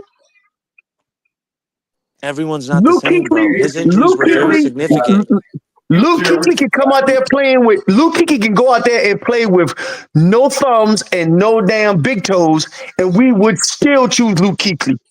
And a concussion. In a concussion. So when you say that injuries and all that, I don't buy that as the storyline. I'm saying when we got Luke and TD in here. In 2011, he tore his Achilles. It ruined him. He wasn't the same after, bro. His first 4 years were phenomenal. He was one of the best linebackers in football, and then he tore his Achilles, and he never saying bounced he back wasn't from it. great, but Shaq had a longer sustained run. Yeah. Oh, if you want to say Shaq had the better career, sure, but I thought he was asking And us purely when as a you talk about, linebacker. and you want to talk about, and then so let's talk about, and then so you talk about play on the field. Then Shaq was the leader was the leader, kept things together. I've seen integrated Shaq JC. miss so many tackles. He wasn't a game changer. He didn't get sacks. He wasn't See, forcing there you go. turnovers. Beeson No, but wasn't this a is the game truth. changer either. What do you mean? Okay, in 2010, what was our record? 2009, what was our record? We're gonna put that on our middle linebacker. No, Really? you made it sound like he's a game changer. He definitely had better seasons than Shaq I Thompson. never say that his first 4 years weren't better than Shaq. I'm not denying that. All I'm saying is, for my money, I'm just saying that when I look at Shaq versus John Beeson, I have to. I mean, I can flip back and forth, but Shaq is not.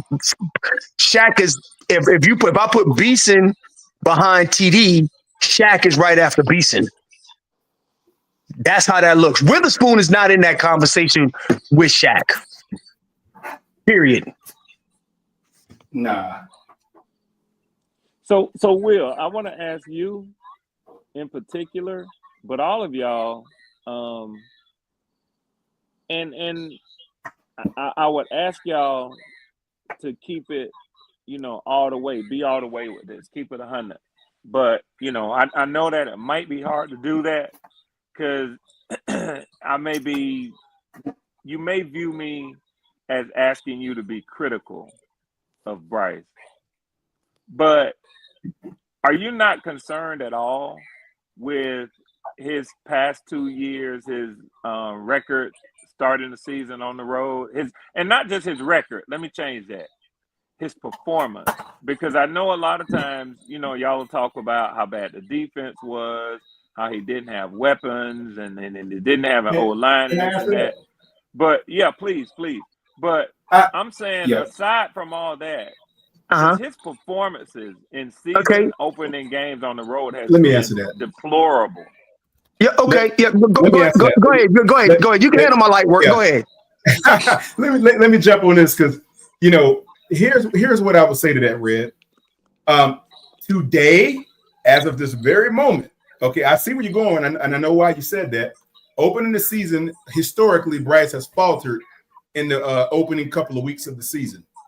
I think there's just so much nuance that goes into accordance to why that's the case or why that had been the case. I'm just telling you, man, and correct me if I'm wrong from a behind the enemy lines perspective that you can give to our team, Red, but you tell me.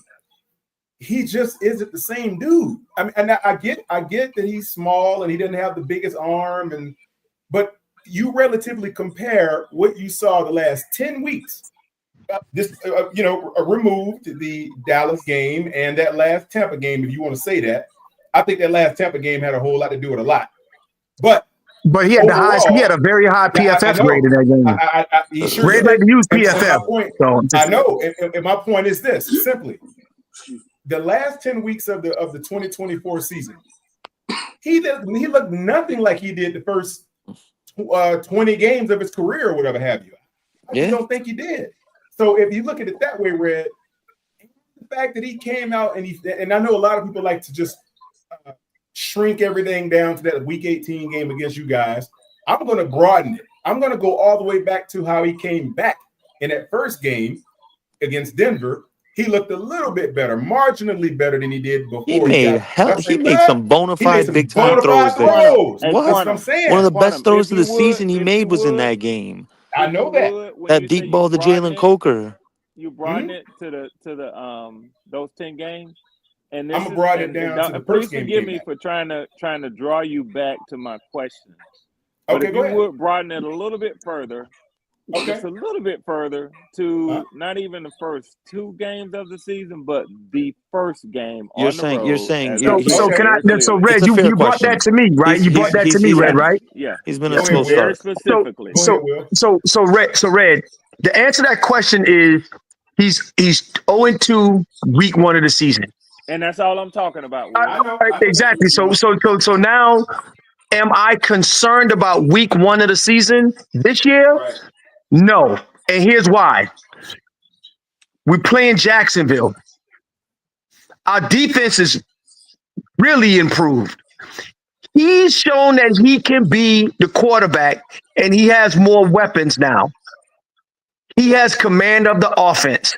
I believe I do not have a problem with it. I don't think that week 1 of this season has anything to do with week 1 of 2023 or 24. That's where I'm at. So that doesn't mean that now, if you want me to be critical of Bryce, I can give you something that's critical, that I could be critical about. Here's what I will tell you. I don't need him being conservative at all. I don't need him to be overthinking when he's back there in the pocket. If it's not there, run.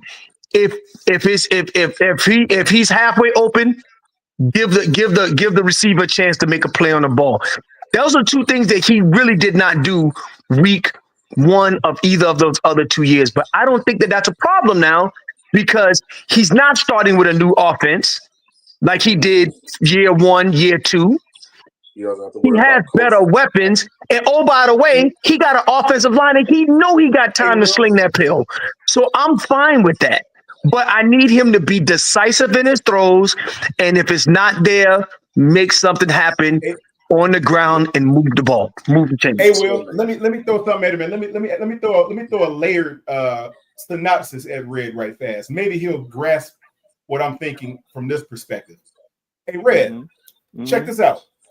So if you were to look at Bryce Young in his first game ever as a rookie, week 1, 2023, right? I can't remember how well he did in that game.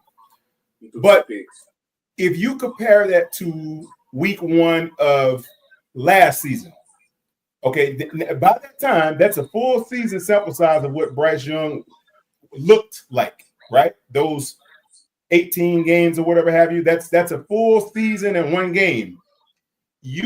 Let me ask you, were you afraid of what he could become at that point? No. You understand my let question?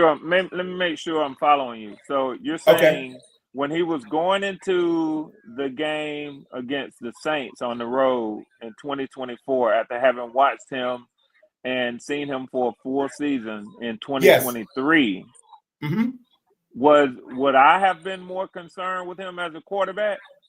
No. Did you look at him in that game, the Saints game of 2024, first week? Did you look at that game and say, "Oh, this dude's going to be something to contend with," or did you say he looks just like he did in his rookie season, the first game? What did you say? No, I thought that y'all would beat the Saints. I had y'all going down there to beat the Saints, but I thought it would be a close contest. But as far as Bryce Young, I had written Bryce Young off as a bust after going 2-14. Okay. Now stop right there. Now, so based upon the ending of season 1 of Bryce Young, you had already said, "Nah, this dude ain't gonna contend for much. He can't even get past 2 wins." But yeah, now even going into that game where we played the Saints and he didn't look much better than he did some of those other games from the previous season, you could contend that he would probably look the same way for the rest of his career. So you were on that boat, right? Is that fair? So going into the game against the Saints, yes, I didn't expect him to play as poorly as he did.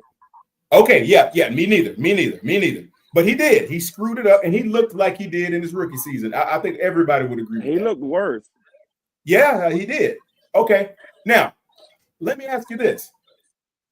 So now fast forward through the rest of last season up to entering week 1 of this season.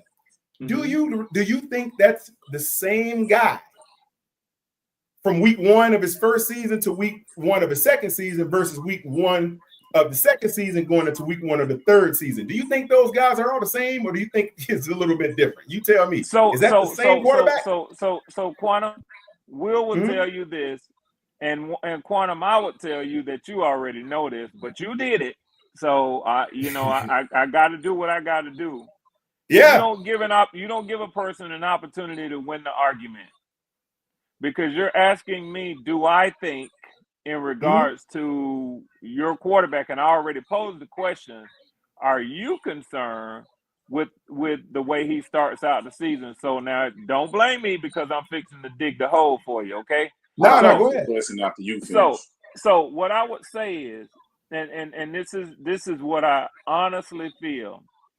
I feel that the pressure gets to Bryce in the opening game of the season. And just like Nick was saying, that when Atlanta comes to Carolina week 3 for y'all's home opener, y'all are going to Jacksonville for their home opener for the season. And they have the number 2 draft pick out there on the field for them. That doesn't mean, man, stop it. Their fan base is excited. Let him rock. I know where he's going. Yeah, their fan base is going to be on fire and excited for what their team is going to do on the field. And I think y'all are going to have y'all's hands full. I don't think that it's going to be a cakewalk against the Jaguars for y'all. I don't. I'm going to answer after you finish. But I honestly, now, I got y'all losing week 1. So this whole talk about Atlanta coming to Carolina 0-2, God forbid it be a contest of 2 0-2 teams, man. That's boring as hell. But I don't know what sort of excitement your fan base is going to have if y'all go 0-2 this year. Get on him, bloody. Because I think I know what you're about to say. Me personally, am I worried about Bryce Young going down there to Jayville? No. And the reason why I'm not worried is because this is his third year with a coach that he's actually had stability. It's not his first year when he had multiple coaches and multiple OCs. Bryce has proven that he is the leader of this offense and the leader of this team. We follow as he go. Now, the last time he was in Duval County, because I was there, yeah, the Jaguars, they punished him. They ran all over our team. And then they did that without Trevor Lawrence. Now, yeah, they're going to be fired up. They're going to be hyped to see Travis. They're going to want to see the connection between him and Trevor and Brian Thompson Jr. They should be. But this is a totally different Bryce, just like it was a totally different Bryce that went to Atlanta 2 years ago compared to this Bryce that went in there last year. Bryce is going to go into Duval County. It's going to be a tough fight because that's our doppelgangers. But this is a different mind state that he has. This is a different coaching staff. They done been through the fire from the ownership to the media and everything. They're more comfortable now. I know that we're going to go into Duval County and we're going to pull this win out.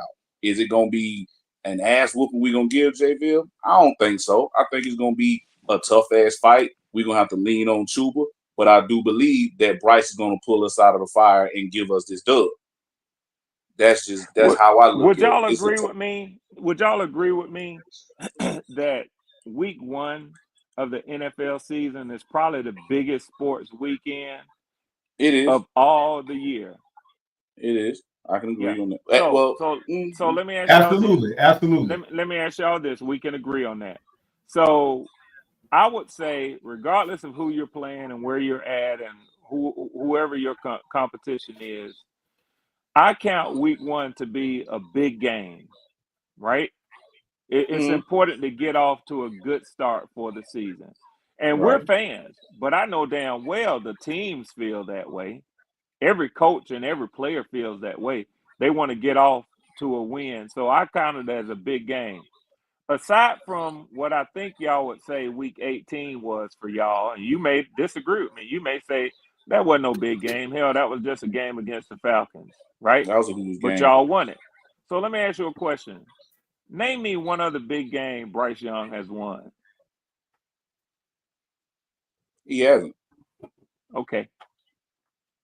So I'll take the field versus him. What big game has Penix won?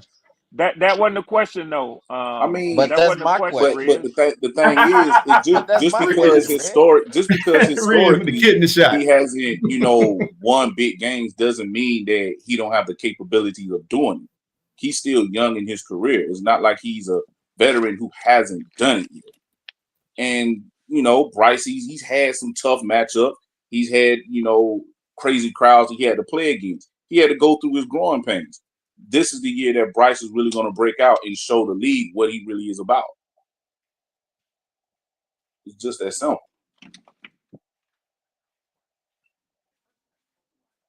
All right, Red. Now you realize in that first game when we played y'all last season, Bryce wasn't there. It was Andy Dalton, right? Mm-hmm. Okay. Now, I don't know what Bryce would have done had he played y'all. He may have still sucked by then. We don't know that. We probably will never know that. But if you look at it, going into the rest of the season and then coming up to y'all put up just about the same amount of points that y'all did in both games against us. It was almost the same, right? Now, I think it's close. I'm not sure. It's like y'all hung about the same amount of points up on us. Now we only it was 38-20.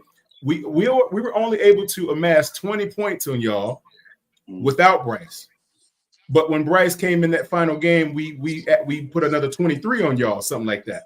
And y'all score was about the same, I think it was. Y'all put up 30-something again. Now, with that being the case, you guys only saw Bryce once last season. Of what you saw of him, you can hang your hat on the fact that, okay, he didn't look like the same guy from the previous season. You only saw him one time. Full season, 18 full games before y'all saw him a second time.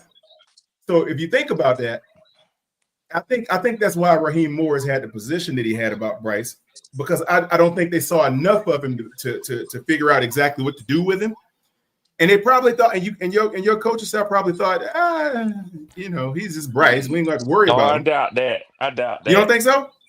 You don't I think they doubt wrote him that. off?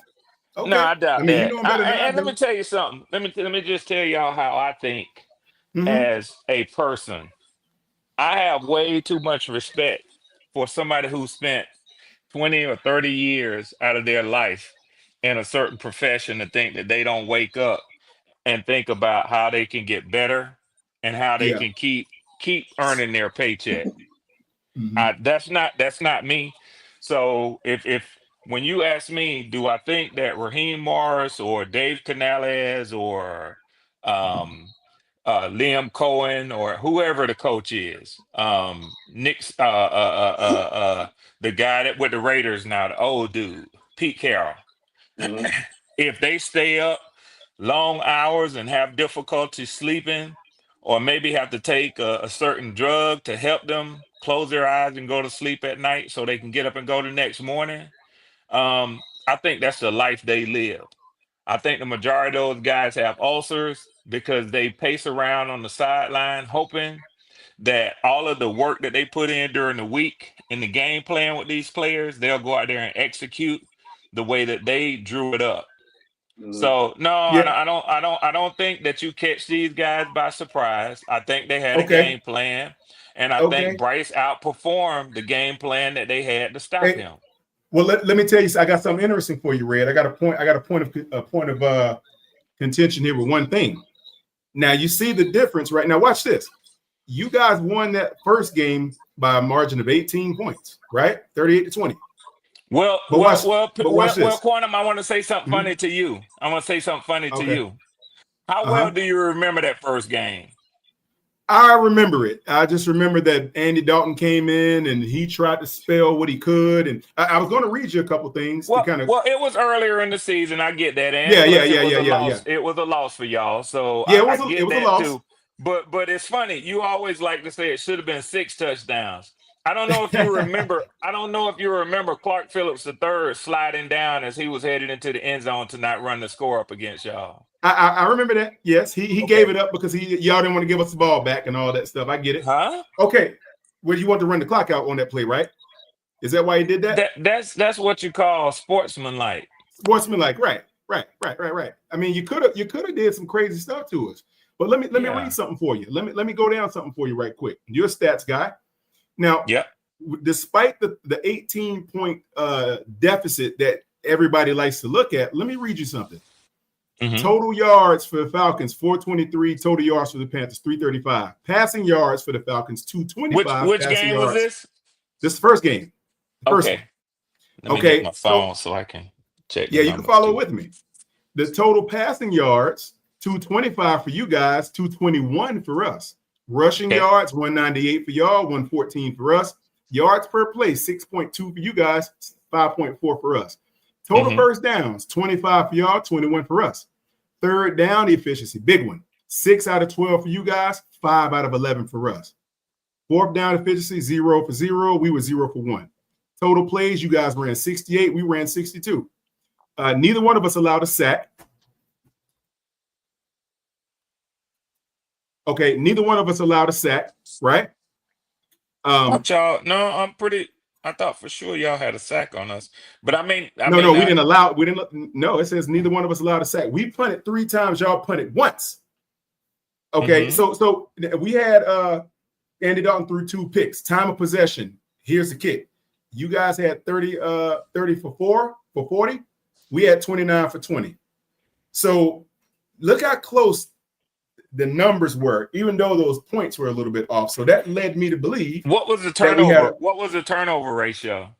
You guys were 2-0 to us. 2 over 0. Yeah, we turned the ball over twice. That was the margin. There's your margin right there. And you guys had the time of possession battle by 1 minute and 20 seconds. So if you think about this, I knew right then and there. I said, okay, we could have hung with y'all despite those turnovers. You guys scored on pretty much every possession. We punted a few times. You guys punted once.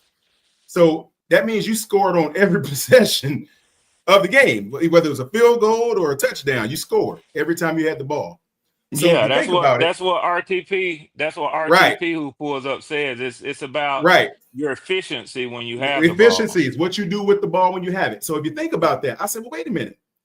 If it wasn't for the defense letting you guys score that much, we got a shot because all these numbers are very close in margin. I don't think they let the Well, they didn't offense let you. score. No, but Yeah. they couldn't do anything about it. So I'm saying they did their best to try to hold you guys, and it just didn't work. Yeah. So when you think about it, I said going into the last week, we have a shot to at least hang with y'all, even though we weren't looking so good. But that last week told me a lot because that said if we were that close to y'all in the first game, despite the point margin, we had a chance. So that's why when we went against y'all in week 18, I said, okay, that game made sense to me.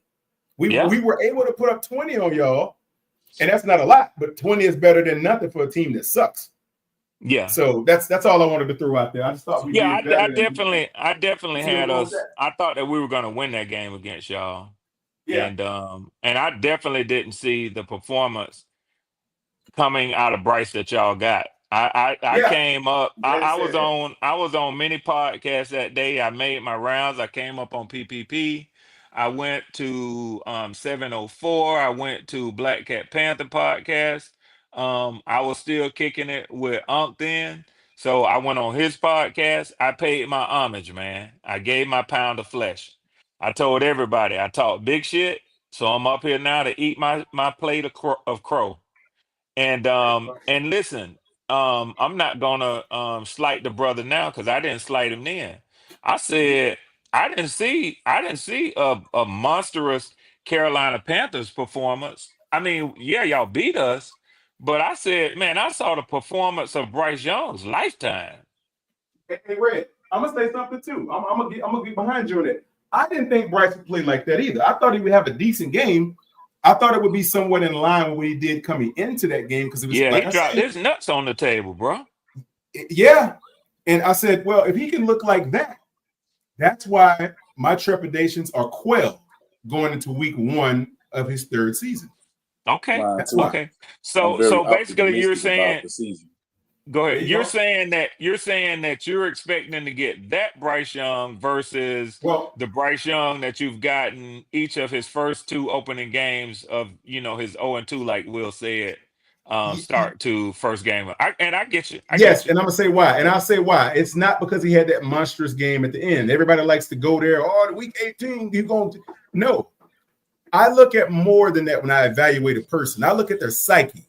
Because I said this, I asked somebody a question about this last night. I said, look at the win that Bryce got before. Look at the win he got in his rookie season. And then when he got his first win, after he got benched, when he beat the Saints, right? Okay, so when you think about this, it just wasn't the same guy. That you look at his face, his demeanor, it's like he didn't even believe that first win he got when he was 2-14. He didn't even look like he even believed that he deserved to win that game. He looked like, okay, we won, but dang, I still suck. You could tell he believed that he sucked back then. You could see it. Every move he made, you could see in his face that he didn't believe that he could play in the NFL, or right then he sucked. You could tell. But I'm saying, after he got into that groove, after he beat the Giants and the Saints, and I think it started after that Munich game when he beat the Giants. That's when this dude turned around, in my opinion. And I say, well, wait a minute. He's looking a little bit different. Now he's in the press conferences like joning and cracking on the reporters now. I'm like, he never did that. Like, where'd that guy come from? Right. So that's what I'm saying. I don't see how you can get through a rest of the season playing pretty decent football. It wasn't the greatest, but it wasn't terrible. It was pretty good.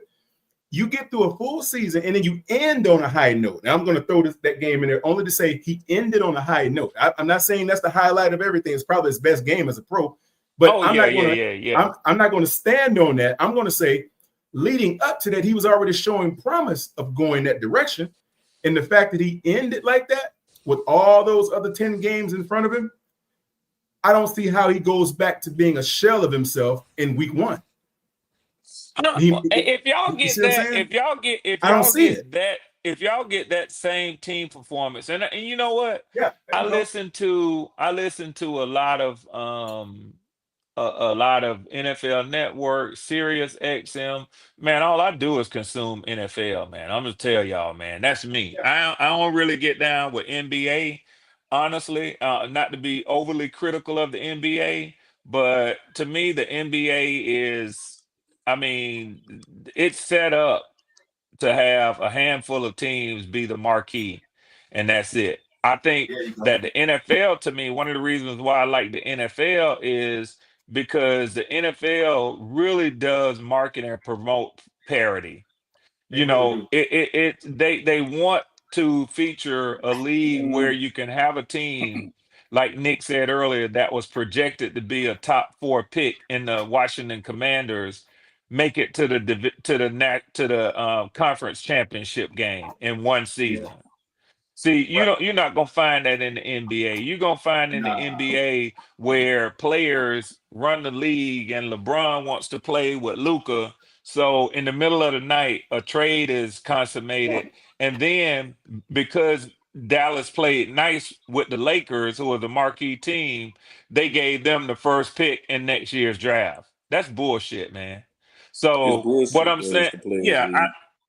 huh? It's bullshit, but they is all about the player. They're a players' league. The NFL is the shield. Nobody's bigger than the logo. There you go, bloody. There you go. There you go. And that's why I say I consume the NFL feverishly, man. So and I'm a big baseball fan too, but I said all that to say this, fellas.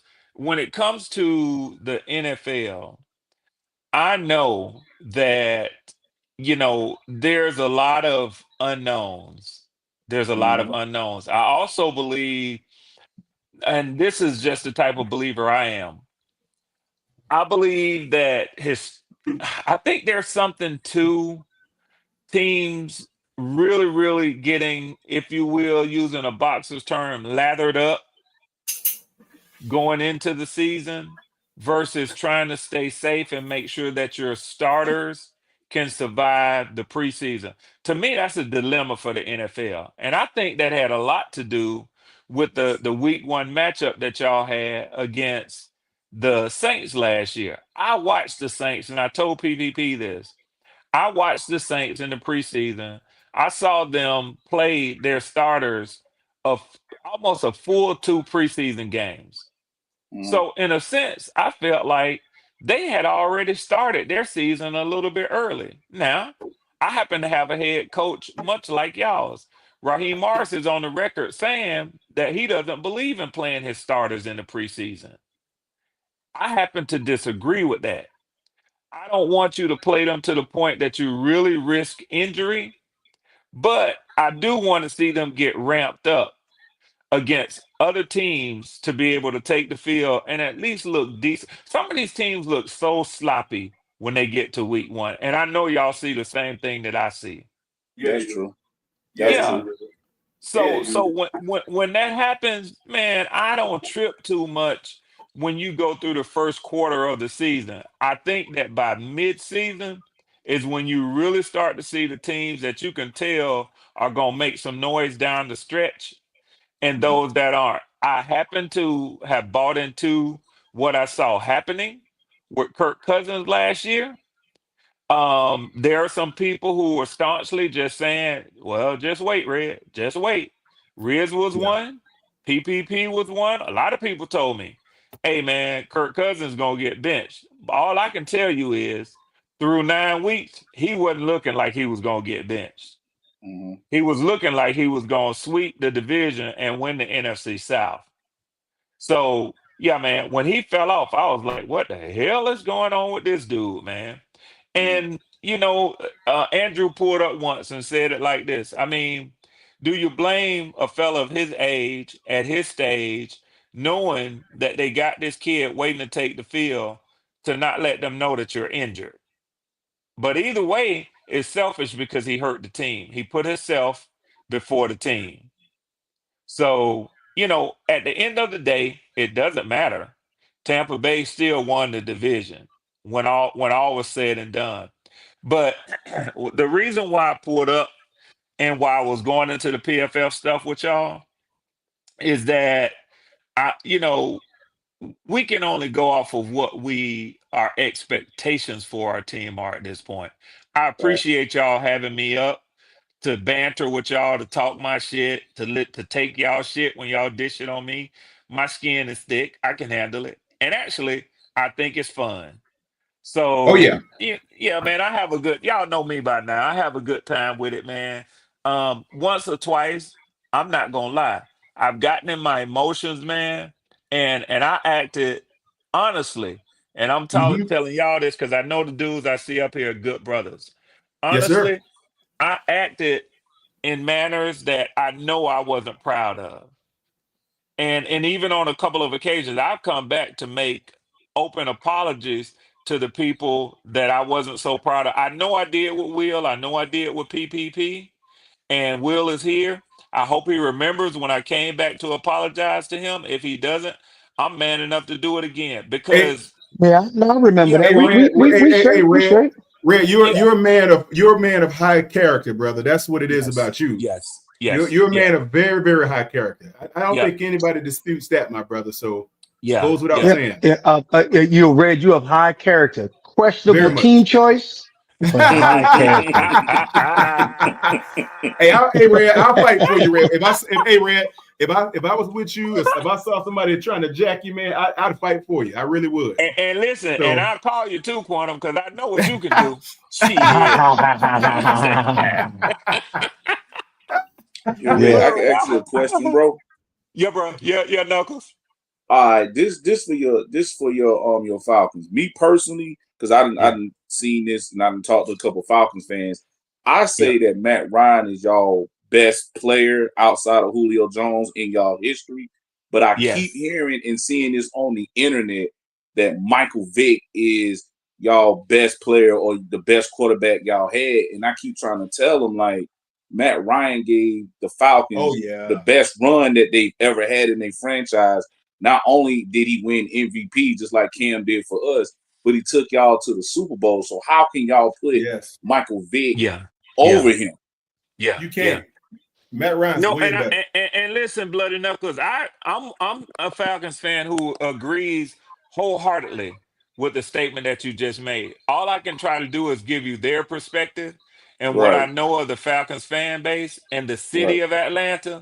Mm-hmm. And that's why they have better be very careful. And I mean this when I say this with caution. Very careful with this kid Penix and don't put too much on his shoulders. Because Yeah. I'm telling you, and I would tell y'all this. I would tell y'all this. If somebody was even close to having the potential to be what Cam Newton was, Mm-hmm. for y'all. And Cam is my homeboy. So everybody who's a Panther knows this. That's why they'll say, "Oh, he'll undercover Panther fan." No, I'm not at all. But I rock with Cam Newton because he's from Mm-hmm. College Park. You feel There me? you CP. go. So I done been yeah. down there So before. Yeah. thank you. It So looked just like Columbia. that's all it look. It looked just like my city, dog. It looked just like Yeah, my city. yeah. So I would liken it to this. If y'all got somebody who came in and excited the fan base, and you're thinking, "Oh man, you know what I'm saying? Bro, we on that path. The city gonna be alive. Charlotte gonna be at vibe, and it's gonna be, it's gonna be hot, man, with Mm-hmm. anticipation." That's what Mike Vick was, man. So Okay. I mean, any real football novice would have to say the problems that he had off the field. He was electrifying on the field, but He he was. never took this team to the levels that Matt Ryan took it, man. No Nobody way. can No deny way. that, man. Thank No God. way. And I Yeah, always Thank used to tell, God. and I told my little brother this. I say, what the difference is, Matt Ryan, he's the Falcons quarterback. Vic yeah. is Atlanta's quarterback. I That boy, separated you it just said it like that. right. Boy, you said it right too. You said it right too. Yeah. Yep. Yeah. So, So and whether good or bad, that's the reality of it. I would prefer to get behind the player who can lead the team and actually do it with a little bit of dignity and class, man. So mm-hmm. it is what it is. That dog fighting thing was embarrassing. Hey, by the way, man, and I don't mean this in no funny way, y'all. I saw a clip on the news this morning. Go I ahead. think his name, if I got his name right, wasn't it Jaheim? You know, Jaheim, used to be Jaheim the Bell. R&B singer. Oh, Jaheim, yeah. Oh, Jaheim, yeah. Yeah, Jaheim. Man, they had a mug shot of Jaheim I saw on the news today. Man, I guess he live in Atlanta. He caught up for cruelty to animals. I think they said it's like he had 7 or 8 dogs, man, that were Oh, in emaciated condition. oh, Somebody turned him Oh in and man. busted him, man. He had to appear in court. But man, that Oh dude man. looks so that yo, dude looks so jacked up, man. I say, yo, damn, he done Ja- had a rough life, man. Jaheim been like He that on for some the same guy years. when he was Looking, he singing. That's for braces, Okay. bro, sure. been looking tough for some years now, and he missing his teeth, I think. Yeah, Oh bro. God Yeah. damn. Bro, been on that shit bad for some years Yeah, now. man. Yeah. Something's And, going on with him. listen, Knuckles, when I saw it, I was like, I had to look twice. And then I saw the thing under Jaheim being charged. I said, damn, that is him, man. Bro, I had to Mm-hmm. look twice, man. Yo, I done Wow. seen him look Hey, bad hey, like hey, that for years. that's what happened when you put them women first, man. Yeah. That's what happens. There you go, Will. I was Damn, just Will, joking, that's man. What? cold. That's cold, but funny. Dang, Will. Dang, Man. Will. That was Hey, Yeah, a he good put one. that hey, That girl was a good one. first. Hey, Yeah. Ray, I got hey. one question for you, brother. Yeah, bro. I got one question for you off topic. I'm sorry. Go ahead, Yeah. Bloody. I didn't mean to interrupt you, brother. Go ahead. You got it. Finish your thought, brother. No. I was laughing at the joke. That's all. Oh, okay. Well, I was going to ask you this, Red. Yeah. You guys have 3, in my opinion, and you might have more, but I know of 3. You guys have 3 receivers, quote unquote, that will more than likely make the Hall of Fame. I would say 2 of them I know for sure will. What do you Mhm. think? Do you think Roddy White makes the Hall of Fame? No. You don't think so? No, Roddy White's not a Hall of Famer, man. He's He's not. 10,000 yards. Yeah, but he's not a Hall of Famer. He Okay. didn't even have the sort of Impact league wise career. Okay. Yeah, I mean he's Falcons lore, no doubt about it. for He's sure, for Falcons sure. Ring of Honor, but nah, he's not I don't even think he'll make a ballot for the Hall of Fame, to be honest. That boy Wow. from South Carolina. Shout out to Charleston. Well, yeah. The Yes, Charlie sir. O. And I love Roddy Wright, The man. I Chuck. love Yeah. Roddy. That boy We from know Chuck Julio will Town. get in there, and we know that Tony Gonzalez will get in there. If Oh he's yeah, not he already he in. already in But there. Tony Chief, though. He's Gonzalez not going even in a as a Falcon. chief. He's going in Yeah. as a Oh, chief. He's he's going already as a a Hall of chief? Famer. He's Yeah, already a Hall Chief. of Famer. Yeah. He was drafted Oh, he by the went as a Chiefs, if chief. I'm not mistaken. Yeah, he's a Yeah. He Chief. was. He was. Oh, he Yeah. went in as a chief? Yeah, I because think Yeah, he that's hey, what he had so played like majority of his career. hey, I Is think with he had eight Kansas years City. with them and 4 with us. Yeah. Yeah, hey, something like that. so Ray, here's a question for you. Yep. What you think about Kyle Pitt? You think he gonna make a bounce back here this year? I think he's gonna have a decent year, but I think we're gonna let him walk in free agency though. I mean, ain't nobody don't want that. Y'all better go ahead and hold on to him. Ain't nobody want that. Nah, Oh, Kyle Pitts got yeah. ability. The Falcons just not using him properly. Yeah, Something's yeah. going on. No He's disrespect definitely And to the listen, talented. my Falcons. I whole hate thing them, but is they just He's not, talented. bro. my whole thing is that I don't know that Zach Robinson, our OC, will even use him to what he can be. Because you're right, Bloody Knuckles. He is a unicorn in the sense that He he is. can do things honestly that no other tight end in the NFL can do because Facts. he's essentially a wide receiver. That's what he is. That's Well, he ain't They exactly catching what no. he compared it. is. They compared it to He to Megatron. Y'all forget that yeah. now. Well, Yeah. he From ain't his physical attributes. Yep. he only had how many? He got like 4 touchdowns in his career. What the heck? Oh no. No. Kyle He Pitts. Hey, trolling, man. Red, Nah. tell me Yeah. something. How is it possible that Julio Jones only ended up with 66 touchdowns in his whole career? I don't believe that. That can't be real. Red I zone. think that is. I saw something. I saw That that can't on be real. something else. I saw that on something Mm-hmm. else. A Twitter post. Somebody had a Huh? Twitter post up like that, but He they ain't were got a lot talking of about. touchdowns. They were trying How to is that explain possible? why. They were trying to Red explain zone. why that was. Because How? because of coverages and that sort of thing for him. But Boy, yeah, You got to I think the don't know it. Falcons was loaded around that time because they still had Roddy White, like you said. yeah, They they had Tony did. Gonzalez. They said then they had, I think Huey Douglas was their slot receiver. Harry Douglas. Harry Douglas. My fault. And who was the I don't know running if they back? had He's pretty Michael the good. Burner Turner as their guy. They Freeman. had Yeah. They had Steven Jackson, Devontae too. Freeman. That's the guy that we really had to stop. They had so many They had weapons Steven back Jackson, then. too, at one time. Yeah, they had It's Steven not, Jackson you know, before they had him. you know what that sound like? What's That up? sound like the 2025 Panthers you talking about right there, man. That's what it sound like. You know what I'm saying, man? But see, that's one. Hey. Like, I hate the Falcons with everything in my soul, but one thing I will give them credit is they always stay loaded on that offensive side of the ball. They And that's been our always problem. do. That's been our problem, Bloody Knuckles. We haven't had it's been a long time since I've seen our team, and the defense is way behind the offense still.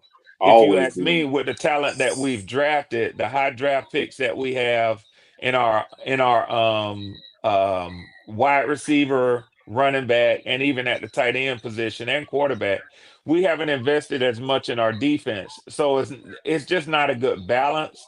But I'm hoping that the defense will come along a little bit more this year. But he has 10 career touchdowns, though. It's still a low number for him, Kyle Pitts. Y'all had But he Big has 10 Beasley. career. He had 4 I last was year. being sarcastic. I was being sarcastic. I got you. He does not have. But I hell, was just Will, being that's still sarcastic. low. That's still low. Hey, you know that's still low. But, hey, here's the only thing I would tell y'all before I'm about to break out, fellas. I gotta power down my jets. But I was gonna say this.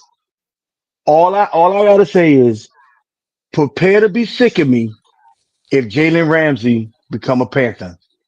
I tell you right now, if Jalen Ramsey become a Panther, we are an 11-win team. I gotta agree. I mean, I Let me want ask to you something, tell you, Will. End of Alexander. sentence.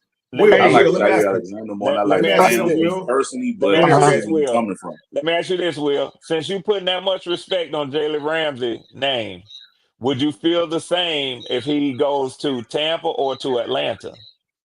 So here's what I will tell you. Oh. I'm talking about my team. I'm not talking about nobody else's team, nor do I care about them. What I'm telling you is this. Given the investments we made in the front seven, we got a lockdown corner right now, and we get another lockdown corner, and we can slide Mike Jacks to the To the slot. slot. We are a problem. We are you know what? All I'm saying is Atlanta Falcons may not be in Tampa. They may not be in Phoenix. They may not be in Arizona, but one place they will be, their ass will be in trouble if I Jalen got you. Ramsey come to Charlotte. I got I'm you, just letting bro. y'all know Will. right now. Hey, Will, Huh? let me ask you this. Now, what is, because I keep hearing this and the noise is starting to get louder. Is it, what's Jalen Ramsey's current contract situation? Is he a free agent going to, or just want to trade? Or what is it about him? What's going on with all of that? Yeah, He's he's under requested. contract. He has requested a trade out of Miami. Okay, interesting. He's can afford him, requested a right? trade. So here's the affordability of it. He counts because they converted this year's salary to a signing bonus. So that means they own that signing bonus. So he's only counting $2 million to your cap this year. That's Ooh, after just give him a June check. 1st, though. That's Just pay after him. June 1st. Yes, Yeah, I yes, saw that exactly. report too. Yeah. So that means they're gonna want to hold on to him. So that means they're gonna want, because I think he's 30 years old. So no one is giving them a second round pick for him. They're trying to No. hold out for a third, but I Yeah. think that they're gonna end up settling for a fourth, and he's gonna want to go to a team and a scheme where he could thrive. Thank you for keeping Evero, because he loves Evero. So Yeah, I know that. with that being said, we have a puncher's chance of having two lockdown corners in that front seven. Oh man. Morick as a strong safety and Amani Richardson as a free safety. If that's the case, then We will winning the be a division is guy. not the object. Then that means we got Hey, to go for the championship. we are a goddamn problem if that happened. All I had, because that was why I jumped on the call earlier. I jumped on the live earlier. Y'all started talking about, because we thin at corner. right? So think about it like this. And the last thing I would say about this is this. If we were to get someone like Jalen to come in and play for us, now we got D-Jack in the slot. But you remember we still got Charles Smith Wade. So let's say, for 3 games or 2 games, one of our lockdowns are out. We could put D Jackson on the perimeter and have Charles Smith Wade play in the slot. We literally will be able to sustain ourselves over the course of a season in our secondary. Interchangeable. That would look It's so much interchangeable. different. So It would look, drastically different if we did it that. would look Oh my so God. drastically different. So that's all I want to say to you is, as I've been because I'm gonna tell you right now, I'm from South Carolina. I'm a Gullah Geechee.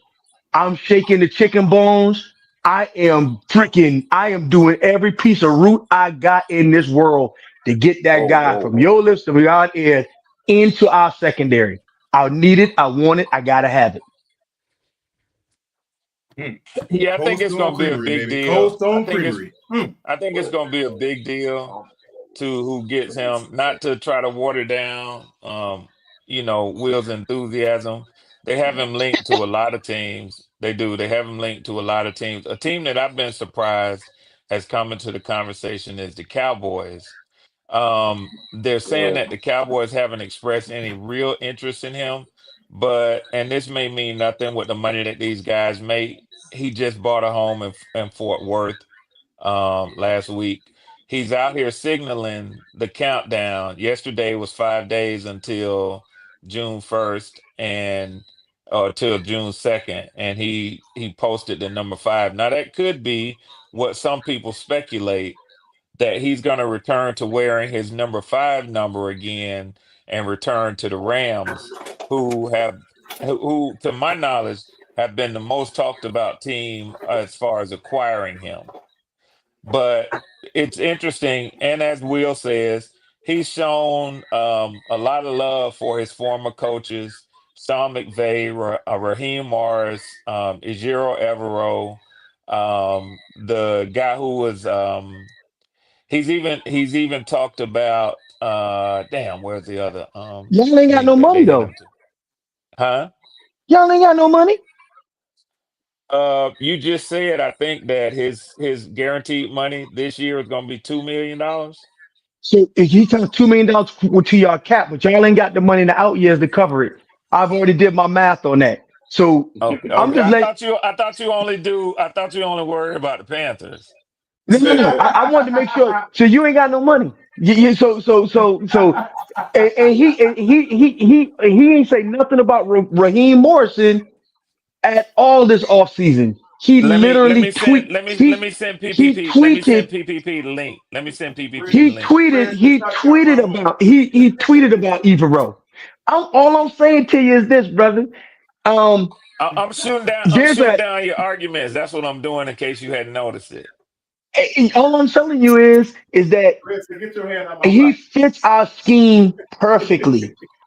Y'all over there trying your best. You don't got the front 7 that he likes. He needs a good front 7. Well, Y'all I'm gonna tell running. you something. I ain't gonna be thirsty for one player like that. But it's all Well, you good. know I what? No, mean, no, you no, no, go no. ahead. No, You it's go not. ahead. I'm not being thirsty for one player. I'm talking about how that one player fits and shores up our entire secondary. You can say whatever you want. Sometimes there are players that are game changers, and he's one of them. And if we can get him, you doggone right, we gonna be amped up to have him. Don't try to Yeah. pour ice water on enthusiasm when you know full well that you just tried to talk about. Would you have the same enthusiasm if he was on the Falcons? Get So somewhere so and so sit down. Will I Will think Will. Jalen Let, Ramsey let, just let me Uh-huh. tell changing you something. schemes too much. Let me tell you something, Will. If hmm I'm assuming you go on X, Twitter, whatever it is, you know what hmm I'm saying, Yeah, that yeah. platform. I'll look it up. I'll look it up. Yeah, just go on there and you'll see it. But even if you Google or whatever, the hmm reports are the latest that I saw that the Rams are the front runners for him. It depends on And who's saying that. Who's saying that? Rams? Yeah, the Rams. Well, that's been the reports that I've No, heard for the longest. But no, no, no, no, no. NFL rumors That's not a credible today site. NFL rumors is today not a say credible site. Jalen Ramsey has been No, no, linked no. to the Falcons, Commanders, and Rams. So here's what I would tell you. What I've noticed is this. What I noticed is this. He'll go to Washington. When a team beat writer, when a team's beat writer start saying something about it, then it has credibility. If you're telling me NFL rumors said this, NFL rumors say 1,000 things that and 900 of them are wrong, Okay. right? So I'm Okay. just throwing that out there. But all I got Let to me ask say you a is, quick question. Let me ask you a quick question. Is Sports Illustrated reputable? no, it's not because they actually write their news articles are written by a bot, an AI Okay. algorithm. Let me ask And you because this. and hold on, Is hold on. The reason Cameron let Wolf? Do me you know who Cameron Wolf is? Do you you know you who not letting Cameron me Wolf finish. is? You let me finish explaining this to you. I got you. The algorithm that writes it and then they clean it up, tag it, and put their name to it. And the reason why I know that is because we the one wrote the algorithms for them. Okay. So no, it's not. Okay. Now if you So go just say pro Sports football Illustrated. reference, But let me ask you, have you pro, ever pro heard of football Cameron focus, Wolf? Have you ever heard yes, of I've heard of Cameron Cam. Wolf? Yes, I have. What do you think of, you think that he's a bot or is he No, credible? no, no. See, you let me explain this to you. Let me explain this to you one more time how this works. Okay. So in other words, if Cameron Wolf says he wants to write this article, the bot data scrapes across the internet, pulls the data together for him, writes the article. He then verifies that this is what he wants to say, and then puts his name to it. He didn't do no research. The bot did Damn, so all of he it didn't for even him. write the shit. Exactly. Okay. So that's what I'm Okay, trying. That's what bro. I'm talking about. Sports Okay, bro. Illustrated. So But when you're telling let me just me, say this. you're telling me when Cameron Wolf makes a report that he files with the NFL Network and he says that he spoke with the brass at Miami, that a bot wrote that for him to say he spoke with the brass? Do you know how that works? I'm telling you how it works. I'm gonna So tell you you can how I tell think it me. works. I'm gonna tell you how I No, think it I'm not works. telling you. I'm not telling you what I How think. I I'm think telling it you what I works. know. How I think it works, but No, I no, haven't no, been no, a no, no, part no, of no, the no. phone That's conversation. Is he has somebody's phone number that he dials on his iPhone and he talks to them, maybe a defensive coordinator or maybe the head coach if he got clout like that, or maybe the team spokesperson that he has a number for. And he asks them a series of questions and they give him an answer. Although be it a podium type response or answer. But I think that's what he says when he says, I spoke with the source within the Rams or within the Dolphins front office.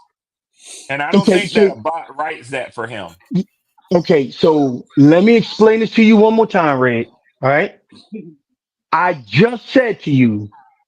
They write the article for him, and he will add things into that article, but it data scrapes across the internet, and it will then tell him, "This is where I got all of this information from." And then he may pick up the phone and call and say, "Let me verify this or validate that or check on this, or let me talk to the lady in the cafeteria over there at the whatever." And I'm being sarcastic. The lady at the Oh, cafeteria I know. and blah blah blah blah blah.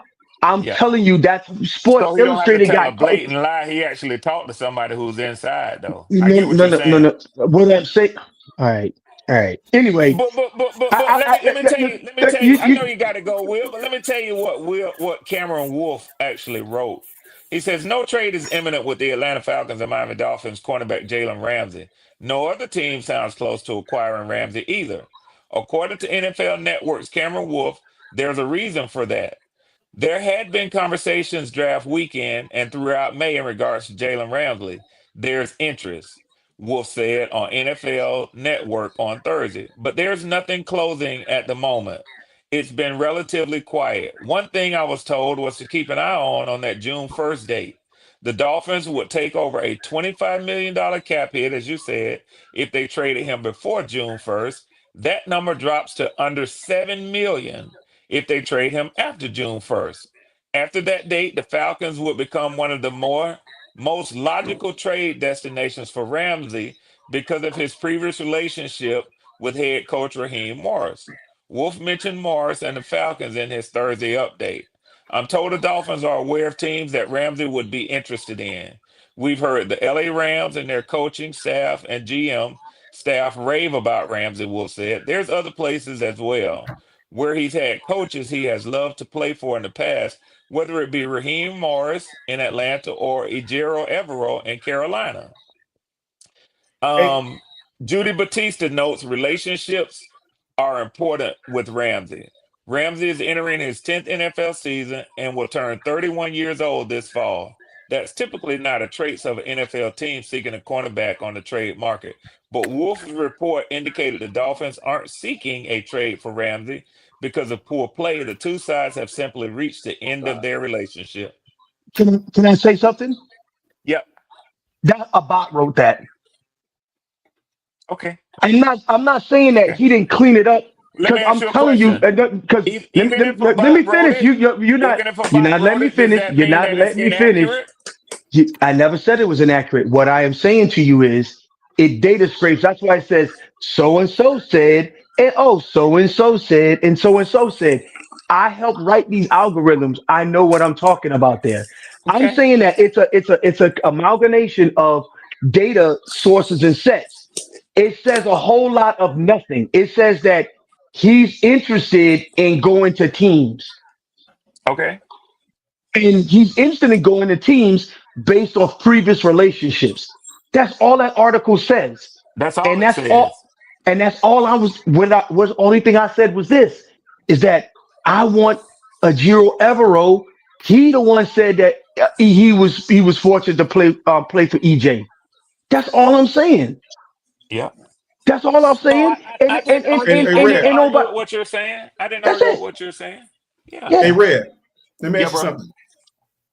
Do you believe, given the situation and the history of you guys' last high frequency signing, do you guys think y'all will go anywhere near this one because of what you got on the books in terms of what Kirk Cousins? Personally, I don't. Yeah. Because number one, we've already we've already moved draft picks from next Yeah. year, Yeah. and some form of compensation. It's going to be a trade with the Dolphins, so they're going to get something, even if it's a 4th or 5th round pick. They're going to get something. But the Falcons, I mean, the Dolphins are absolutely in a rebuild. They actually has come out the last 2 days that they're talking with Pittsburgh because they want to reunite Jonnu Smith, their tight end, with Arthur Smith, who had him here in Atlanta. So, the Dolphins are in a rebuild, man. I was Yep. on Pete's Takes the other day, and he talked about that. So they're trying to keep it quiet, but all the moves that they're making shows that they're rebuilding and they're going to go young. The Falcons are in a youth movement. So what we Yeah. did with Justin Simmons, and with Matthew Judon, I was surprised we took Leonard Floyd. But I think a lot of that, I think he took a state deal to come back to Georgia, which is where he's from. He talked about his mom being a lifetime Falcons fan and how happy it made her. And he told her, don't say nothing because the deal hadn't been signed yet. So that just sounded like a deal where he wanted to come back home, man. So, So that's good. but they're not. No, I don't see them going after Ramsey. I see them developing the young talent on the team. I see And us that's going what the after Falcons Ramsey. are. I see Yeah, us yeah, yeah, going yeah. after Ramsey. Yeah, I can see I, it. I I do can too. see that too. I can I see can it see too. us go. Aggressive, man. Mm-hmm. He's gonna be aggressive. And that'll be a Yep. good look. Him and JC. That'll be a good look on y'all's back end, Hey, man. do you think that Ramsey will look at who's on the other side to determine where he wants to go? I think he will. I think he'll say, "Oh shoot, I got J.C. Horn on the other side. I'm going to Carolina, baby. This And is on good." top of that, I'm on the I wrong think side. he. I'm on the wrong side of 32. Yeah, I could end up with 2 more Pro Bowl seasons, and I could talk facts. about having a playoff run, and them people talking about me as a Hall of Famer. Oh, I think. I think that I can still do it. veterans who have already won a Super Bowl, it's hard to tell exactly what the determinant is going to be for them. Yeah, When that's you true. That's have true. That's the fact. That's the fact, when Red. you have a guy who's in the middle of his career and he Yeah, still has good years ahead of himself, and and this would be his second or third contract, and money is not the big issue, but he's yeah. never had a championship, then clearly they have a impetus to try to go out there and win a Super. Well, they want to get with a contender to go, Hey, win a Super Bowl. But he's already won a Super Bowl. He's already had big paydays. It could come. I wouldn't be surprised to see him sign with the Tennessee Titans. He may want to go home. I don't know. I don't know. He But close enough to Tennessee. Will, We good. Will, Huh? Will, let me Mhm. ask you this: based on your assessment, minus the bot writing, where do you think he? What teams are actually considering him and have a realistic chance from going after him and getting him? I think the Rams. I think the Rams, Mm-hmm. the Chiefs, the Panthers, and a dark horse. A dark horse would be, and the reason why they would be a dark horse is because they trying to unload their current safety. Would be Green Bay. Okay. yeah, I haven't And heard anything about Green Bay or the Chiefs. and Me either. the reason why I say Green Bay, because what's the kid name, the Charlotte kid that they trying to unload. Zaire Alexander. Because Zaire Alexander, his contract is not ideal, right? And if they can unload him and get that guy for $7 million, because they're in the middle of a playoff run. I'm They just are. this is just me talking. There's no proof to this at all. These are my But guess. but but Will, you don't have to. Like I said, I just made the statement that I hadn't heard about the Chiefs or the Packers. That doesn't mean that they're. See, some teams negotiate differently. Some teams don't get all out there in the media and in the public and release information. They Some sure teams don't, hold it Red. very closely to the vest. That's just They the way they Right. sure operate, do. man. You'll never see it Yeah. coming. That's true. Yep. I've Right. seen that. And so that's the reason why I'm saying what I'm that's the reason It would why make sense with one of those it teams. would I make, get you. it would Yeah. make sense with one of those teams. Yeah, I agree. But honestly, I mean, I got my blinders on. I say make a phone call, and if it take a fourth round pick, go get him. Yeah. Yeah. If it takes a Yeah. fourth round pick, go get him, Yeah. because Because he's we still need to playing be. good, bro. He's still Yeah. playing at a high level. And oh, by the way, whomever we're gonna have somebody being groomed behind him. So we got 3 seasons to be able to 2 seasons to figure out who's going to be the heir apparent to the other side of JC.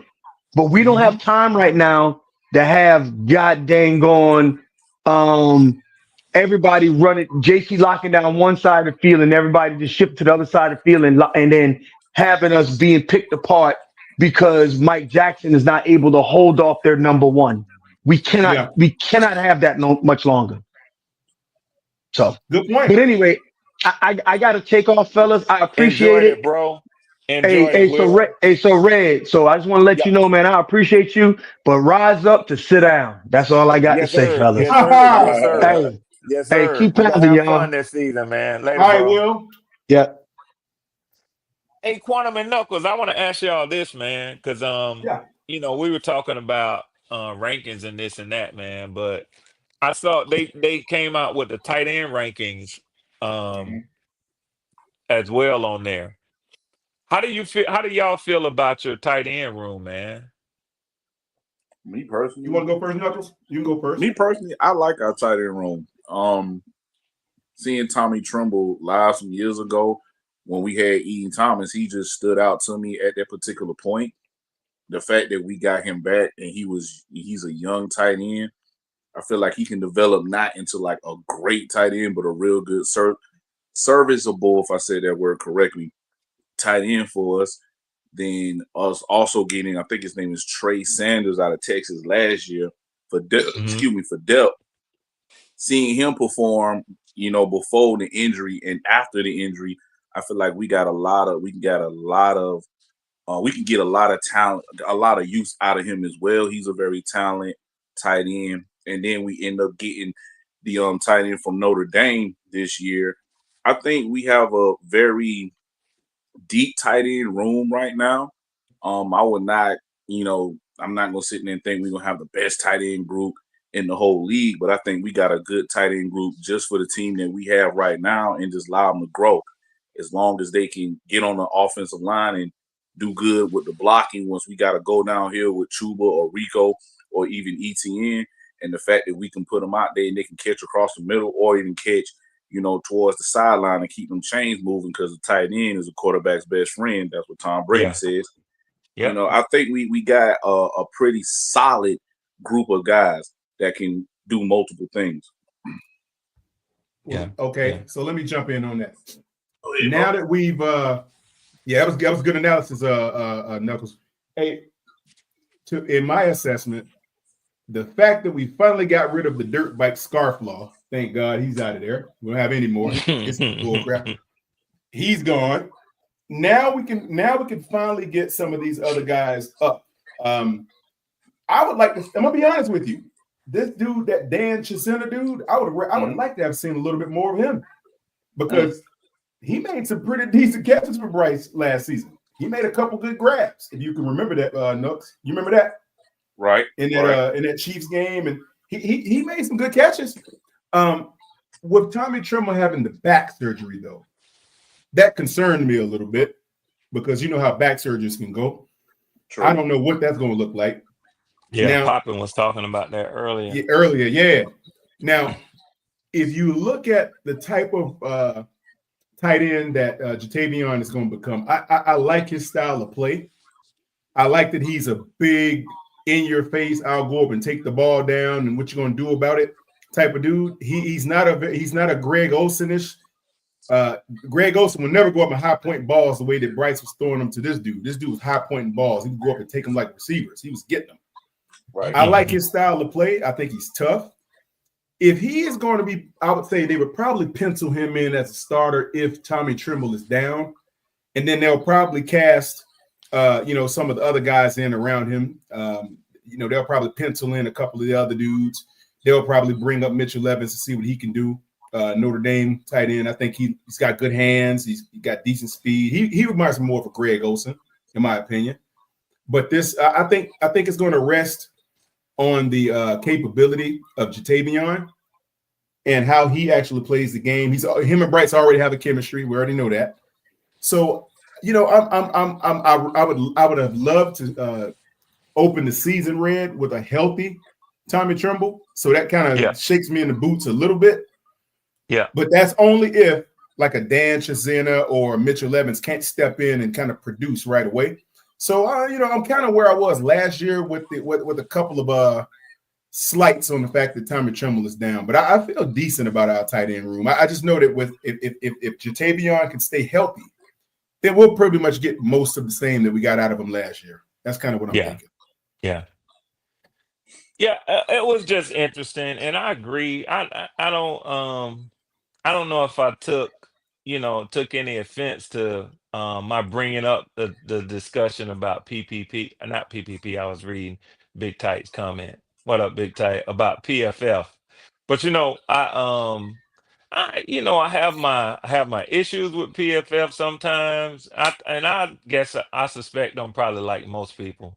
When I see PFF and I want to list them as highly regarding them if they list something that seems to be in favor of one of the players on my team. You know what I'm saying? So and then I don't think too much of them, quite honestly, if they don't give high marks to my team or to certain players. But obviously they do what they do. It's a lot of other analysis. I think the biggest analysis to be made, and this is showing a lot of respect to Bloody Knuckles, who says, "Man, them numbers mean one thing, but I know Knuckles looks at what he actually see with his eyes." And eye the test guy. matchups of the players. Yeah, man, and what these dudes is actually doing on the field. And I like to do that too, man. But I think it's kind of like using the clip notes, sort of cheating, just to say, hey, just look at the highlights or just read these statistics that they put on this player. but he's Right. actually right in the sense that don't tell you everything. And No, I don't. yeah, and if you limit yourself to just that, you're gonna be surprised when you see a dude who have an awesome game because he's really good at against a certain type of defense that a team run. You see what I'm Mm-hmm. What? saying? So Let, the let me statistics ask you won't something, show Red. you all that. Yeah, Let me ask you a question. Looking at your team, if you could yeah. improve and change one thing, what would it be overall? What area? Right now, I think that the interior of the defensive line is still a concern for me because I Okay. don't think we have the right blend of proven veteran and the young guys. Now, there's a reason why I say that. Uh-huh. I've been watching Grady Jarrett since he tore his ACL and then came back and had a full season. He played decent. But he was a long way from the Grady Jarrett that I've watched all of his years in Atlanta. And Yeah. also Grady Jarrett, I have a heart relationship with him because, Grady Jarrett's dad, Jesse Tuggle, played football at Valdosta State where I got my undergraduate degree for. So he was playing for Valdosta State when I That's the was dad? down there. Yeah, that's his dad. So Jesse he Tuggle was is Grady Jarrett's dad. Yes. Yeah. I So didn't know that. he was a legacy player for us, a second generation Falcon, man. So, I know you he Mm. was. know, yeah, I was I didn't really know that, Red. hopeful.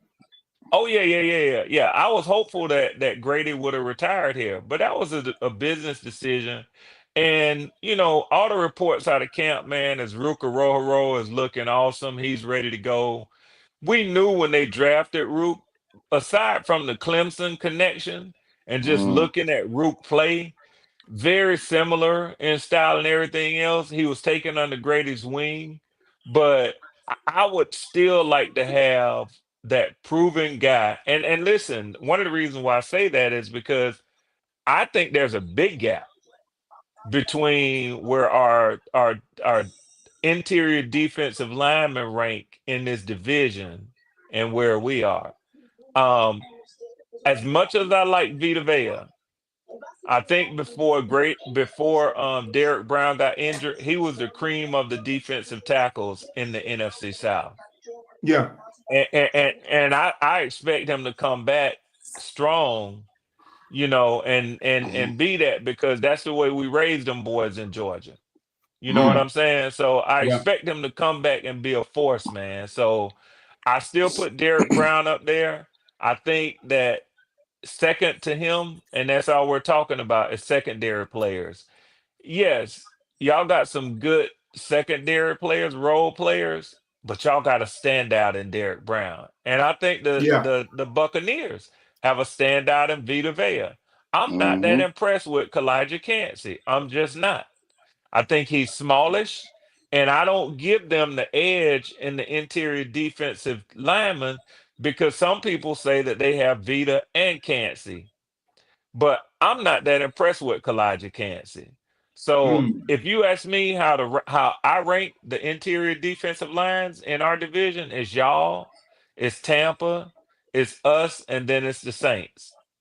Wow. Um, yeah, and Damn, I that's thought just Brian McGee because. would be a little bit higher. And you know what? Yeah. The thing is, he hasn't shown anything yet. He hasn't. That's And I me being a did too. I Clemson guy. thought Brazil, I like Brazil coming out. I know you on them Clemson boys. I like Brazil coming out of college, man.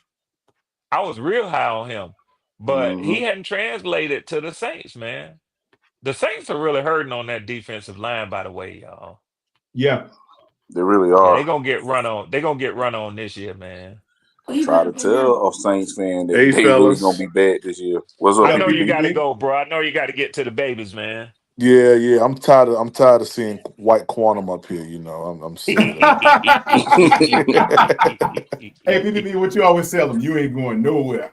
Nah, shoot. I'm about to go. Michael tell him, say, we gotta go. We gotta go. That's right. Michael said we gotta go. Daddy, my camera's All down. right. You Hey, wrong for PPP, that. did you You give? Hey, wrong did for you that. give? Hey, PPP, did you give Michael that dollar he asked you for yesterday, brother? Michael, did you get your dollar? No. Pay that man Oh, PPP. Pay that man PPP. Pay that man PPP. Pay that man PPP. Oh, I'm gonna pay him. I'm gonna pay him. You know, hey, one, you Hey, I'm know, his agent. I'm his Well, agent fellas, too. I Pay appreciate that man. y'all. You know, the you're his discussion, agent. man. I really You too, enjoy bloody it. Y'all knuckles. guys are Enjoyed it, really man. insightful. Y'all teach me a lot. PPP, appreciate you having me Hold on, up here Michael. again. Yes, And sir. I'm glad your daughter's doing a whole lot better. Yeah, Oh me yeah, she's too, doing dog. Me good. too. She right here. Yeah, she's doing That's good. wonderful. That's wonderful. Me too. You guys Me take too. it easy. I'm about to go ahead and lays it down myself, dog. So Yes, y'all sir. fellas be safe, man. Happy to be back on here conversating with y'all guys again. Oh yeah, Yes, man. Yeah, sir. this is Yes, long sir. overdue, Yes, sir. man. Most def. We'll be And I back know live we're again shutting it tomorrow. down. I know Yeah. we're shutting it down, PPP. Boy, you got boy, that's your bodyguard right there, Michael. I'm You ain't telling you now. lying. Gabe Oh yeah, probably yeah. gonna be bigger than you by the time it's all said and done. But that Yeah, Oh Mike, yeah. yeah.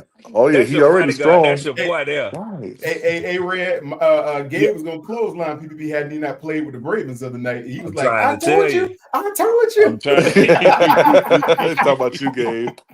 Talk about Quantum said you gonna close like me if I ain't play with the Ravens. Yeah. Hey, Red, when he told PPP to play with the Ravens, he finally changed up. PPP like he ran into a new world. He's like, oh my You better God. believe it. You better believe it. Hey, I'll never forget that time PPP was in the car and he Oh, had gave something a football question. And look, he oh just my went on God. he just spit it out. He knew all of his numbers, his players. I said, boy, that boy there, he got a passion for football. I said, PPP got him one right there now. He Oh I got know him what he yeah, one right said, man. there. Red. He said Bryce Young is not good. Well, That's what he said. hey, out of the mouths of babes, Quantum. And that's all I can Gabe, say. Gabe, next time Red online, don't say nothing about Bryce, okay? Because Mr. Red Swarm got a little small pen that he Yeah. writes everything down with, okay? And he had a red ink pen. Hey, A Layla, red let him pen. know you Hey, okay. PPP, I'm gonna let you get to the kids, man. Thank you for Yes, having me sir. on tonight. Thank you for I'm allowing us okay. to chat up. Thank you for allowing us to thank you, Layla. We prayed for you, darling. We was Yes, praying ma'am, we for you, did. Layla. Thank you, Layla. Yeah. We hope you have a good Yeah. night. Feel better. Hey, All Red, good right, looking Quantum, out, we'll y'all. man. We talk later, appreciate you. man. Yes, sir, Yeah, my dear man. brother. Y'all have a PPP, good Great appreciate one. you, man. job. Thank you, Yes, PPP. sir. Yes, sir. Yes, sir. The Panthers suck. Shut up, Thank you, y'all. Gabe. Shut up, y'all.